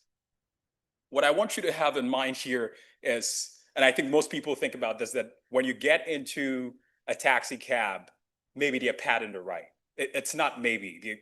Most of the time, they pad the right that you're in. So the default that I want you to have in mind is that when you get into a taxi cab, in order for them to maximize how much they essentially get out of you, they pad the right a little bit. In New York taxi, in yellow taxi cabs in New York City, I think it's important to have in mind how they make their money. One way to make money is basically, you know, how far you drive the cab. The other way to make money is how long you keep that person in your taxi, right? So a fifth of a mile is like, let's say 50 cents, but then also a minute in your cab is also 50 cents, right? So the driver has two ways of essentially extracting money out of you. And so when we mostly think of padding, we're mostly thinking about, well, is this driver taking the longer route? But what yellow taxi cab drivers are going to do here is going to be a little bit different from what you have in mind. Okay, so favoritism here is going to be a luxury good, which is basically, I know that I have to pad, I know that I'm going to pad this right. The way that I'm going to show other people favors is like taking the more efficient route, right? Okay, so Now let's look at, I talked about how the fares are essentially regulated in this market. So that's not going to be the margin that we're thinking about. There's going to be the extensive margin. The way to think about extensive margin here is basically where do these cab drivers choose to search for passengers, right? And then there's going to be the second margin, which I'm going to think of as the intensive margin, which is conditional on you being in my cab, you know, what route am I going to choose, right? So really we're going to focus on the second margin here and not the first one, although I'm going to show you some results for the first margin. Okay, route efficiency, essentially for these yellow taxi cabs, wherever they pick up a ride, you know, that's noted in terms of like the GPS location, and I know exactly where they also drop off the passenger, right? So that's what you want to have in mind here. And then the next thing that we're going to use here is we're going to think of the race of the yellow cab driver, and then we're also going to think of the race of the passenger. I do not observe passengers in this data set. So this is how we're going to do it. Drivers in the city are going to get a ride. The ride is going to send them to, let's say, LaGuardia Airport or JFK Airport. Once they get to the airport, they can decide to join a queue at the airport. If you join the queue at any of these airports, you're going to be dispatched and then assigned to a passenger who's waiting for a cab there, right?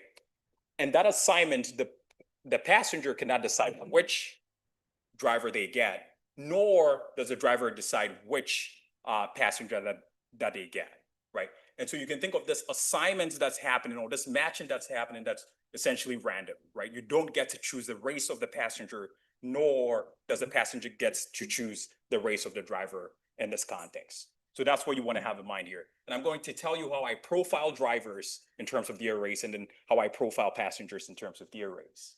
Okay, so we have about 71 million trips, about 51,000 drivers, and then medallions about 13,000 here. Okay, now this is how I want you to think of New York City, right?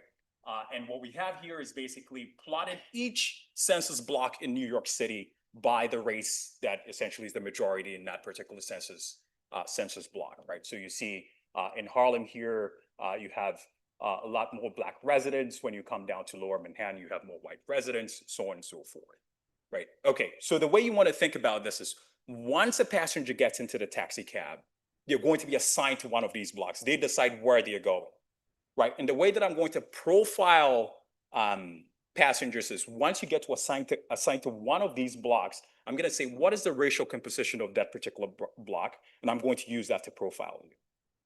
Okay, so that's how we're going to profile passengers.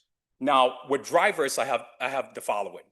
I have the actual names of each driver, and I'm going to use the names of the drivers to actually assign a race profile to the drivers. So think of each passenger in this data set as a person who's walking around with a particular racial profile, right? So it's a vector of probabilities. You're 50% probability white, you're 20% probability Black, so on and so forth.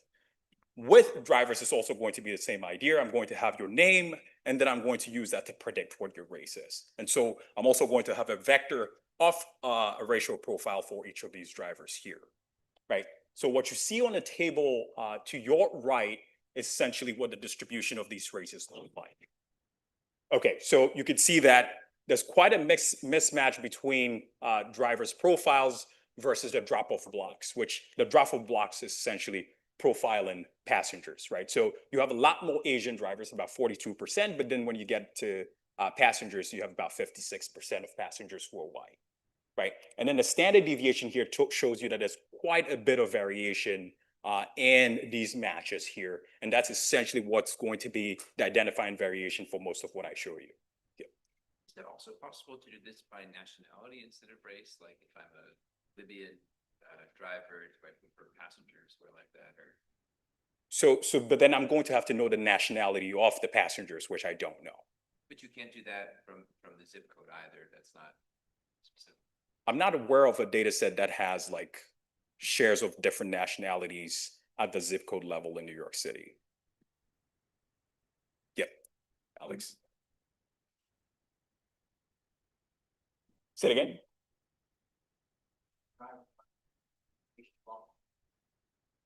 Oh, yes. So that's a good point. So that's the thing that I'm going to worry about, and I'm going to tell you how I deal with that in a couple of slides. So yes, you should definitely have that in the back of your mind and look, you know what, I come from this area and so therefore I know that area much better. Is it plausible that cross-race riders might be less likely, the riders themselves might be less likely to raise a fuss if they take a longer route? Like they pad the meter and take a different route. It's like, oh, I can't think of a reason why they would do that, but mostly what you would do is you would report it to the TLC and then the driver gets dealt with. But I can't think of a reason why, I could actually think of a reason why you would pick up a fuss with somebody who is not like you more than the opposite. So yeah, I'm not sure what direction it would go in that case. Okay, so I think I explained this. So in the interest of time, I'm going to move ahead here. The queue is first come, first serve at these airports. And then essentially your dispatch, whatever passenger is there, that's the one that you're going to pick. Okay, measuring driver passenger similarity. I told you guys about that. So what are the two measures here? The two measures that I'm going to use here, one I'm going to call the expected match. The expected match, now think of me as the driver having this profile, and then think of the passenger also having their profile, and then we can just take the dot product. We're going to get some measure between 0 and 1, right? The second measure here that I'm going to use is what I call the own group exposure. So own group exposure, think if I have a particular racial profile, there's one of those races in there that is majority of what's predicted as. So let's say I'm predicted majority Black, right? And then I'm going to say, well, for a particular location that you're going to be at, let's call that SJ, right? What share of people in that location are also Black? And let's net out essentially at the city level, what are the share of Black individuals who live in the whole city, right? So that's going to be the second measure. The way to think about the second measure is essentially, you can think of it along the lines of homophily, right? So how similar am I to the people, or how overrepresented are the people who live in a particular destination? For the first measure, you should think of it as, if I'm assigned to a particular location, what is the probability that I match with somebody who is in that location, who has a specific set of a specific profile, right? So those are the two measures. The first measure is the one that I'm going to focus on. That one is a little bit easier to interpret, right? So it goes just from 0 to 1. And then when I put them in my equations, you're going to see we can just read off the coefficients that drop out of that. Okay, so this is just to give you a sense of the summary statistics. The trip distance when you're in LaGuardia is about 10 miles. A JFK is about 16 miles. In terms of non-airport rides, it's about 2.34 miles. What's important here that I want you to focus on is this residential share, right, of drop of blocks.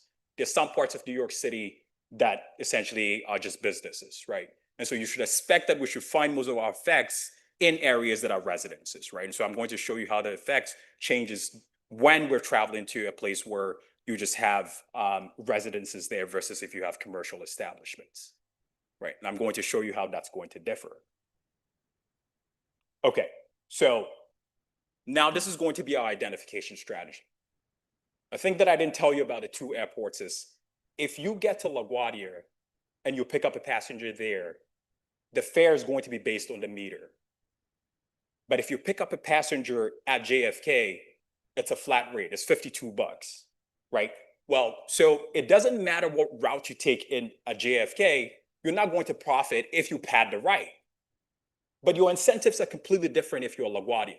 If you pad the right at LaGuardia, you're going to make extra money, right? And so now I want you to think of the same driver who is going to pick up a fare at LaGuardia, going to Block A, and then think of that same driver who picks up a passenger at JFK, going back to Block A, right? So that's the research design here. As the same driver faces different incentives at these different airports, but then is going to the same location. And then we're going to think about what route you're going to take and how it differs based on their racial composition versus the racial composition of the passenger or the drop-off location, right? So that's the strategy that I want you to have in mind. It's important to have that pinned down. Okay. So now let's think about what this looks like. Just showing you data here.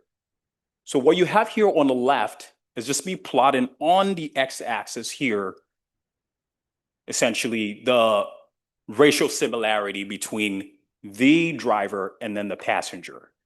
And what I have here on the x-axis is the fare, right? And here we're JFK right now. This is a very essentially not a useful figure in the sense that, well, the fare is, of course, a flat fare is $52. So of course, everything is just going to line up this way. Now let's look at how the amount of time that a ride takes varies by the racial similarity between the driver and then the passenger. Essentially, there is no difference here, right? Okay, why am I not showing you distance? Now let me show you this right here. Okay, now think of a driver. So LaGuardia is just right there. Think of a driver who is picking up a passenger at LaGuardia and has to get to this point right here. Let's think of these two routes right here. You could go from the FDR, or you could take the Central Parkway. Now let's look at the amount of time that it would take you to get there. Well, if you go with the Grand Central, you're going to arrive at 8:55 a.m. Well, if you go with FDR, you arrive at 9:05. Well, look, here at Grand Central, it takes you 12 miles. If you take FDR, it's almost 12 miles as well. But then look at the time difference. There's a 10-minute time difference. What does it mean in terms of how much you'd make? Well, if you take the FDR, you're essentially going to make $5 more on your trip versus if you took the Grand Central, right? So essentially, even if you have a passenger who wants to complain, the TLC would say, well, the miles are the same. They didn't take you on a longer route in terms of distance, but in terms of the amount of money that the driver has in his pocket, it's going to be $5 more if they took the FDR. So most of the time, the intuition that we have is that when a driver picks you up, he's going to wander around. But New York City taxi drivers are a little bit more sophisticated than that because they have different margins at which they can actually extract money out of you in a way that is not detectable even if you report it to the TLC. Because literally the distance is the same, but the time that it takes you differs.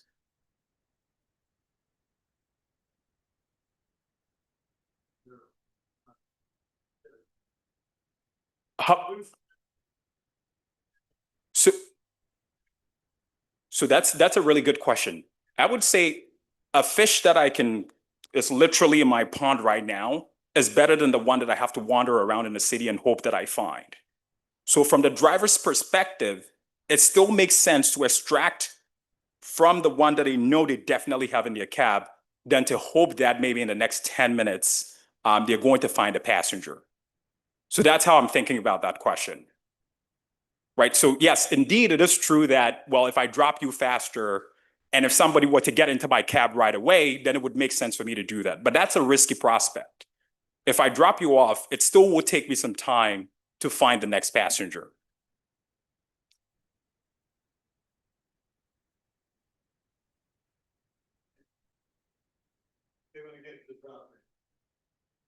So what times would this be?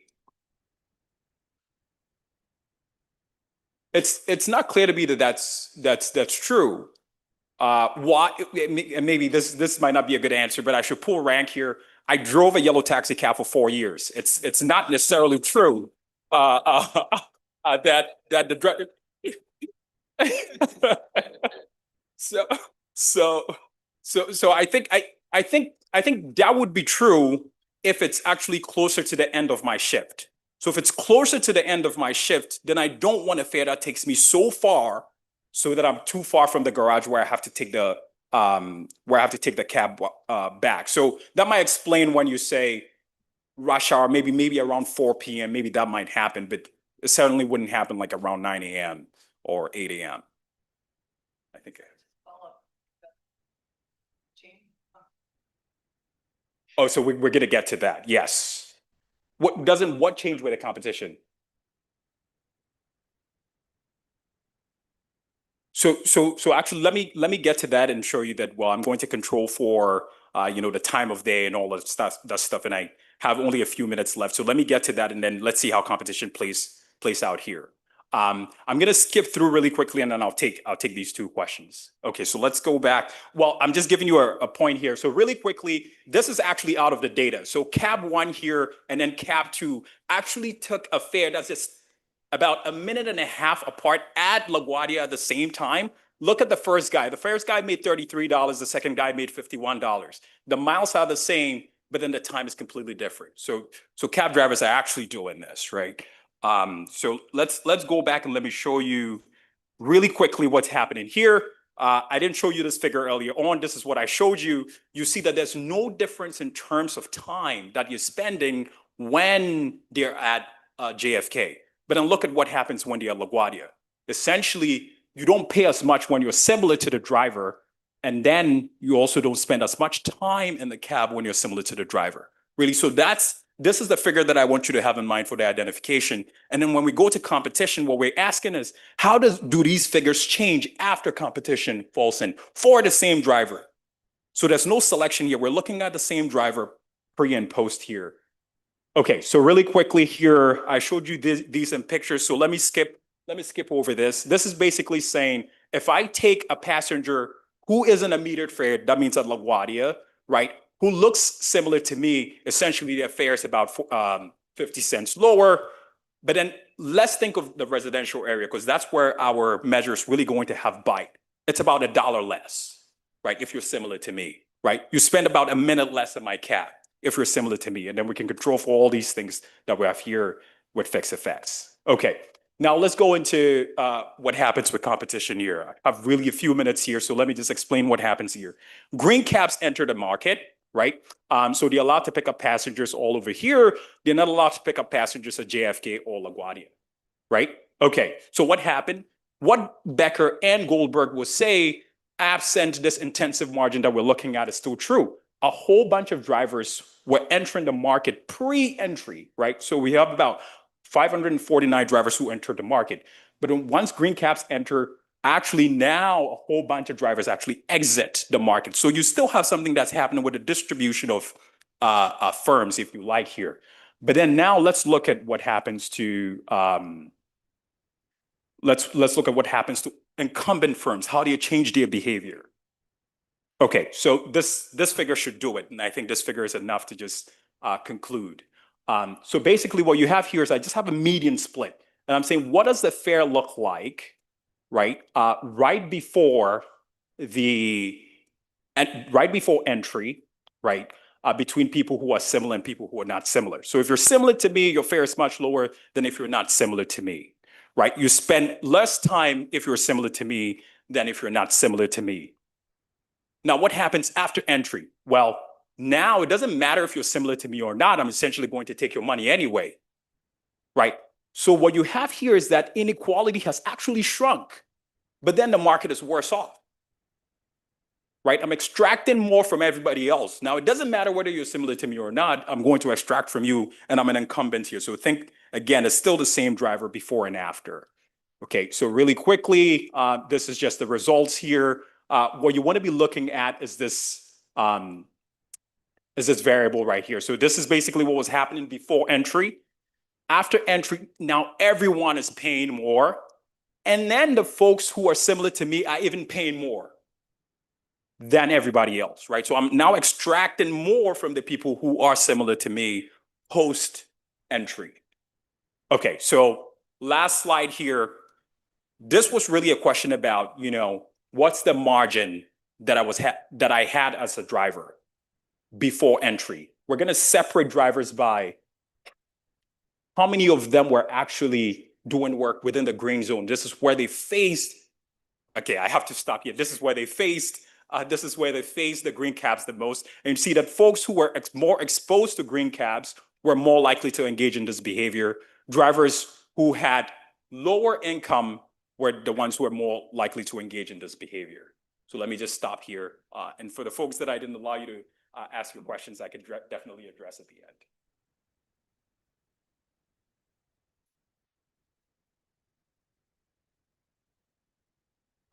Everyone, I got an email from the admin. If somebody lost a silver ring found in this ballroom, they sent the contest.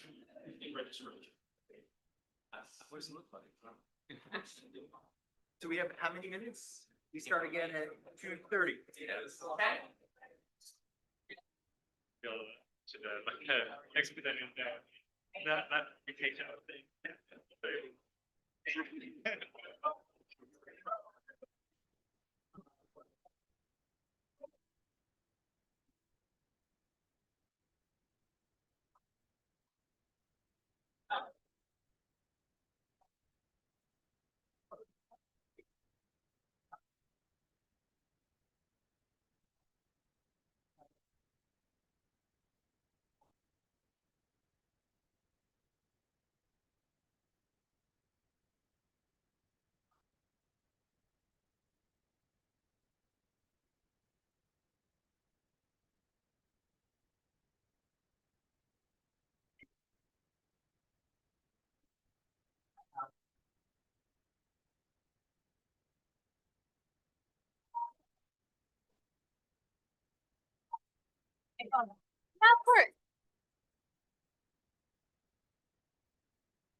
No, I get my.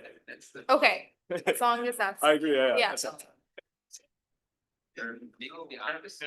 Positive, like having traffic record, traffic stop, like it's favorable for getting. Always play traffic, but ever. That's what I expected, like. Oh, you have the like, different blockers. It should be working.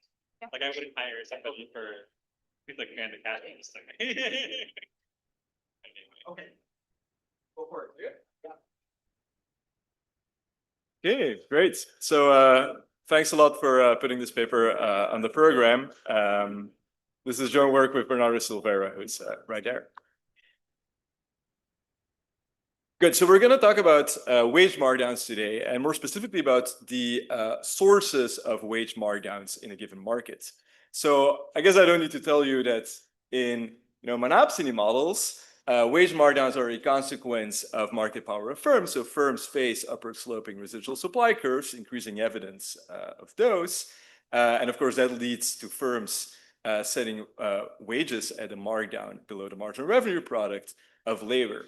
Now that's usually welfare decreasing, right? Either due to deadweight loss and or misallocation, depending on the model. But a key feature of these models is that usually worker effort is being held constant with respect to that wage markdown. And that's in contrast to a second class of models, which we call dynamic incentive models, which also feature wage markdowns, but which have nothing to do with market power or monopsony power. So in the second class of models, think like Lazier and Rosen rank order tournament model, wages are also being marked down, at least for early career workers, but that's solely as an incentive device, because at some point in the future, these workers, if they're retained by the firm, will be earn wage markups, so higher wages than their marginal revenue products. Okay? And so in these models, wage markdowns have very different welfare implications because effectively they serve as a mechanism to induce effort. However, that second class of models assumes perfect labor market competition. Okay, so we have two classes of models that have very different welfare implications for wage markdowns, but which hinge on a non-nested set of assumptions. Right, and this is where this paper comes in. So we're gonna develop a model that is gonna have both, that's gonna feature both monopsonistic competition, but also backloaded efficiency pay. We're going to solve this model to derive two empirical tests. First, a test for incentive pay, which is going to look a lot like the Lazier-Rosen result, so overpaying your seniors. And second, a test for monopsony power in this forward-looking setting, which is going to compare the net present value of wages to the net present value of the marginal revenue product of labor. We're then going to implement these tests in the setting of the US public accounting industry. And I'm going to walk you through that setting very shortly. So we're going to rely on annual surveys of more than 500 US public accounting firms per year, and we're going to have intra-firm data that is, I think I wrote to Rich when I had my IO hat on, so yeah, it's like it's rich in some dimensions that are kind of unlike the data you typically see. We're going to use that data to estimate marginal revenue products of labor for different seniority levels of workers, and we're going to compare them to wages to then implement these two empirical tests. Right, and then the final thing is we're going to decompose these markdowns into monopsony versus backloaded efficiency pay origins. So why would you care? Well, we're going to argue that there are going to be quite some policy implications. So any policy you can think about that kind of compresses the wage distribution within firms is going to have opposite welfare implications depending on what that intra-firm wage inequality comes from monopsony power or from backloaded incentive contracts. Okay. Okay. So let me start by walking you through the industry. So we're looking at public accountants, which are firms that basically engage in auditing, tax compliance, consulting, and other advisory services. So you might have heard of KPMG, Deloitte, EY, and PwC, which are the big four in this industry, and which, to be clear, are not part of our survey. Our survey is going to contain a large sample of firms that are kind of right outside of the big four. Okay, so it's not necessarily small firms. The average firm in our data set still employs about 250 firms, right? So it's not tiny firms, but it's definitely much smaller than the big four. Okay. So we're going to have this annual survey for the sample period from 2015 to 2024. we're going to observe both on the output side and for different workers of different seniority levels, so think public accountants of different seniority levels, we're going to see both the rates at which these accountants get billed to the clients, right? We're going to see how many hours, billed hours, they obtain for the firm. We're also going to see how much they're compensated and how many hours they work. Okay, and this is going to be for 7 job titles that directly generate billable revenue to the firm. Okay, we're also going to see some other inputs that are not being directly billed to the clients, such as admin staff, interns, and with capital and intermediate inputs, which are essentially going to be measured at the firm. So one caveat is that our data is, for confidentiality reasons, going to be aggregated over bins of firms of on average 20 firms. Okay, but these bins are going to be essentially assigned by location and by size of the firms. So I'm going to start by showing, just by describing our data. So just to motivate our model, I'm going to show you the ratio of compensation over billing revenue for these different job titles. Okay, so which job titles are we going to see? We're going to see professional staff, which are people mostly with a CPA, so a certified public accounting license, with up to 2 years, up to 5 years, and up to 8 years of experience, and then those with 9+ years of experience. Okay. Then we're going to see partners. We're both going to see non-equity partners and equity partners, with the distinction that equity partners are the owners of the firms. Finally, we're going to see paraprofessionals, which are similar to paralegals in law firms. So they're staff who do not have CPA licenses, and so they're kind of outside of the partnership stream. Okay, so of that first class, you can think like these are people that might end up being partners in the firm, whereas these paraprofessionals do not. So here's the result of plotting those ratios. And so you see that when you start out in the CPA track, you earn about 30% of what you're being billed to the client. As you increase in seniority, like after about 5 years, this number starts to increase a bit. Non-equity partners basically make 62% of what they're being billed to the clients, and then equity partners make 30%, 38% more. Okay, how did this get here? Let's see.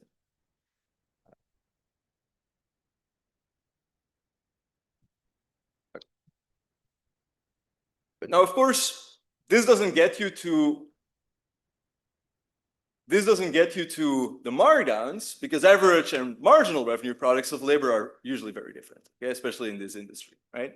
So the average revenue product of labor would only be equal to the marginal revenue product of labor with linear production, with a competitive product market, and with the absence of team production, right? And so all of these are presumably going to be violated in this industry, so we're going to need a model to get to these marginal revenue products of labor. And this is going to be especially important. I'm going to get to it. So especially important for partners. Like, think, what is a partner doing? Well, a partner is not just generating billable hours, they might also be generating billable hours of everyone else by attracting clients. And so we're going to have to get that into our model. Okay.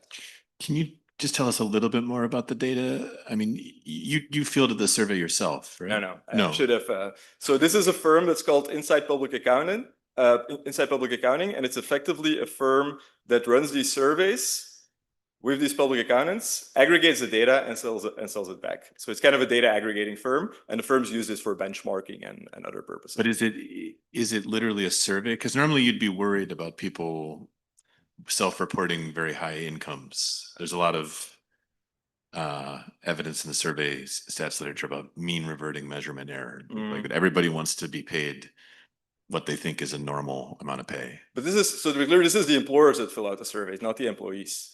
Right? So this is the public accounting firms that supply this data to the data aggregator, and then it gets back to them. So in that sense, I think that you want us to think about as they sampled administrative data almost. Exactly. Okay. Yeah. Exactly. Yeah.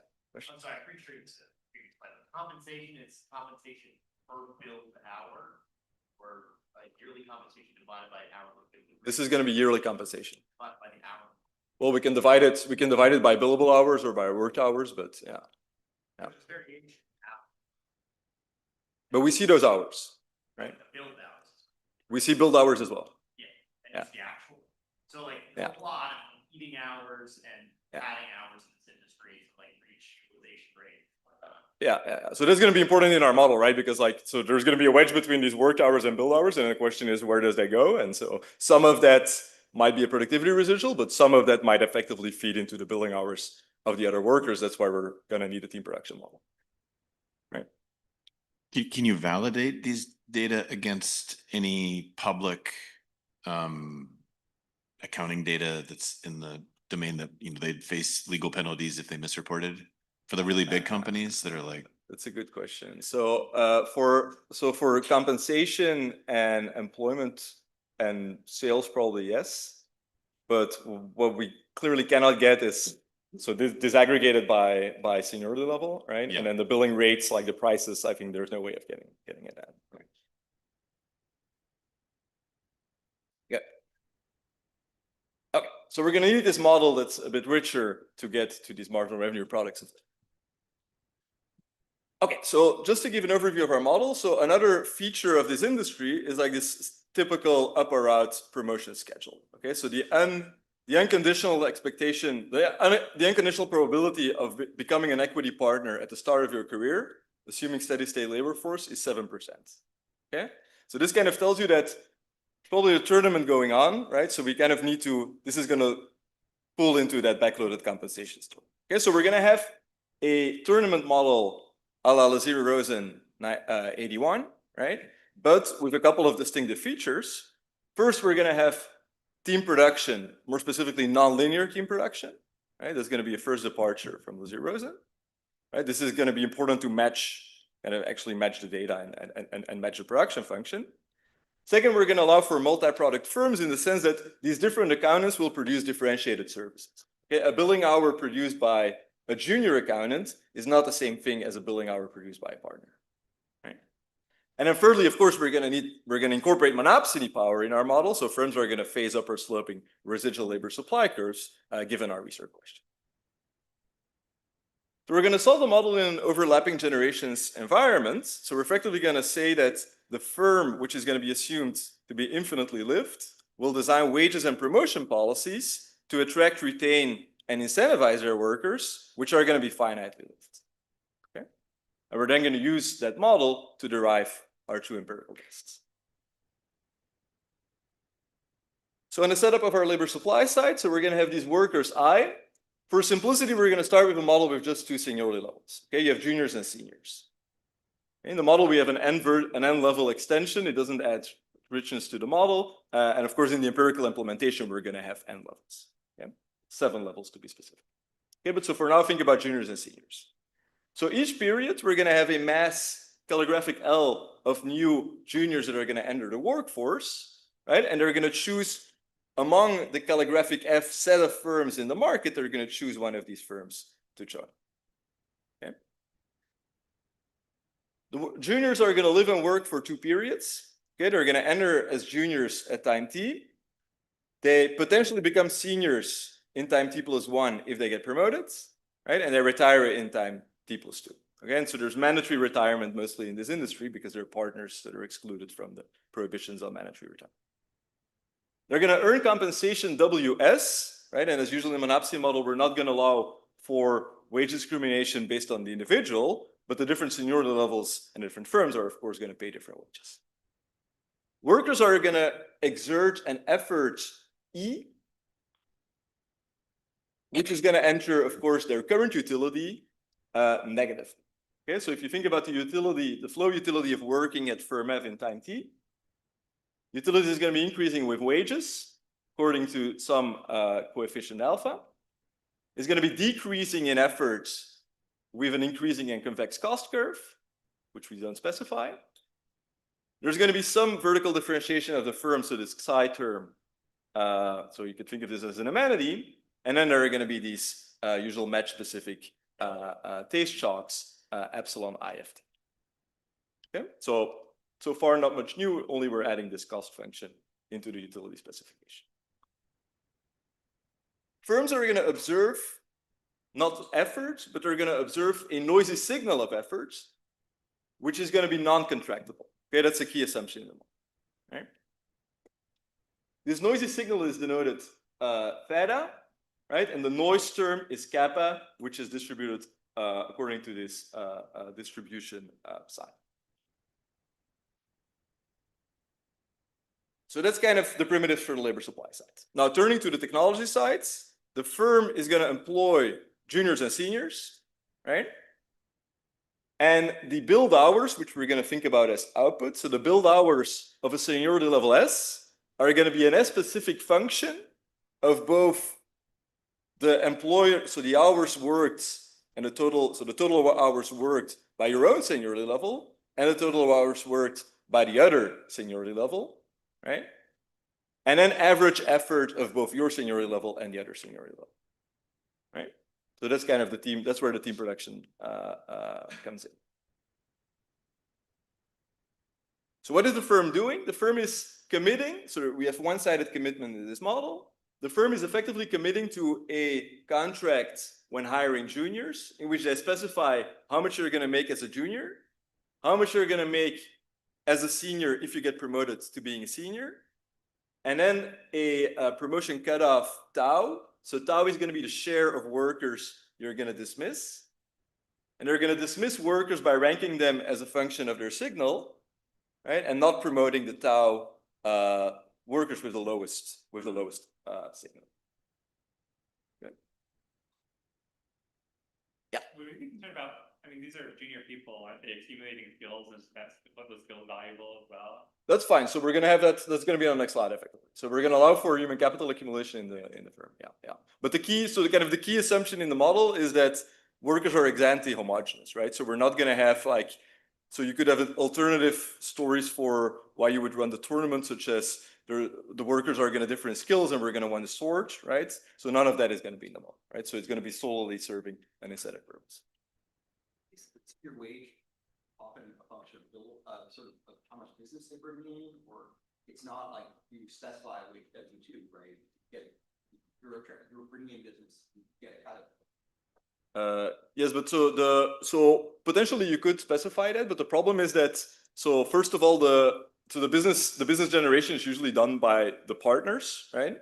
And so and the second issue is that effectively in our model you're aggregating, so you don't see these individual, like they cannot contract on that individual effort, right? So it's a team production model in the sense that, so they're going to work together to attract clients. Most of the work is probably going to be done, of that work is probably going to be done by the partners, but you can't, so you can't have individual, yeah. The partners are the seniors, exactly, yeah.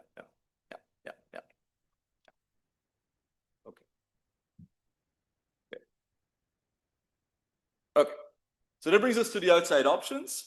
So we're going to define the outside option as being the utility. So when you're at firm F, that outside option U double dot is going to be the utility of the most attractive second option, which could be another firm or which could be the outside option of not working as a public accountant. We're going to subtract the epsilon taste chalk from that outside utility, and we're going to impose on the difference, we're going to impose a distribution G out. Okay? Now that G out is going to be assumed to be independent across both S, I, F, and T, right? But we allow it to change both with, there's a typo there, the first T should be an F, sorry. So we're going to allow it to change with both seniority levels and firms. Okay, so this comes back to the human capital accumulation. If you move on in the firm, increasing your seniority, you might get higher outside options, right? So in that sense, there is human capital accumulation within the firm. And then different firms potentially allow you to get different outside options, right? The juniors are going to observe their draw from the outside options before accepting a job offer and before exerting effort. The seniors are going to observe their outside option, their second draw from the outside option distribution, from the senior outside option distribution at the start of time period T+1 before deciding whether to stay at the firm or leave. So we're not going to allow for any lateral market in the baseline model. So all the seniors are going to be internally promoted. although we can allow for that in the model, so we have an extension in the paper. Now, the reason we don't do this immediately here is that if you look at the data, so we have data on the promotion decisions, and you see that effectively 85% of the partners are internally promoted, which is consistent with the rest of the model. Okay. Good. So what choices are the different agents in our model making? The juniors in our model are going to choose which firm to join, and they're going to choose their effort level. Okay, how are they going to choose? What trade-off do they face with effort? So they know that if they exert effort, it's costly in the current period, right? But it increases the probability they're going to end up high in that tau distribution. So it increases the probability that they're going to be retained by the firm in the next period. The seniors are only going to choose, conditional on being promoted, whether they stay at the firm or move to their outside option, right? So there's going to be exogenous efforts for the seniors. So they might be incentivized in other ways, right? But they're going to be incentivized outside of this wage promotion schedule. On the firm side, the firms are going to choose junior and senior wages and that promotion rate, right, to maximize the expected profits they get from every new cohort. Okay, that's where the overlapping generations go. We're going to rely on monopsystic competition equilibrium assumptions, so there's going to be no strategic interaction between firms, which we think, like, this is partly because of data reasons, but I think it also fits the data because we're excluding, like, we don't have the big four, remember? And we're going to allow for market power in the product market. Okay, so firms are going to face a downward sloping residual demand curve on the product market. Sorry, are you sure it's correct? Because I thought I had until 40, but just checking. 45 talk? Oh, then you have an extra. Oh, okay, good. Okay, I can slow down. Can I ask, so giving you a little bit more time, so have you constrained the space of contracts that the firm can offer here? Because I thought what you were going to say was that the firm can offer a piece rate in theta, but it looks like instead they're just committing to a W-2. Yeah.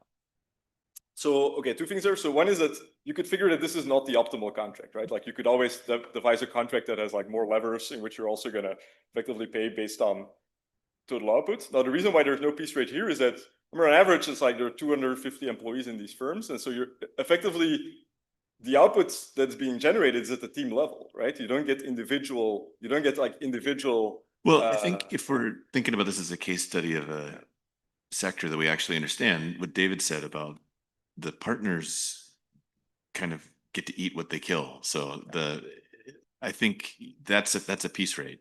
Yes. And so if you had that, the multiplier on the piece rate is different for partners, but they're getting some fraction of theta, which is a noisy signal of what they contributed. Right. So, I mean, for the partners, that's fine, right? So we can allow, so effectively, so I can come back to this later, but so we show that for the partners, effectively, you can write it as part of what they get might be a lump sum payment, part of which what they get is a profit distribution. In your contract. Exactly. And then, but so that's fine. Like so we can allow for that. The key thing is the lump sum payments for the juniors, right? That's fine. But I think you do want the linear contract for the seniors. Yes, but so yeah, we can come back on it. So the key issue is we're gonna have to observe. So the benefit is we observe the buyouts of the partners as well, right? And this is effectively partly how they get profit distributions, right? So they buy into the partnership, and then they buy out at a different rates, right? And this is how they kind of get the equity distribution, and we have that in the data. So, okay, but I'm happy to come back to it. So. Okay. Good. So, was I? Okay. So our first results is going to pertain to the presence of backloaded efficiency wage contracts. So we're going to be comparing two regimes. First of all, a regime in which effort is irrelevant, so it doesn't enter the production function, and a second in which effort does increase production. Okay, this is kind of a way of thinking about the role of incentives. Okay, in that first data generating process, there's no role for actually incentivizing efforts, whereas in the second, there is. Okay, so this is how we're going to think about the presence of incentive contracting. Our first proposition is that if effort is irrelevant, the firm is going to pay the senior workers exactly their marginal revenue product of labor. Whereas if effort is productive, they're going to pay the seniors more than their marginal revenue product of labor. Okay, so this is effectively the Lazier-Rosen result, but it's still not obvious because the firms have monopsony power. Okay, and so why don't they underpay the seniors as well? So even in the absence of seniors being residual claimants of profits, even if they would just be employees, why don't they underpay the seniors? Well, the reason is that effectively the firm is committing to the wage schedule, right? So the firm chooses junior wages and senior wages to solve that monopsony problem when hiring juniors on the junior markets, right? So effectively there are many different combinations of the junior and the senior wage that can be optimal for that monopsony problem, right? So you have kind of 1 degree of freedom too much, which is how much are you going to backload wages. If there is no, if effort is irrelevant, you're not going to use backloading to incentivize effort. So the only thing that you're going to do is you're going to backload up to the point where you're going to be retaining the marginal senior. Okay, this is why the senior wage is equal to the marginal revenue product of labor. Whereas if effort is productive, now on top of that, you want to use backloading as a way to incentivize junior effort. So you're going to overpay the seniors. Both of these firms organize partnerships so that they can retain earnings and partners are residual claimants. Yeah, we're going to come to that. We're going to have that. Yeah, we're going to have that. We're going to have that in the model. So for now, don't think about that, but we're going to have it in the model. We're going to show you can effectively, so this is a more general model that you can apply to non-partnerships as well. But as soon as we're going to bring in partnerships with residual claimants of profits, we're going to need the lump sum payments to do this test. I'm going to come back to it, I promise. Yeah. Is there another question? No. Okay. Okay. Good. So our second result is going to relate to the degree of monopsony power that is being exercised. So we're going to derive the net present value of compensation and of the marginal revenue product in the usual way. Okay, so it's the net present value over the course of the career at firm F. And we're going to define a present discounted compensation elasticity, which is how elastic is junior labor supply to the net present value of wages that workers expect to earn in the firm over the course of their career at that firm. Okay. So our second proposition shows that in order to quantify the degree of monopsony power, you need to look at the markdown of the net present value of the wage over the net present value of the marginal revenue product, which is proportional to that present discounted compensation elasticity of labor supply. So you effectively get a dynamic analog of the usual monopsony rule that I assume you know well, okay, which is like the current markdown is a function of that current labor supply elasticity, right? But you get a dynamic analog of that result in a setting with forward-looking workers. Okay. So of course that immediately leads to an empirical test, right? We're now going to estimate that present discounted value elasticity, right? Under perfect competition, it's infinity, right? If it's finite and the lower it is, the higher there is, the more monopsony power there is in this market. Okay. So workers are risk neutral here? Yes. Okay.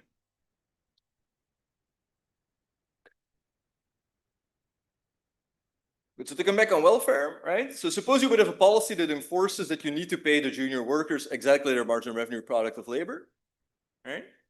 Now, if there's monopsony and effort is irrelevant, this is going to bring you along the labor supply curve towards the competitive equilibrium, right? So welfare increases. However, if you have a model with perfect labor market competition, but in which effort is productive, the opposite is going to happen. You're effectively going to decrease output because effort is going to decrease, right? And effort here is going to serve as a TFP shifter. Now, if you have both monopsony and productive efforts, the effect is going to be ambiguous depending on the net effect of these two forces.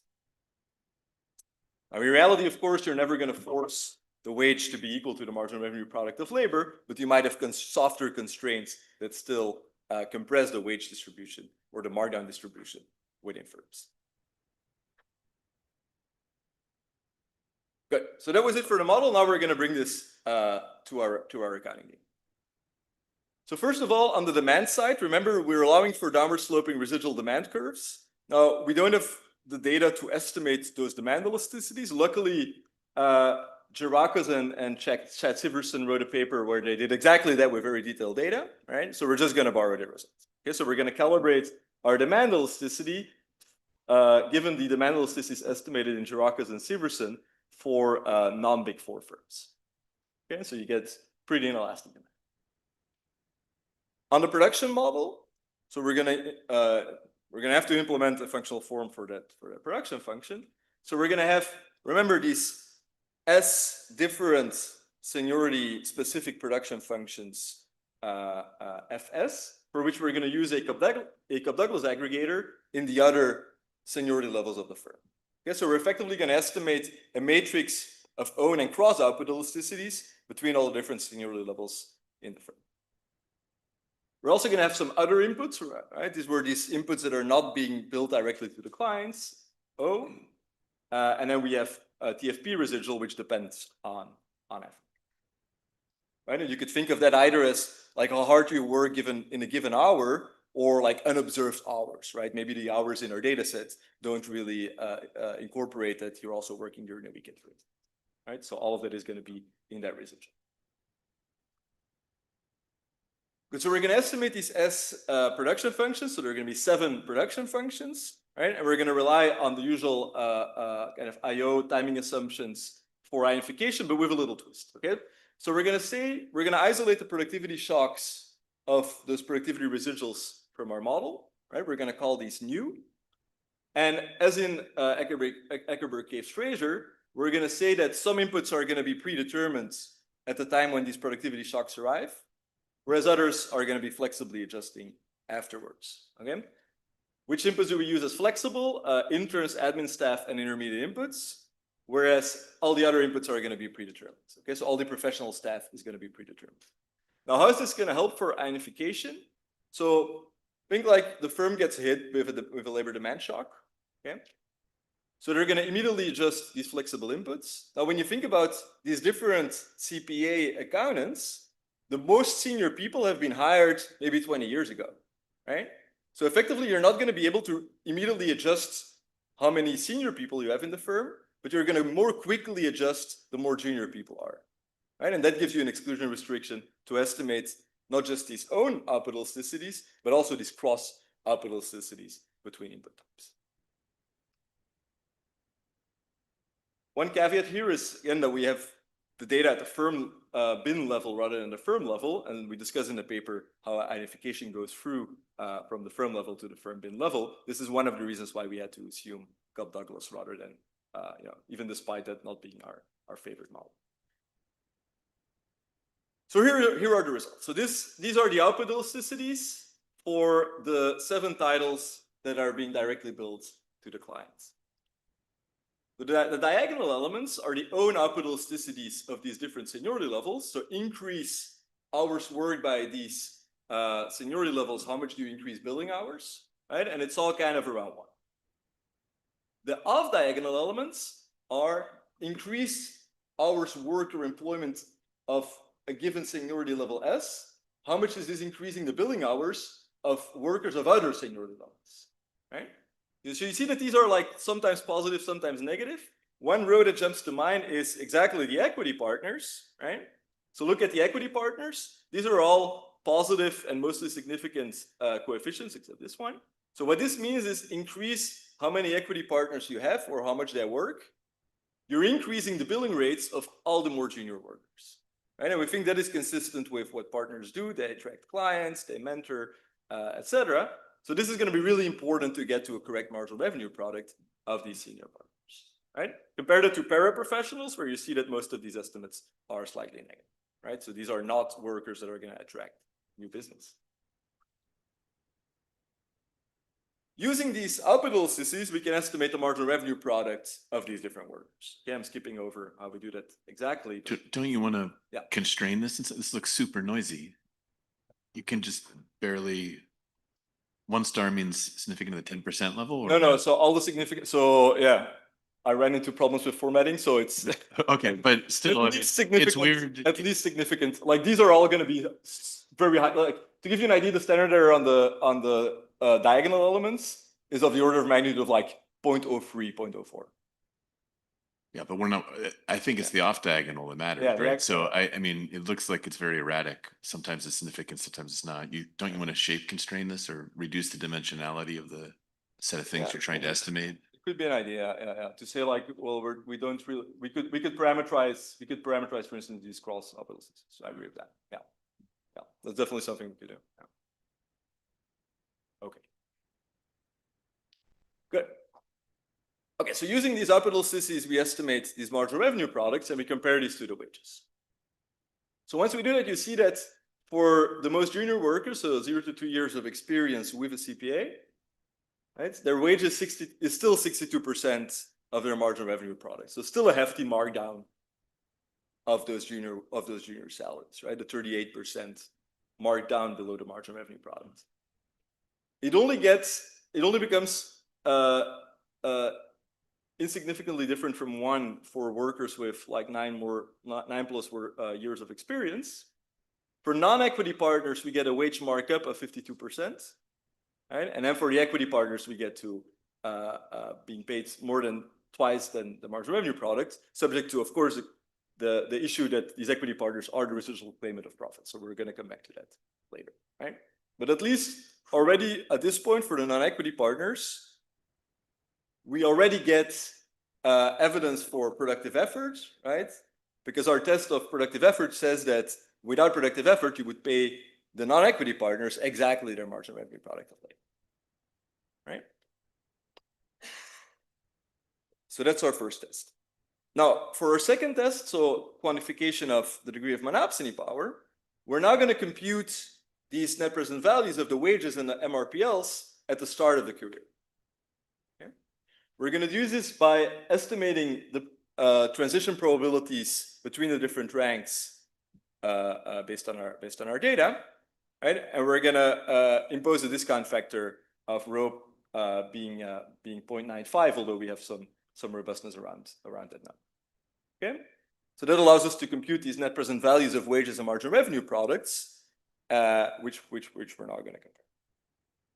So the distribution across the bins looks like this, okay, across both time and bins. So these are all the different NPV markdowns in our data. So on average, we get to an NPV markdown of 0.85, meaning that in expectation, when you join the firm, you're being paid 15% below your marginal revenue product in net present values. Okay, so substantially smaller markdown than what we saw at the junior level, but still definitely not nothing. And it's when we block bootstrap this to get a confidence interval, and we get a confidence interval that's in between 0.76 and 0.93. Okay, so from this we conclude that there is effectively monopsony power in this industry. Now let's transform that into elasticities, right? So remember we had this formula earlier that we could transform this into a present discounted elasticity, right? We can also compute the current elasticity, the current compensation elasticity at the junior level, which is defined as usual. It's how much is junior labor supply going to change if you change compensation of those junior workers, right? At the entry level. So when we do that, we get to this table, right? So first of all, that current compensation elasticity at the junior level is extremely inelastic. Why? If I'm a public accounting firm, I have to increase the junior wages of people at my competing public accounting firm by a very large number for them to switch from that firm to my firm, right? Because the labor markets are internal, right? So one reason you're at the firm is that you expect to become a partner someday. Now, once you compute that discounted value elasticity, you get numbers that look substantially more elastic, but still far from infinity, right? So still like, I guess, kind of like in the order of magnitude that we expect from the monopsony reviews. Okay. The last thing that we do is we're going to compute. So we're gonna ask ourselves the question, suppose there would be perfect competition in this industry, by how much could you increase the wage of those junior workers, right? So if there wouldn't be any backloading, you could increase it up to 1, right? You could just pay them their marginal revenue product. But in the presence of efficiency backloading, you're not gonna do that because you wanna retain that incentive backloading channel. So what we're gonna do is we're gonna change junior compensation to bring that NPV of the wage equal to the NPV of the marginal revenue product, right? But we're not gonna touch employment or senior wages, okay? So we're kind of gonna leave the incentive structure intact. This is how it's gonna look, right? So this, remember the 62, right? This was the markdown for the most junior CPA workers, right? So they're being paid 38% below their marginal revenue products. Now, you could increase that to 0.78, so a 22% markdown, right? Which is the point where you get at the point where the NPV of the wage is equal to the NPV of the marginal revenue product. Okay, so this tells you that so even under perfect competition, you would still see markdowns for these juniors, right? And this kind of decomposition shows that kind of 40% of the junior markdown seems due to monopsony rather than incentive backloading.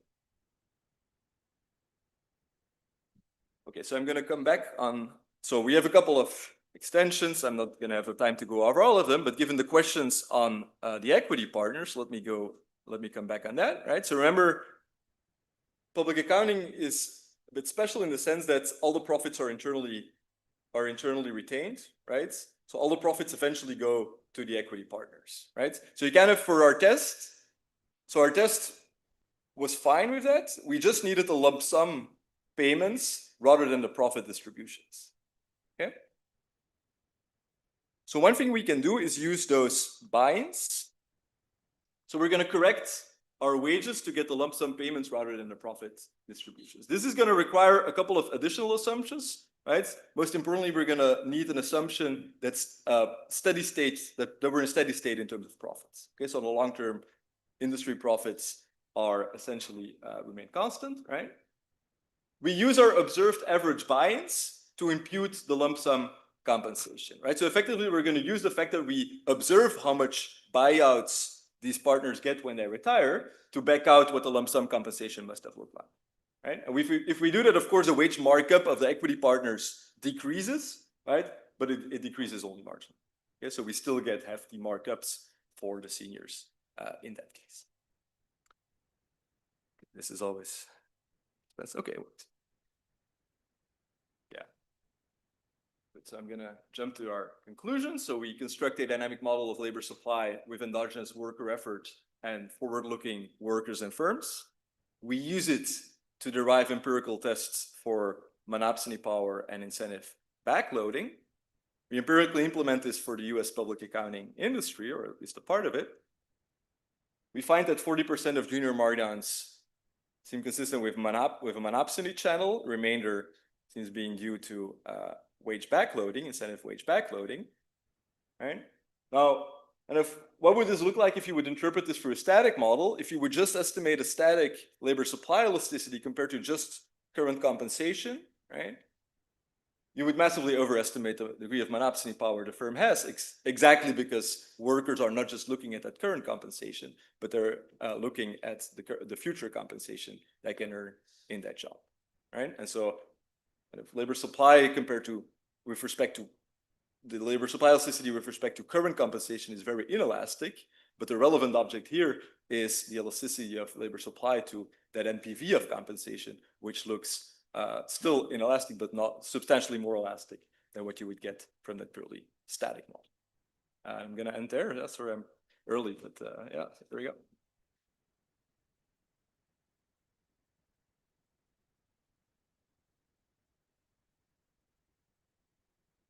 We have a break. Oh, we have a break. 15-minute break. 15-minute break. Thank you.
Okay, thank you so much for having me. I'm well aware I'm the last talk of the day and standing between you and dinner, so I will be very enthusiastic.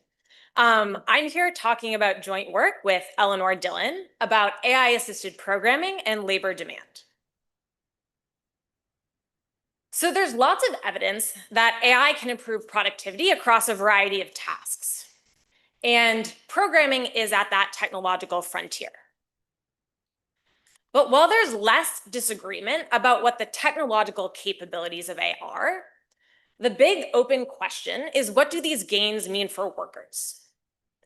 And estimates range from no near-term effects to substantial white-collar employment declines to somehow more employment and more work. And over the course of this paper, not only has the confidence intervals around all these predictions gotten wider, but people have shifted between buckets. And more than just understanding what happens to the quantity of workers, we also want to understand how that adjustment process unfolds. How quickly does it happen and who bears the cost? So in particular, we're interested in three questions. What is the margin of adjustment? Does it fall on incumbent workers through separations or people who would have been hired and otherwise are not? Two, the speed. How quickly does this adjustment happen? And then the incidence. Which are the workers that are affected and why? We study this in the context of programming at very large tech-intensive firms or enterprises. And so our setting, we study the AI coding assistant, GitHub Copilot for Enterprise. And we study this among customers of GitHub Enterprise, which is their product for code management designed for these large firms. Now, why this setting? So programming is just an interesting case study because it is at the frontier of technological capabilities. These are the largest, most tech-intensive businesses in some of the largest, most tech-intensive businesses in the economy, so kind of intrinsically interesting. But also there's a nice natural experiment that is going to allow us to take advantage and generate some causal evidence on how adoption of this AI coding assistant affects these firms' labor forces. And the variation we take advantage of is all of the firms in our sample are customers of GitHub source code product. And they're on these annual software renewal cycles, which mean when Copilot becomes available, there is already a meeting scheduled on their calendar between the firm's decision makers and GitHub sales team, where the sales team can pitch that new product. And we basically take advantage in the quasi-exogeneity of the timing of that meeting, which is set before Copilot is released, to instrument for the adoption decision. And so our sample is going to be about 5,000 GitHub customers. This might sound like a fairly niche sample, but these businesses are so large and employ such a tech-intensive workforce. They cover about 45 million workers employed globally and about 38% of US coding-related employment. And so we're going to focus on two questions. First, does Copilot adoption change these firms' demand for technical labor, basically roles that do coding? And we will find that it does. So among contract review compliers, technical hiring will fall by about 36%. We do not see any detectable changes in separations. So what this is telling us is firms are adjusting by slowing the hiring of their technical workforce, but the incumbent workers are not affected. And these kind of effects appear around 6 months and kind of really show up about a year after contract review. So fairly fast in the grand scheme of things. Next, we're going to ask, how does, beyond just the level of employment, how does the composition of employment change? And what we'll see is the composition of hiring is shifting away from roles and seniority buckets that are most code intensive. And in the most code intensive occupations, the composition of hiring is becoming more senior.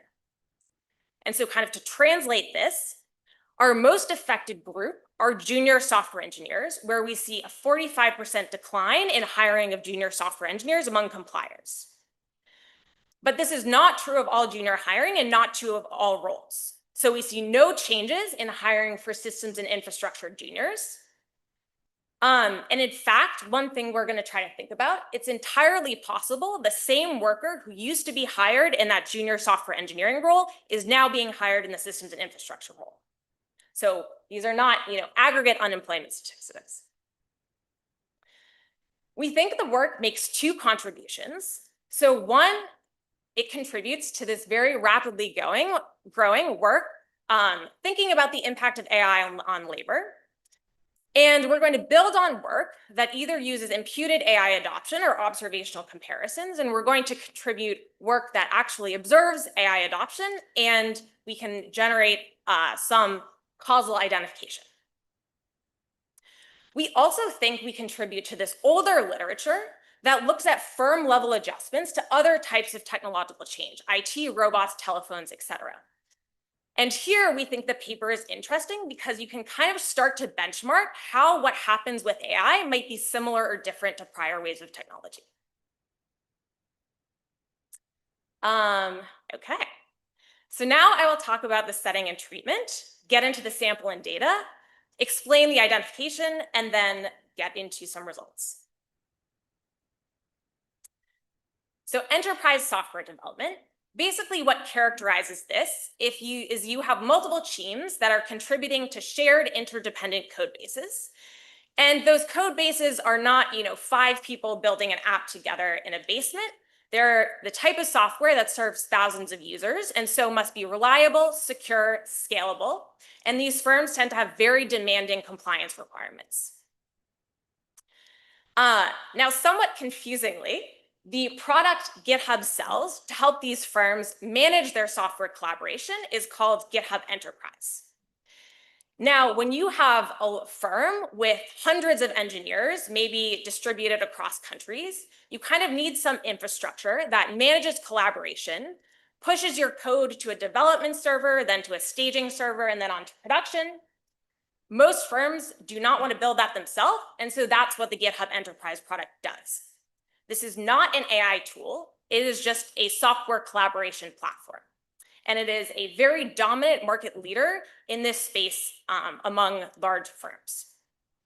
Now, this is not a product that you would be interested in if you're a small startup or a local community bank. So that is going to shape the characteristics of our sample.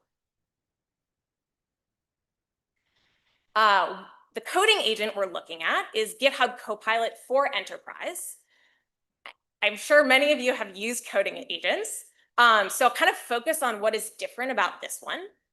So very similar to other types of coding agents, this is going to generate code suggestions for the developer already plugged into this existing software infrastructure. And the model is going to give very contextually relevant suggestions that are tailored to this firm's specific code base and documentation, kind of all associated information. So it is not the same suggestion you would get from like an off-the-shelf model.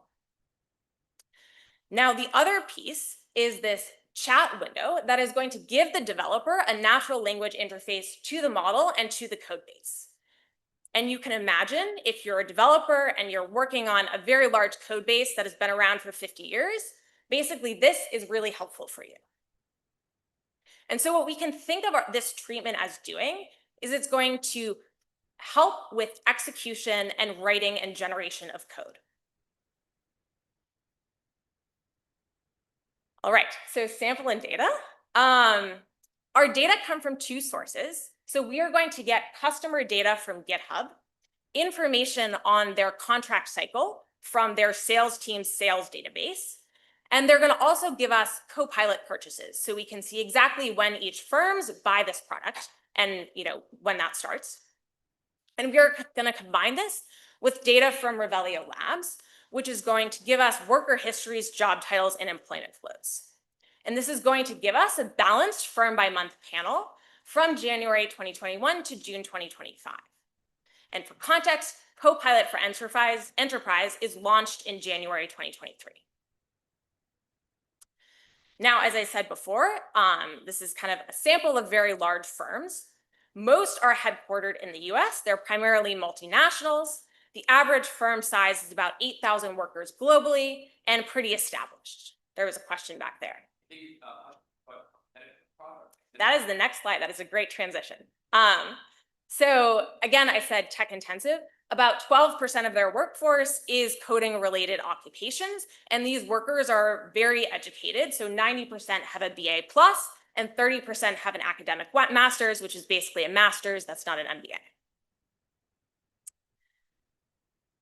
Over the course of our sample, we kind of see this smooth increase in adoption over time. And so like, why specifically focus on this period and this market? Over this point in time, there were two enterprise coding assistants, Copilot and Amazon Code Whisperer. Claude Code for Enterprise comes out in August of 2025, and Cursor for Enterprise comes out in October of 2025. So we feel like this period gives us kind of a good window when Copilot for Enterprise was the dominant product. I'm guessing many of you have not heard of Amazon Code Whisperer, and the product does not exist anymore, which kind of suggests how much uptake there was. And so basically, one of the reasons why you focus on this period in time is just the market structure at this period. So kind of identification. I'm going to actually start out by saying, why do we need an identification strategy at all? This is maybe not a question you guys would ask, but a question we've gotten quite a bit as we've been writing the paper. You know, we have AI adoption. Why would you just not do kind of an observational analysis of the association of AI adoption on employment outcomes? These that don't use the enterprise version of AI software and just tell their employees they just use Claude or use whatever. So this is again why the fact that these are all customers of GitHub Enterprise is very helpful, because we know these firms have to be in the market for the enterprise version of the product that also generates the security and client compliance logs and kind of passes all of the compliance audits, et cetera, before they can adopt a product. But I think a broader concern is like, what if there is adoption and control? All of that would just attenuate our results. So this graph is the hiring rate of firms in our sample. In red is for technical roles, and blue is just overall. And then there's a dashed line when Copilot is launched. You can see that there is a very dramatic increase in the hiring rate that kind of starts to fall beginning in 2022. So doing observational analysis and kind of picking out what is the impact of AI versus the other stuff that was happening, the interest rate cycle, et cetera, is going to be very challenging. And moreover, we don't want to compare these firms to other firms in the rest of the economy that kind of didn't go through this experience. Now, this is the same graph broken out by firms that adopt versus non-adopters. And when I say adopters, I mean adopted by the end of our sample period versus did not yet adopt. You can see that among adopters, there's an even more rapid increase in hiring and kind of slows down even faster. So that kind of suggests there might be some unobservable or observable characteristics of firms that lead to selection into treatment. And so just to make that point, suppose we did estimate the OLS coefficient on adoption of Copilot in software engineering headcount. We would conclude that it led to a 1.8% increase in software engineering employment. But that is just kind of continuation of pre-period trends. And this is very, if we looked at other outcomes, overall headcount would kind of get the same trends. Okay. So now, what specifics about the enterprise environment make it a useful setting for this identification strategy? Enterprise procurement is subject to a lot of organizational frictions, and it is a centralized decision. So there is a team at large firms whose job it is to review new software, and it is full of IT people, legal people, compliance people, and they go through this very formal process about reviewing software to adopt and then making the decision. And so that is very useful because that is going to lead to some organizational friction in that decision. It is not the individual developer who is getting to adopt kind of whatever software they want. The second piece is that firms are very restrictive of kind of what software you can use on their computer. And so this actually was inspired by my postdoc, which was at Microsoft, where I got my Microsoft laptop and I downloaded a bunch of software onto it. And then I was, flagged for security review, and all of the software was then deleted. And that is because, firms are very careful. They don't want any of their IP, which is their source code, being copied and pasted into other things. And then again, they have very demanding data residency and compliance requirements. So one, the decision is centralized, and it is frictionful.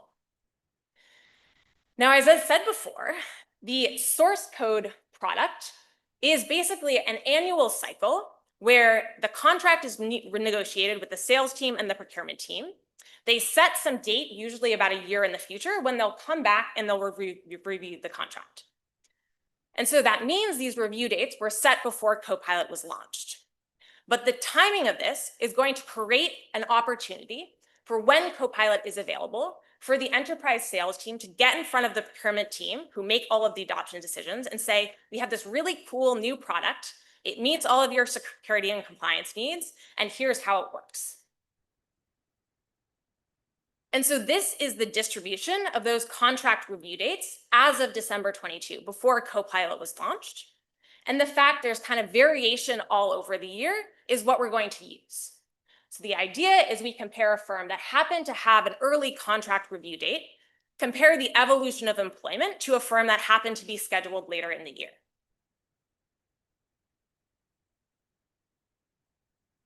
And so the design is going to be an instrumented difference in difference. Our first stage, the outcome will be an absorbing indicator for Copilot adoption. We'll include firm and year-month fixed effects, and then we'll use that first scheduled renewal date as our review cohort. The reduced form just replaces the indicator with our employment outcomes, log hires, separations, headcount. So the sales team was selling one product and then two products. So they were selling the GitHub source code product, and then they were selling Copilot. There's no other additional AI products they're selling. But thinking about the exclusion restriction is a really good question.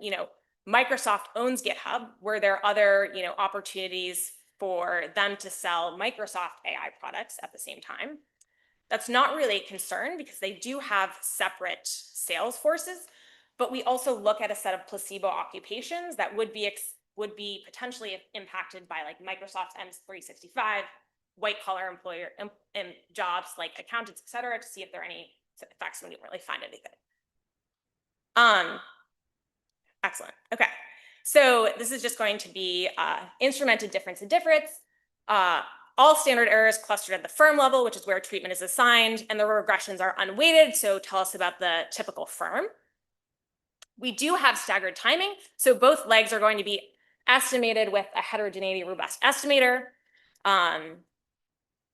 Now, to construct our instrumented difference estimate, we're just going to use the horizon matched walled ratio, and that will give us the impact of Copilot among contract review timing compliers on whatever employment outcome.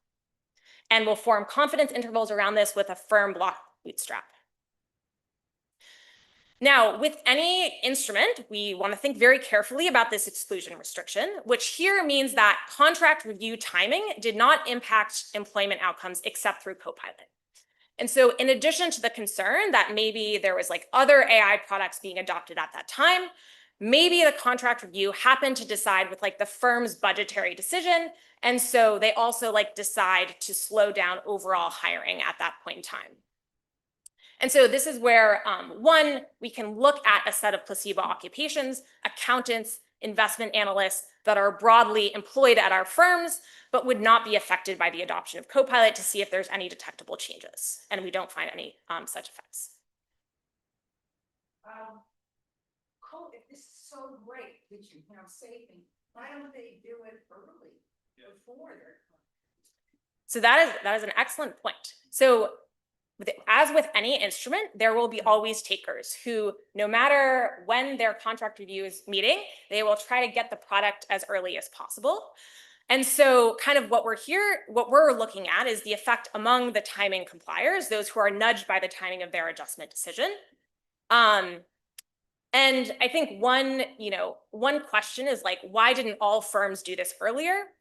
I think in 2023, we were still at a point where there was kind of uncertainty about, how good are these coding agents, et cetera, et cetera.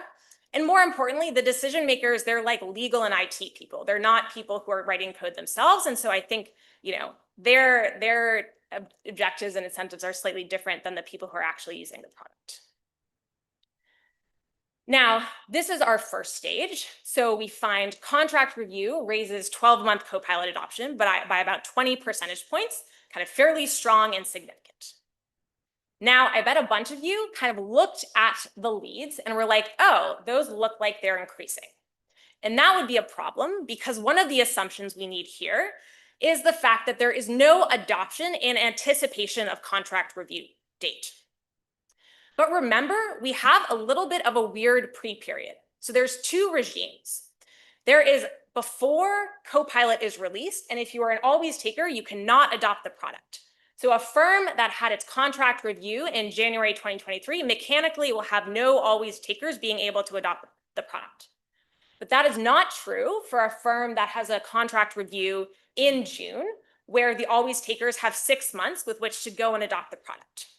And so the leads basically mix periods where there's mechanically no adoption and where there is always takers. And so what we're getting here is kind of both not a clean test of anticipation and potentially just a mechanical composition effect. And so what we do on the right is we say, let us drop the periods when the product was not available. Among firms that are at risk of adoption, so the product is available and they have not yet adopted, let's estimate the hazard ratio between your time to contract review and your probability of first adoption. And these are fairly flat, which is not, if we were worried about anticipation, we should see these rising. Now, so how do you define adoption? Is it that you're subscribing to GitHub Copilot? It is a absorbing indicator, which turns on the first month you have non-zero Copilot seats and stays on forever.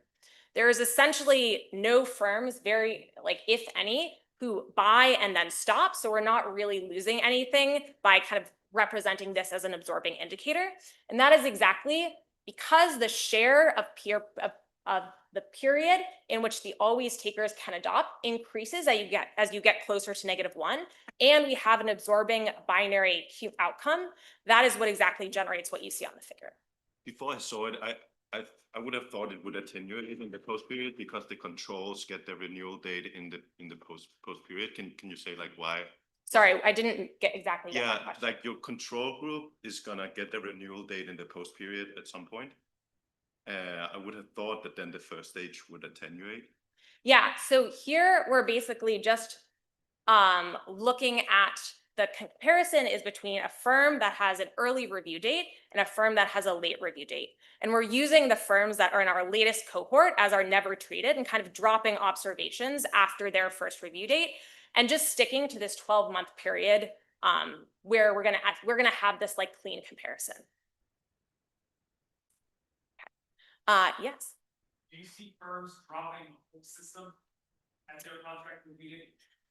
So do we see firms leaving, you mean the source code product as well as Copilot? Very few. I mean, it's so integrated into their coding infrastructure, it would be very hard to adopt the product. There are some tech firms who are like, I build my own software infrastructure and would not be in this, like Google kind of most famously because they're very loud about this. But it's a very sticky product. Both products are very sticky over our sample. Okay, adoption status. Here, we're just looking at the correlation between adoption and pre-period growth rates, other firm characteristics, and location and geography. This kind of illustrates the point, again, the selection on adoption. And the graph on the right shows you the same for early versus late contract review timing. Now, for the kind of rates, which we're particularly worried about, were much more balanced, but firms that have an earlier contract review date are larger. Why is that? So when GitHub Enterprise was first released as a product, their sales team was also released onto the world. And their sales team is a very incentive-driven group of people who get paid based on commission. And so they make more money when they sell to larger firms. And so that's who they tried to sell for first. And that kind of generates this mechanical correlation between being early in the year and being big. And the basically persistence of this contract review date is very persistent over time. Now, we're going to include firm fixed effects to absorb level differences, but this is something to keep in mind as we talk through the event studies. Okay, finally, now some results. First, what should we expect to happen? So at these firms, software production is a pretty complicated thing, production that involves a bunch of complementary tasks across the different technical roles. And in our data, the roles that are kind of broadly involved in coding are the software engineers, the data engineers, the systems and infrastructure engineers, the cybersecurity engineers, the QA engineers, the designers, and app developers. It's kind of what that roughly translates to. Suppose we were building a mobile an app that allowed you to view your bank account. The software developer would kind of write the code. The data engineer would write the data pipelines to go from the bank systems to the app. The systems and infrastructure would basically set up the computing environment and the servers and the cloud environment so the app just ran. Cybersecurity obviously does security. Quality assurance would just make sure the app is working properly. Design would do design, and the app developers would actually build the app. So kind of what this should communicate is this is a pretty complicated production, potentially involving coding tasks being split across all of these roles. And so when we think about Copilot, it is an increase in the productivity of code-intensive, execution-heavy work. So it is not going to help you set up a computing environment, but it's going to help you potentially write code faster. And so when we think about what this does to the net effect on at these firms, we can think of there are potentially fewer worker hours required per unit of code generated. But at the same time, there might be some reallocation that happens. So maybe the firm shifts some tasks from the QA engineers onto the software developers or vice versa. And then lastly, there may be a scale effect where the lower cost of producing software increases the firm's demand. Our coefficients are going to just measure the net effect of these forces. This graph is showing you the reduced form about how time to contract review and overall technical hiring, kind of the broad set of coding occupations.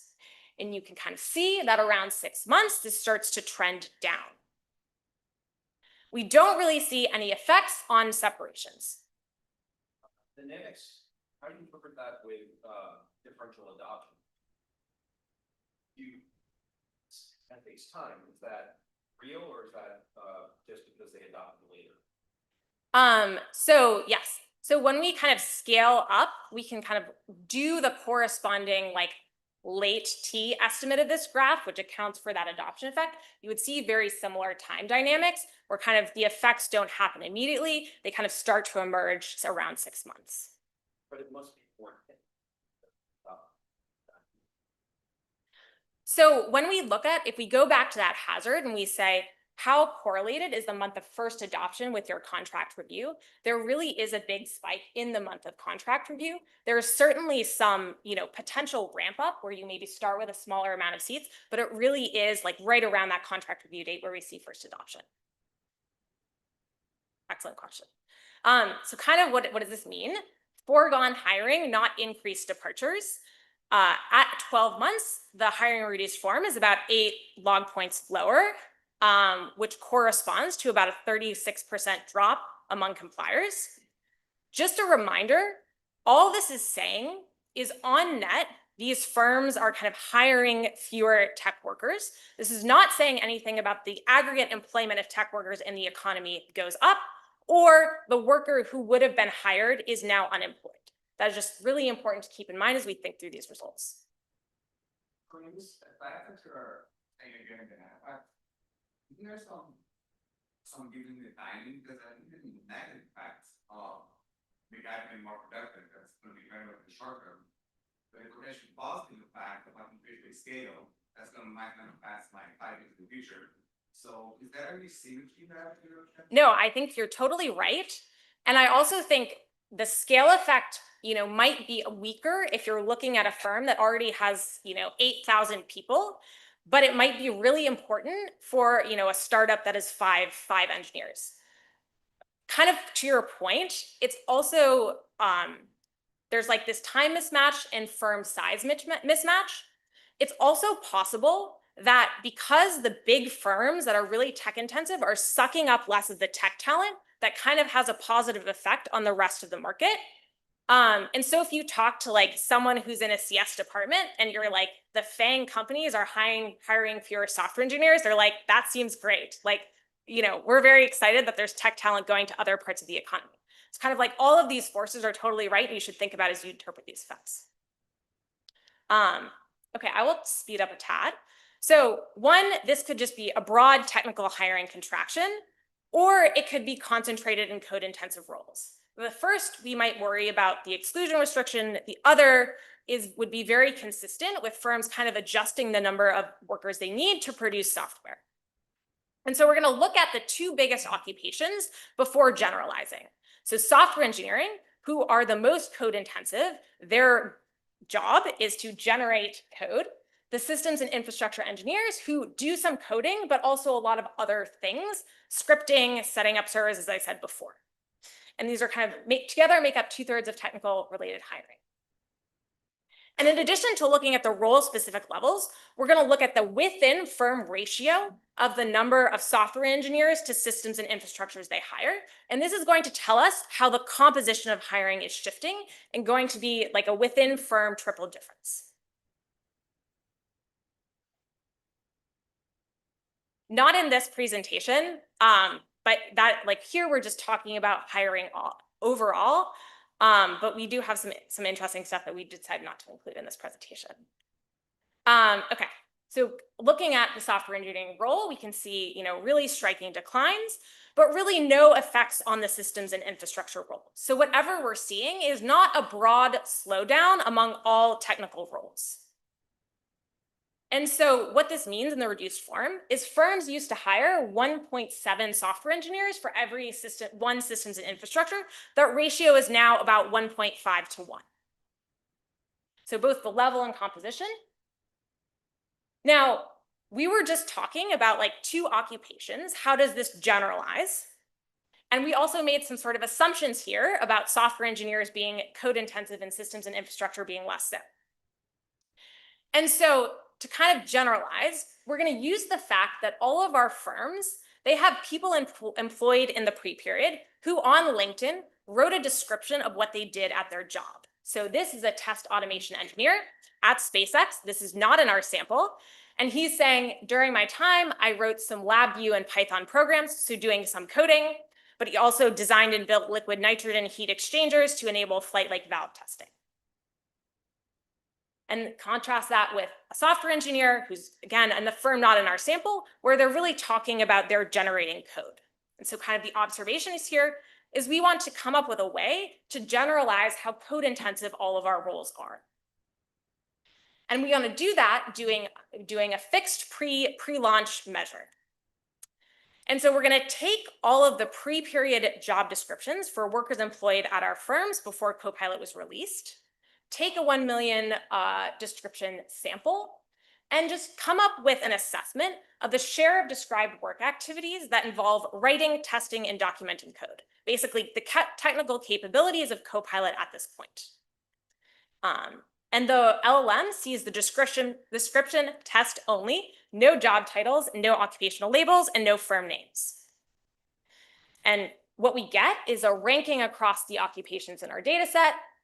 This is probably not particularly surprising, but kind of makes the point. There's a lot of variation, at least in described work activities. And we are going to use this to construct an index that tells us how the average code intensity of hiring changes. And what we'll see is kind of in the reduced form, the average code intensity of new hires falls by about 2%, about an 11% drop among compliers. So again, the composition of hiring is shifting away from the most code intensive roles. So now kind of what is the incidence of these changes? Worker seniority has been kind of mentioned in the particular context of AI as a particularly important axis for understanding who bears the effect. But also that's kind of been true when we've looked at other labor market shocks more broadly. And you could think that maybe juniors are the marginal hire. They're more substitutable, they're hired more of them.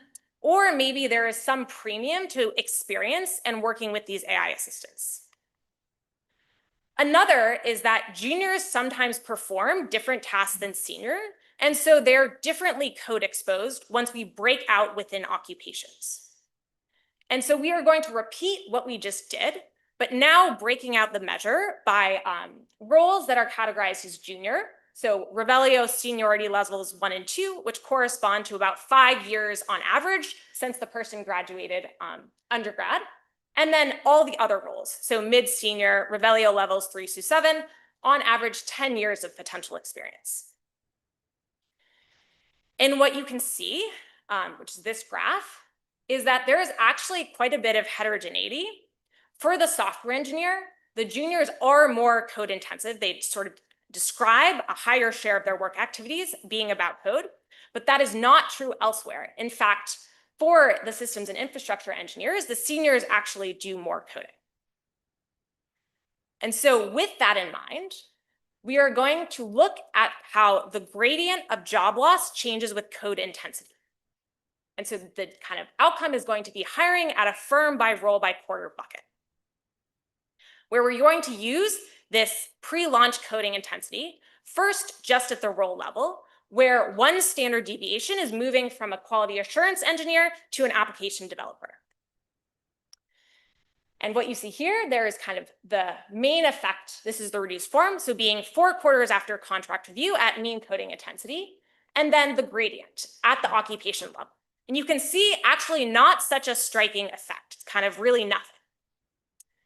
But when you break out the roles in terms of occupation and seniority, you see this much more striking relationship between the slowdown in hiring and the average code intensity of the occupation by seniority bucket. Now, suppose we just add an interaction for being a junior worker to ask, is there kind of a general slowdown at the junior level, and kind of really doesn't add a ton here. And so kind of what this tells us is per unit of coding intensity, after contract review, hiring falls by about 4 log points more. So kind of we see this gradient of the average fall in hiring with coding intensity, but only when we break things out at the seniority by junior level. We can also do the same thing looking at the seniority composition of hiring, and we see also the same gradient appears, which here tells us the hiring is shifting to become more senior, the more code intensive an occupation, and on here an average occupation is. The clarification, I do know what you're thinking, I don't. That there are 2 explanations. One is in steady state, you just need fewer, and so you just can't adjust the seniors. And the other is you just need seniors, not juniors somehow, right? Are those be discerned from this time? Yeah, so kind of you just need seniors or juniors. We would expect to see an average fall among juniors, which would be the kind of coefficient of Q4 after review and junior cell. And what this is telling us is we're seeing the slowdown in junior hiring only happening with increasing code intensity occupations. But No. Let's say this only affects code. Yeah. Okay, but I still, in that case, can I tell apart, I just need fewer code intensive workers? Yeah. So this is kind of not going, suppose there's like an app developer QA software engineer specific effect about kind of, maybe seniors write different types of code, which I think is definitely true. We're not going to be able to precisely distinguish between those competing explanations. This is basically just telling us what kind of predicts the slowdown of the hiring effect. Excellent clarification. Thank you, David. Okay, so I am slightly running out of time, so I will go a little bit more quickly. Just to put this into context, here we're looking at kind of the seniority composition of software engineering hiring. We can see that it's falling. this corresponds to junior software engineers being the most affected group in our data set. We see this 45% decline in among complier firms. But if you're a senior software engineer, we're not really seeing any detectable changes in hiring. And this is very different if you are a junior systems and infrastructure engineer, kind of no detectable effect on the seniority composition. And kind of one question that we have is, is someone who used to be hired into the junior software engineering role just being hired into the junior systems and infrastructure role, or is kind of there more at play? Now, when we look at the data, software engineering is often the entry point for people who are just right out of college. So you kind of need the average years of potential experience for the more specialized roles are much higher, kind of suggesting when you start out as a software engineer, you become more senior, and then you maybe transition to the cybersecurity role, the data engineering role, something like that. And so if kind of the entry point into these technical occupations is kind of narrowing, that is potentially a concern for the other creation of more experience and even entry-level workers in these other specialized roles. So just to conclude, I think there's 3 things we can take away from this. So among renewal adopters, the adoption of our coding assistant does lead to a decline in technical hiring.